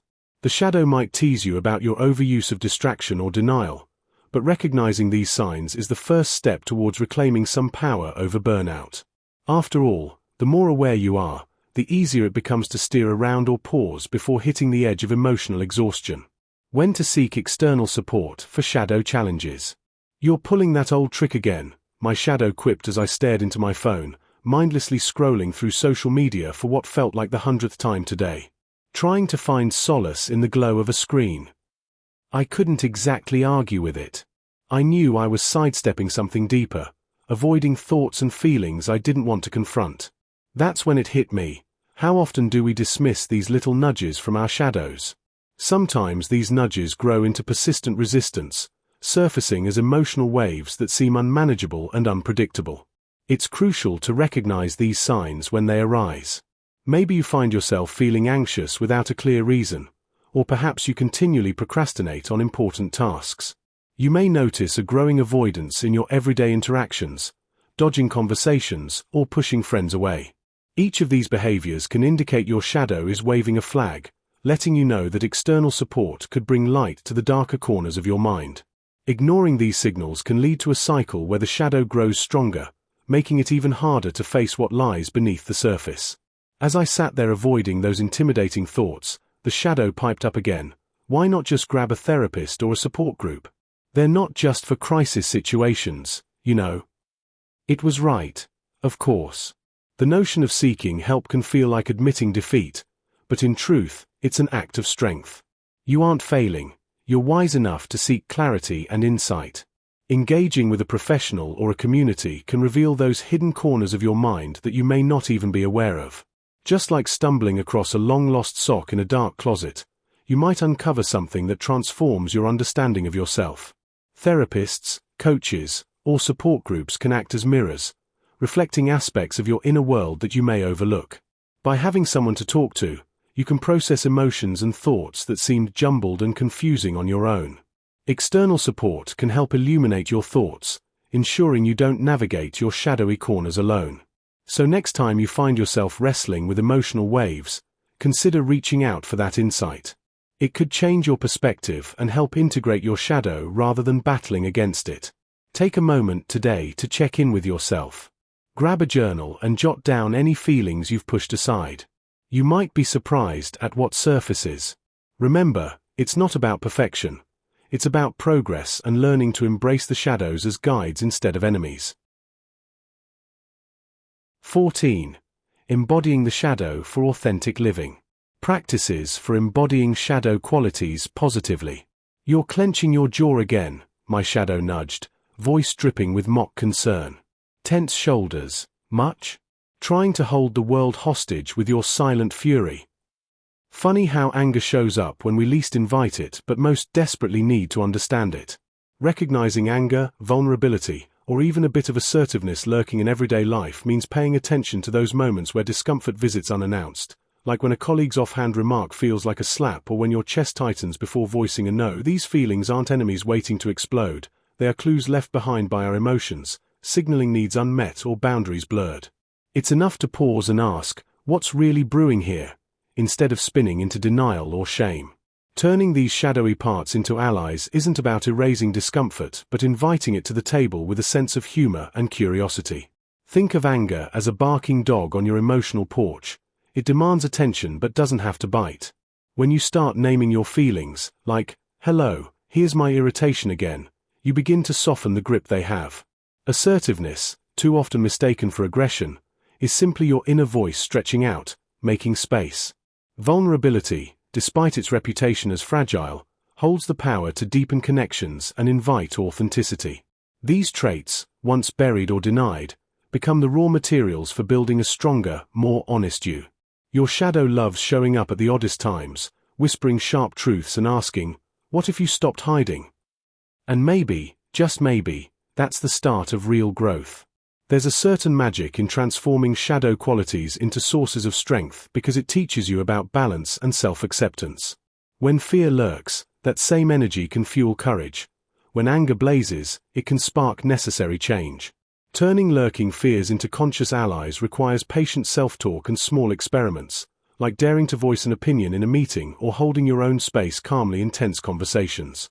I learned that saying I feel frustrated instead of bottling it up doesn't lead to disaster. It clears the air and earns respect. It's also about forgiving yourself when these qualities tangle into awkward moments or conflicting urges. Each time you step into that awkwardness with a dash of kindness, you're practicing integration, slowly blurring that sharp line between good and bad traits. The shadow, once a pesky heckler, becomes a cheeky coach who says, "Gotcha. Ready to play on your team now." Next time you notice a surge of fierce feeling, try this. Acknowledge it like a passing guest without judgment. Ask, what do you need right now? This simple practice flips the script from being overwhelmed to being curious. It's like inviting your shadow to coffee instead of a confrontation.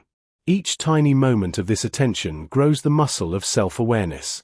Your emotions, sharp, messy, human, begin to feel like conversation partners instead of saboteurs.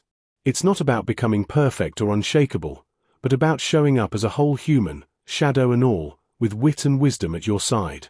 Using shadow traits to enhance creativity and courage. As I stood in front of the mirror, my shadow leaned casually against the doorframe, smirking. "You're afraid to take risks," it said, eyes glinting. I wanted to argue, to deny it, but deep down, I knew the truth. That part of me hesitated at the edge of bold ideas, skirting around boldness because of small fears of failure or rejection.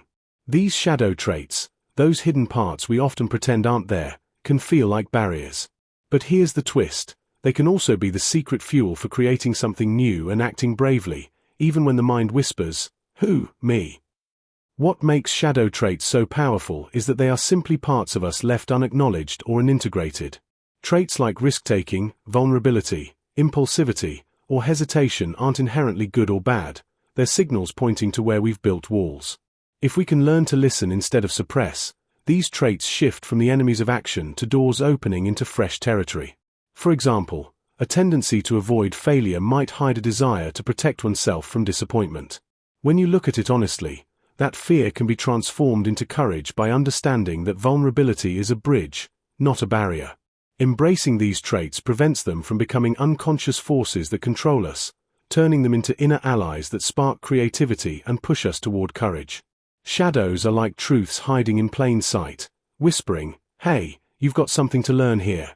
Recognizing these traits as guides, rather than flaws, changes the game. Think of risk-taking as a game controller. Pressing the right buttons might lead to a new level, while avoiding risks keeps you stuck in the same spot. When you find yourself hesitating on an idea, ask yourself, what am I unconsciously trying to protect? Maybe it's fear of failure, judgment, or even success. Acknowledging that helps you reframe what is holding you back. Courage isn't about becoming fearless. It's about moving forward despite the fear. Shadow traits, once understood, become stepping stones to bold action and original work, allowing creativity to flourish in that space where most people feel unsafe or unsure. One way to work with shadow traits is to get playful with them. Imagine them as quirky characters in your mental sitcom, sometimes annoying, sometimes wise. If you notice impulsivity knocking on your door, instead of resisting it, ask, what is this impulse trying to tell me? Maybe it's a craving for freedom or novelty. Channel that energy into small, deliberate acts, like doodling madly for 5 minutes or tossing ideas into a rough sketch. This approach turns impulsiveness from chaos into a catalyst. Likewise, if hesitation keeps you from sharing your ideas, set a timer and speak up within that window, risking a small failure to stretch your comfort zone. These tiny experiments can uncover hidden strengths and help you see that your shadow, with all its quirks, is a goldmine of originality waiting to be tapped. In essence, shadow traits aren't the enemies. They're parts of you whispering, let's do something different. They challenge the idea that only perfection or strict control leads to good work. Instead, they invite curiosity about the unknown parts of yourself, that messy, unpolished zone where creativity and courage often hide. When you start viewing your shadows as partners rather than problems, suddenly your capacity to create and act boldly expands. The next time your inner critic or hesitation shows up, ask it what it's afraid of and what it might be protecting. Trust that underneath those fears is a chance to find something real, raw, and incredibly original. Shadow traits aren't obstacles, they're your hidden allies, urging you to step outside the usual and discover what you're truly capable of creating. Balancing light and shadow in daily behavior. Every day is a fresh canvas with choices that paint our experience. Sometimes, I find myself standing in front of the mirror, my shadow casting a rather sarcastic grin. "You're scrolling again," it muses, eyeing the glowing rectangle in my hand. Looking for light in these tiny screens. There's an undeniable truth in its mockery. As I scroll through endless feeds, I realize that it's just as much about avoiding my shadow as it is about seeking out the light. Each click and tap is a choice, a moment to negotiate between my more admirable tendencies and those hidden parts that I'd rather brush aside. The shadow isn't an enemy. It's a constant companion that nudges me, reminding me of the parts of myself I sometimes ignore. It whispers, or sometimes shouts, about my insecurities, my fears, the ugly bits I tend to hide behind a brave face. The truth is, acknowledging the shadow serves a purpose. It allows me to confront the uncomfortable truths that shape my behavior.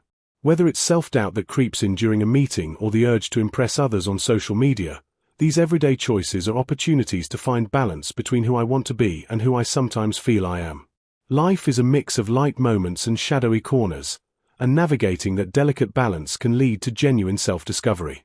Transforming these internal conflicts into authentic expressions requires a playful approach. There's something liberating about accepting the chaos that comes with being human. I've learned to lean into the awkwardness and the messy parts. Instead of resisting my shadow's presence, I can engage with it, turning moments of doubt into a playful dance of self-awareness. For example, when I catch myself worrying about what others think, I stop and ask my shadow, what's the worst that could happen if I just showed up as myself? This simple question reframes the anxiety into curiosity. Suddenly, Those fears feel less like insurmountable obstacles and more like stepping stones toward authenticity. This integration doesn't have to be complicated. For instance, practicing mindfulness during a busy day can become a ritual where light and shadow coexist. Taking a moment to pause, breathe, and reflect can help me recognize feelings of frustration or insecurity. I can acknowledge them without judgment. It's okay to feel overwhelmed, yet it's just as vital to remember the light. Play helps too. I encourage myself to find humor in mistakes. When my shadow chimes in with its witty remarks after a stumble, I laugh at the situation rather than sulking in self-pity. This relationship, from irritation to curiosity and ultimately to integration, grants me the grace to embrace my flaws. Forget striving for perfection. It's about showing up, imperfections and all. Next time you find yourself in a tough situation, try talking to your shadow. Ask it what it sees when you're feeling out of sorts. This conversation can reveal insights that lead you to balance. Instead of views limited to black and white, we begin to see the beautiful gray in between. It's about understanding what these moments teach us about our nature and our relationships. Let the light remind us of our strengths and the shadow to humbly acknowledge our flaws. So, as we navigate life's unpredictable currents, let's not dismiss our shadows, but rather invite them along for the ride. To merge these insights into action, consider setting aside 5 minutes each day for reflection. Ask yourself what your shadow is trying to tell you. Use a journal to jot down thoughts. Write about the moments that triggered your insecurities. Reflecting this way not only strengthens the bond with your shadow but also shines a light on your authentic self. Embracing both sides fosters a life rich with understanding and empathy, towards others and towards oneself. Case studies of authenticity through shadow integration. Why do you always need everyone's approval? The shadow poked at me one evening when my friend Sophie was venting about her new job. Sophie had always been the queen of people-pleasing, her smile like a mask designed to smooth over any discomfort. But underneath that cheeriness, she nursed silent doubts she never shared, not even with herself. Then came a moment when Sophie caught her reflection, not just in the mirror, but in the eyes of her colleagues, realizing she'd been hiding a version of herself she thought unacceptable. That evening, I watched her wrestle with the parts of her that felt too vulnerable to show, those awkward insecurities that whispered she wasn't enough. It wasn't a grand awakening. Instead, it looked like small, stubborn admissions, the fear of rejection, the quiet jealousy, the discomfort with her own voice. Borrowing a concept from the psychologists, Sophie invited her shadow to the table, not to be fought or banished, but to be understood. She started talking openly about what made her nervous or self-critical, and strangely, the more she did, the lighter the load felt. Her insecurities didn't vanish, but they loosened their grip, transforming into surprising assets. For example, her sensitivity became empathy, vital in her work with people. Her fear of not fitting in sparked originality, because she didn't follow the crowd but carved her own path. The very parts she once concealed now fueled a genuine confidence, the kind that feels warm, not performative. Watching Sophie's shift, I realized that the shadow isn't some mysterious villain lurking in the background. It's a part of us that quietly waits to be welcomed, a companion who holds those unpolished parts we believe might scare others away. Her story shows that honesty with those hidden fragments can turn them into sources of true strength rather than weaknesses to hide. If you find yourself shying away from a trait or feeling ashamed of a not-so-perfect thought, that might be your shadow nudging you, inviting you to listen, not reject. There was a moment when I realized my shadow had a wicked sense of humor. It decided to highlight everything I wanted to keep under wraps. My clumsy attempts at small talk, the times I talked too much to cover nervous silences, even those cringeworthy moments when my confidence cracked in front of strangers. Rather than shrinking away, I began to see these moments as pieces of a bigger story, a story that wasn't polished but real. I met people who did something similar, not by hiding their awkward bits, but by making them part of their authenticity. One friend talks openly about her social anxiety during meetings, not as a complaint, but as a way to connect and invite understanding. Another began sharing her messy creative process online, not waiting for perfection, but showing the stumbles and false starts that most people never see. The magic happens when we stop pretending to have it all together. Embracing those awkward truths isn't about self-pity or doom scrolling on our flaws. It's about naming what feels off and then allowing it to exist without judgment. These stories remind us that everyone has a shadow part, those little uncomfortable truths waiting in the wings. We gain access to a more authentic way of living when we stop running from those things and start weaving them gently into our daily narrative. It's like giving our internal shadow a seat at the table, a place to speak its truth, which softens our defenses and invites connection. There is an edge of power in owning the parts of ourselves we once hid. When a person admits to fear, awkwardness, or doubt, they stop feeding the myth of invincibility that social media and society love to sell. It makes room for real relationships and honest conversations where masks don't matter. The Shadow's Tough Love Challenge often sounds like, why hide what you think is weird or embarrassing when it's exactly what makes you human? Recognizing those parts creates an atmosphere where you can be yourself, unfiltered and whole, which feels more freeing than any approval ever could. Try this. Next time you catch yourself polishing your story or hiding a quirk, pause and ask your shadow what it thinks. What is this little voice really wanting you to see? Naming one awkward truth out loud, maybe in a journal or to a safe friend, can start the process of turning your shadow from a pesky critic into a wise companion. Even just noticing how often you hide certain feelings or traits can open doors toward greater honesty with yourself and others. 15. Sustaining shadow awareness and future growth. Creating daily rituals for ongoing shadow engagement. Every day, I find little moments where my shadow peers out, usually when I least expect it, like during a coffee break or while scrolling through social media. One morning, I caught my shadow smirking in the mirror, whispering, still pretending to be okay, huh? It's funny how these tiny encounters can reveal more than hours of meditation or therapy. Starting with simple rituals feels less like a duty and more like catching up with an old friend who's always around, whether I like it or not. These small practices don't need to be grand, they just need to be regular enough to keep the shadow involved without overwhelming myself. Think of it as creating a habit of checking in with a witty, slightly annoying sidekick that knows your blind spots but also helps you see them clearer. Once daily check-ins become part of the routine, the process shifts from feeling like a chore to becoming second nature. The key is turning awareness into a conversation instead of fleeting moments. Instead of trying to banish or ignore the shadow, I start asking questions. What are you trying to tell me today? Or why did that comment sting so much? These questions turn the internal monologue into a dialogue that unfolds naturally. Over time, these practices develop into a habit. Like brushing your teeth or checking your phone, they become automatic. The more you do it, the more second nature it feels to pause and invite your shadow into the daily flow, creating an ongoing conversation instead of a sporadic visit. It's less about seeking perfection and more about building a friendly, recurring routine with your hidden side. Simple rituals might include journaling a few lines each morning about what your shadow hinted at yesterday, or taking a moment during your lunch to notice any sarcastic thoughts or avoidant tendencies. Maybe even closing your eyes for a minute to ask, what do I really feel right now? And waiting for a reply, no matter how sarcastic or honest it might be. The point is to keep it consistent. Over days, these small exchanges become familiar, like catching up with an old friend. They keep the shadow from remaining in the background, lurking unseen. Instead, it becomes part of your daily rhythm, nudging you toward awareness without making it feel like a chore or a task on an endless to-do list. These little habits turn self-awareness into a friendly ritual, not just a spiritual or psychological practice, but a daily dance with your own quirkiest, truest self. Tracking progress and shifts in self-perception.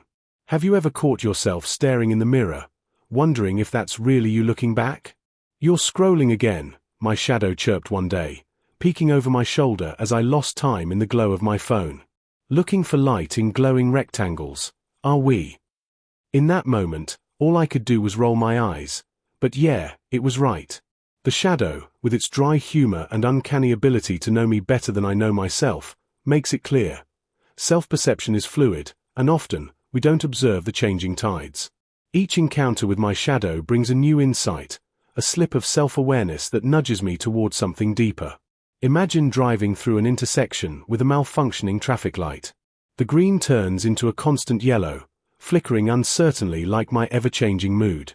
That slight panic? That's my shadow waving its arms, screaming, "You picked the wrong line." It's a moment of humor mixed with irritation, yet without it, I might miss the important signals my inner self is flashing at me. This connection with my shadow isn't about fear or judgment. Rather, it encourages me to face the contradictions within myself. It whispers nudges about choices I've ignored or ideas I've brushed off, shedding light on the complexity of my nature. Painting a path through this journey demands more than simply waiting for moments of clarity. When I started journaling, I treated it like an old, dusty mirror in my attic, something I knew was there but never quite looked at. Each page became a backdrop for my daily battles, fears, and silly revelations. The act of writing pulls that information from the deepest wells of my subconscious, guiding my attention straight to where my shadow finds its mischief. I've laughed aloud rereading my entries, realizing how often I mistook insecurity for wisdom. Mindful reflection is another tool that lets my shadow come out to play. Taking a moment to inhale deeply before reacting to my day offers space where observations arise unfiltered. Moments spent simply savoring a coffee or meditating on my morning routine have illuminated truths that lie beneath my habitual distractions. I'll sit, close my eyes, and I can feel my shadow right beside me, shaking its head. "You really thought ignoring that feeling would work forever?" it nudges, pushing me to acknowledge what I've sidelined. The interplay between these practices makes me aware of how my self-image shifts, whether it's from my mood, my company, or the responsibilities I carry. Sometimes, I wish I could simply mute my shadow.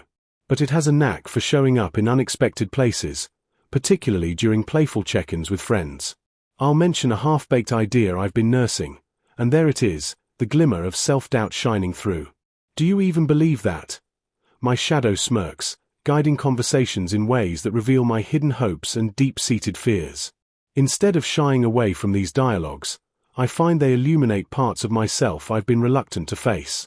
This openness embraces growth in genuine ways, allowing me to assess how perception weaves through my experiences. Tracking progress doesn't have to be a cold, hard task. It can morph into a personal journey where acknowledgement reigns supreme. Each amusing remark from my shadow, every reflective pause in my day, builds texture around my self-understanding. Humor softens the truths that might otherwise sting, spiraling me toward growth that feels less like obligation and more like invitation. If you ever feel lost staring at your reflection or unsure of your next move, try to keep your shadow close. It may just lead you toward the revelations you need, proving that the quirks of our self-perception are part of the wild and wonderful human experience.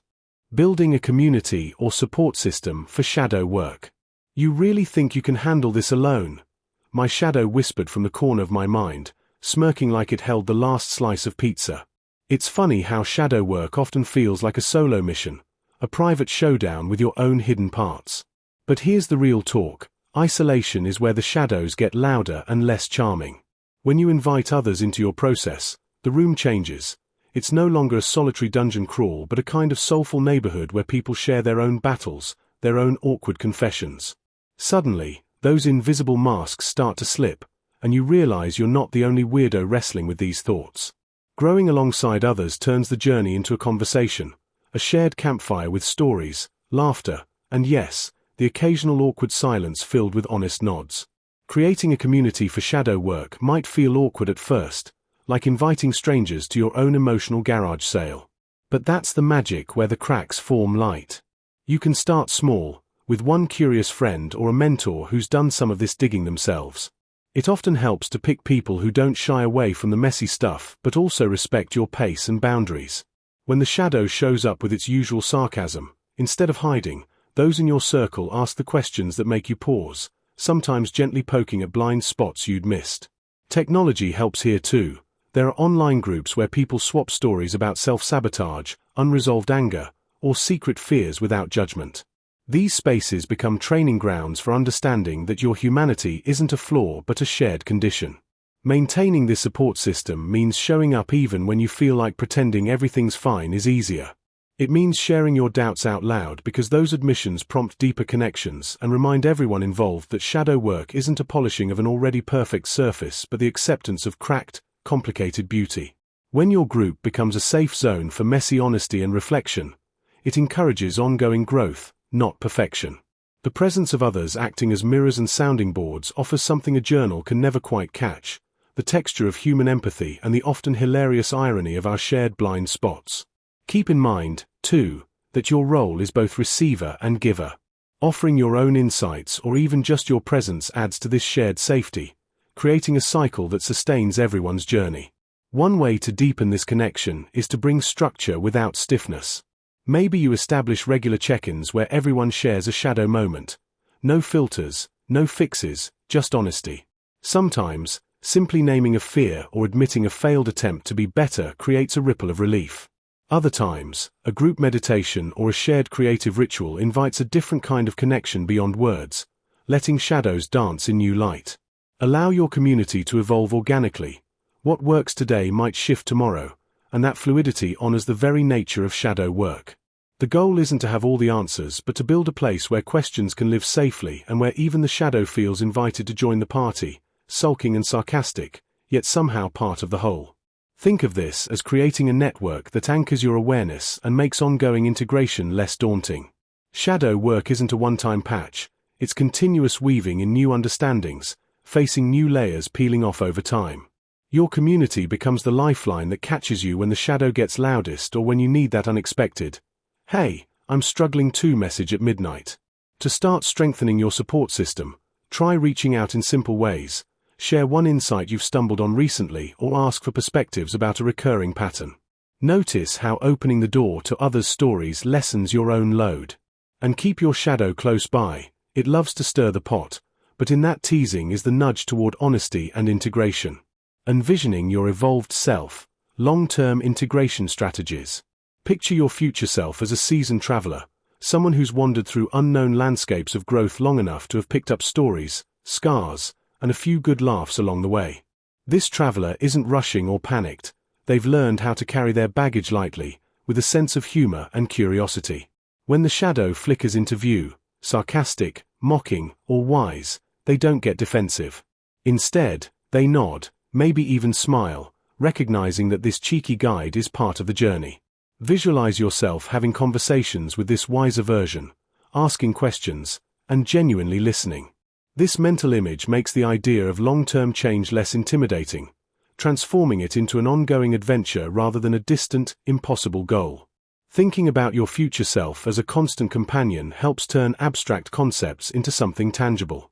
When you start seeing growth as a gradual process, kind of like tuning an old guitar or learning the rhythms of a new city, you realize that change doesn't have to happen immediately or perfectly. Small, consistent efforts don't just build habits, they weave a new narrative about who you are becoming. This kind of long-view perspective encourages patience and resilience. Instead of fixating on quick fixes, you understand that nurturing your evolved self involves everyday choices, like tending a garden, and that over time, those choices shape a more resilient, authentic identity. To solidify this vision, it helps to keep in mind that long-term integration isn't about erasing the past or pretending those shadows don't exist. It's about building a relationship with your inner critic, your doubts, and even your setbacks. Think of this process as maintaining a friendship with your quirkiest, most stubborn self, someone who shows up at the oddest moments, throwing questions or truths your way. Having this ongoing dialogue allows you to spot patterns, recognize self-sabotage, and celebrate small wins that might seem insignificant at first but accumulate into lasting change. The goal isn't perfection but an ongoing alignment with your deeper values and aspirations, even when the road gets blocked by doubts or distractions. One way to keep your future self and your shadow buddy close is to set regular check-in moments. Imagine marking a spot on your mental map, like setting waypoints during a long hike, where you pause, breathe, and ask, "Where am I? What have I learned? What stories am I telling myself today?" These checkpoints can be at the end of a day, once a week, or whenever you notice a strong emotional reaction. The act of pausing creates space for reflection. It also reminds you that growth isn't a straight line but a tangled trail, full of detours, surprises, and occasional dead ends. Each check-in helps you reconnect with your evolving self, ensuring you're carrying along lessons and not just habits that no longer serve you. Small, intentional practices sustain long-term change.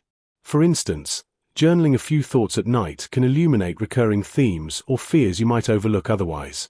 Developing a simple morning meditation focused on kindness or acceptance anchors your day in awareness. Creating an emotional ecosystem rooted in kindness means being both honest about your struggles and gentle in your responses. It's about cultivating self-compassion as you would water a plant that needs patience and care. These habits require consistency but not perfection, allowing you to notice shifts without the pressure of immediate greatness. They help your future self quietly but surely take root in your everyday life. Imagine your mind as a busy traffic jam, filled with endless signals, distractions, and impatient drivers. Your task is to become the traffic cop, keeping an eye on your mental state, guiding your thoughts, and never letting the chaos overwhelm your true direction. Setting aside a few moments each day for reflection, whether through a quick walk or a few deep breaths, becomes like giving yourself a gentle reset button. Over time, this practice becomes part of a larger emotional ecosystem where awareness and kindness act as the traffic signals preventing crashes or gridlocks. As you grow into this new way of being, your internal traffic flows more smoothly, making long-term change feel less like a mountain to climb and more like a journey through familiar streets. This ongoing process of building habits and awareness feeds your ability to stay connected with that evolved version of yourself. It's not about reaching some final destination but about enjoying the scenery and learning from every twist and turn. The shadow, with all its sass and insight, offers a mirror, sometimes uncomfortable, sometimes hilarious, that invites you to see your blind spots and hidden truths. Watching it shift from annoyance to curiosity, you realize that this relationship is a key player in your progress. Embracing your shadow as a guide rather than an adversary makes the entire experience more authentic, less forced, and ultimately, more sustainable. If there's one thing to carry away, it's that long-term change asks you to befriend patience and persistence. Develop rituals that put you in touch with your evolving self, like visualizations, reflections, or simple acts of kindness, to keep your progress rooted in real life. Remember that every small step, no matter how seemingly insignificant, adds up. And next time your shadow makes a snarky remark or tries to distract you, notice it. Smile, thank it for the reminder, and gently steer yourself back toward that future you're still shaping. Your journey is unfolding moment by moment, breath by breath, as your best self quietly waits just around the next bend. By now, you've seen that the shadow isn't the enemy, it's the teacher that never stops knocking. It reveals itself in every trigger, every judgment, every person who unsettles or fascinates you. It is the mirror that shows what you haven't yet made peace with. Shadow work is not about perfection. It's about wholeness. It's about bringing light to the unseen, love to the unloved, and voice to the parts of you that were silenced. Because when you integrate what you once denied, you no longer live at war with yourself. You live as one coherent being. The world, too, is a mirror of this process. Every collective crisis, every political divide, every cultural obsession, all are reflections of unexamined shadows struggling to be integrated. The same courage it takes to face your personal darkness is the courage humanity needs to face its own. So let this not be the end, but a threshold. Continue to meet your shadow each morning, in your reactions, your desires, your projections. Listen when it speaks. It's not there to pull you backward, it's there to pull you deeper. And when you reach that moment, the one where you finally see your light and your darkness as two sides of the same truth, you'll understand something profound. You were never broken. You were only unfinished. You are not meant to erase your shadow. You are meant to walk beside it, with awareness, compassion, and courage. Because that's what integration really is. Not becoming light, but becoming whole. Written and published by Mindful Literary.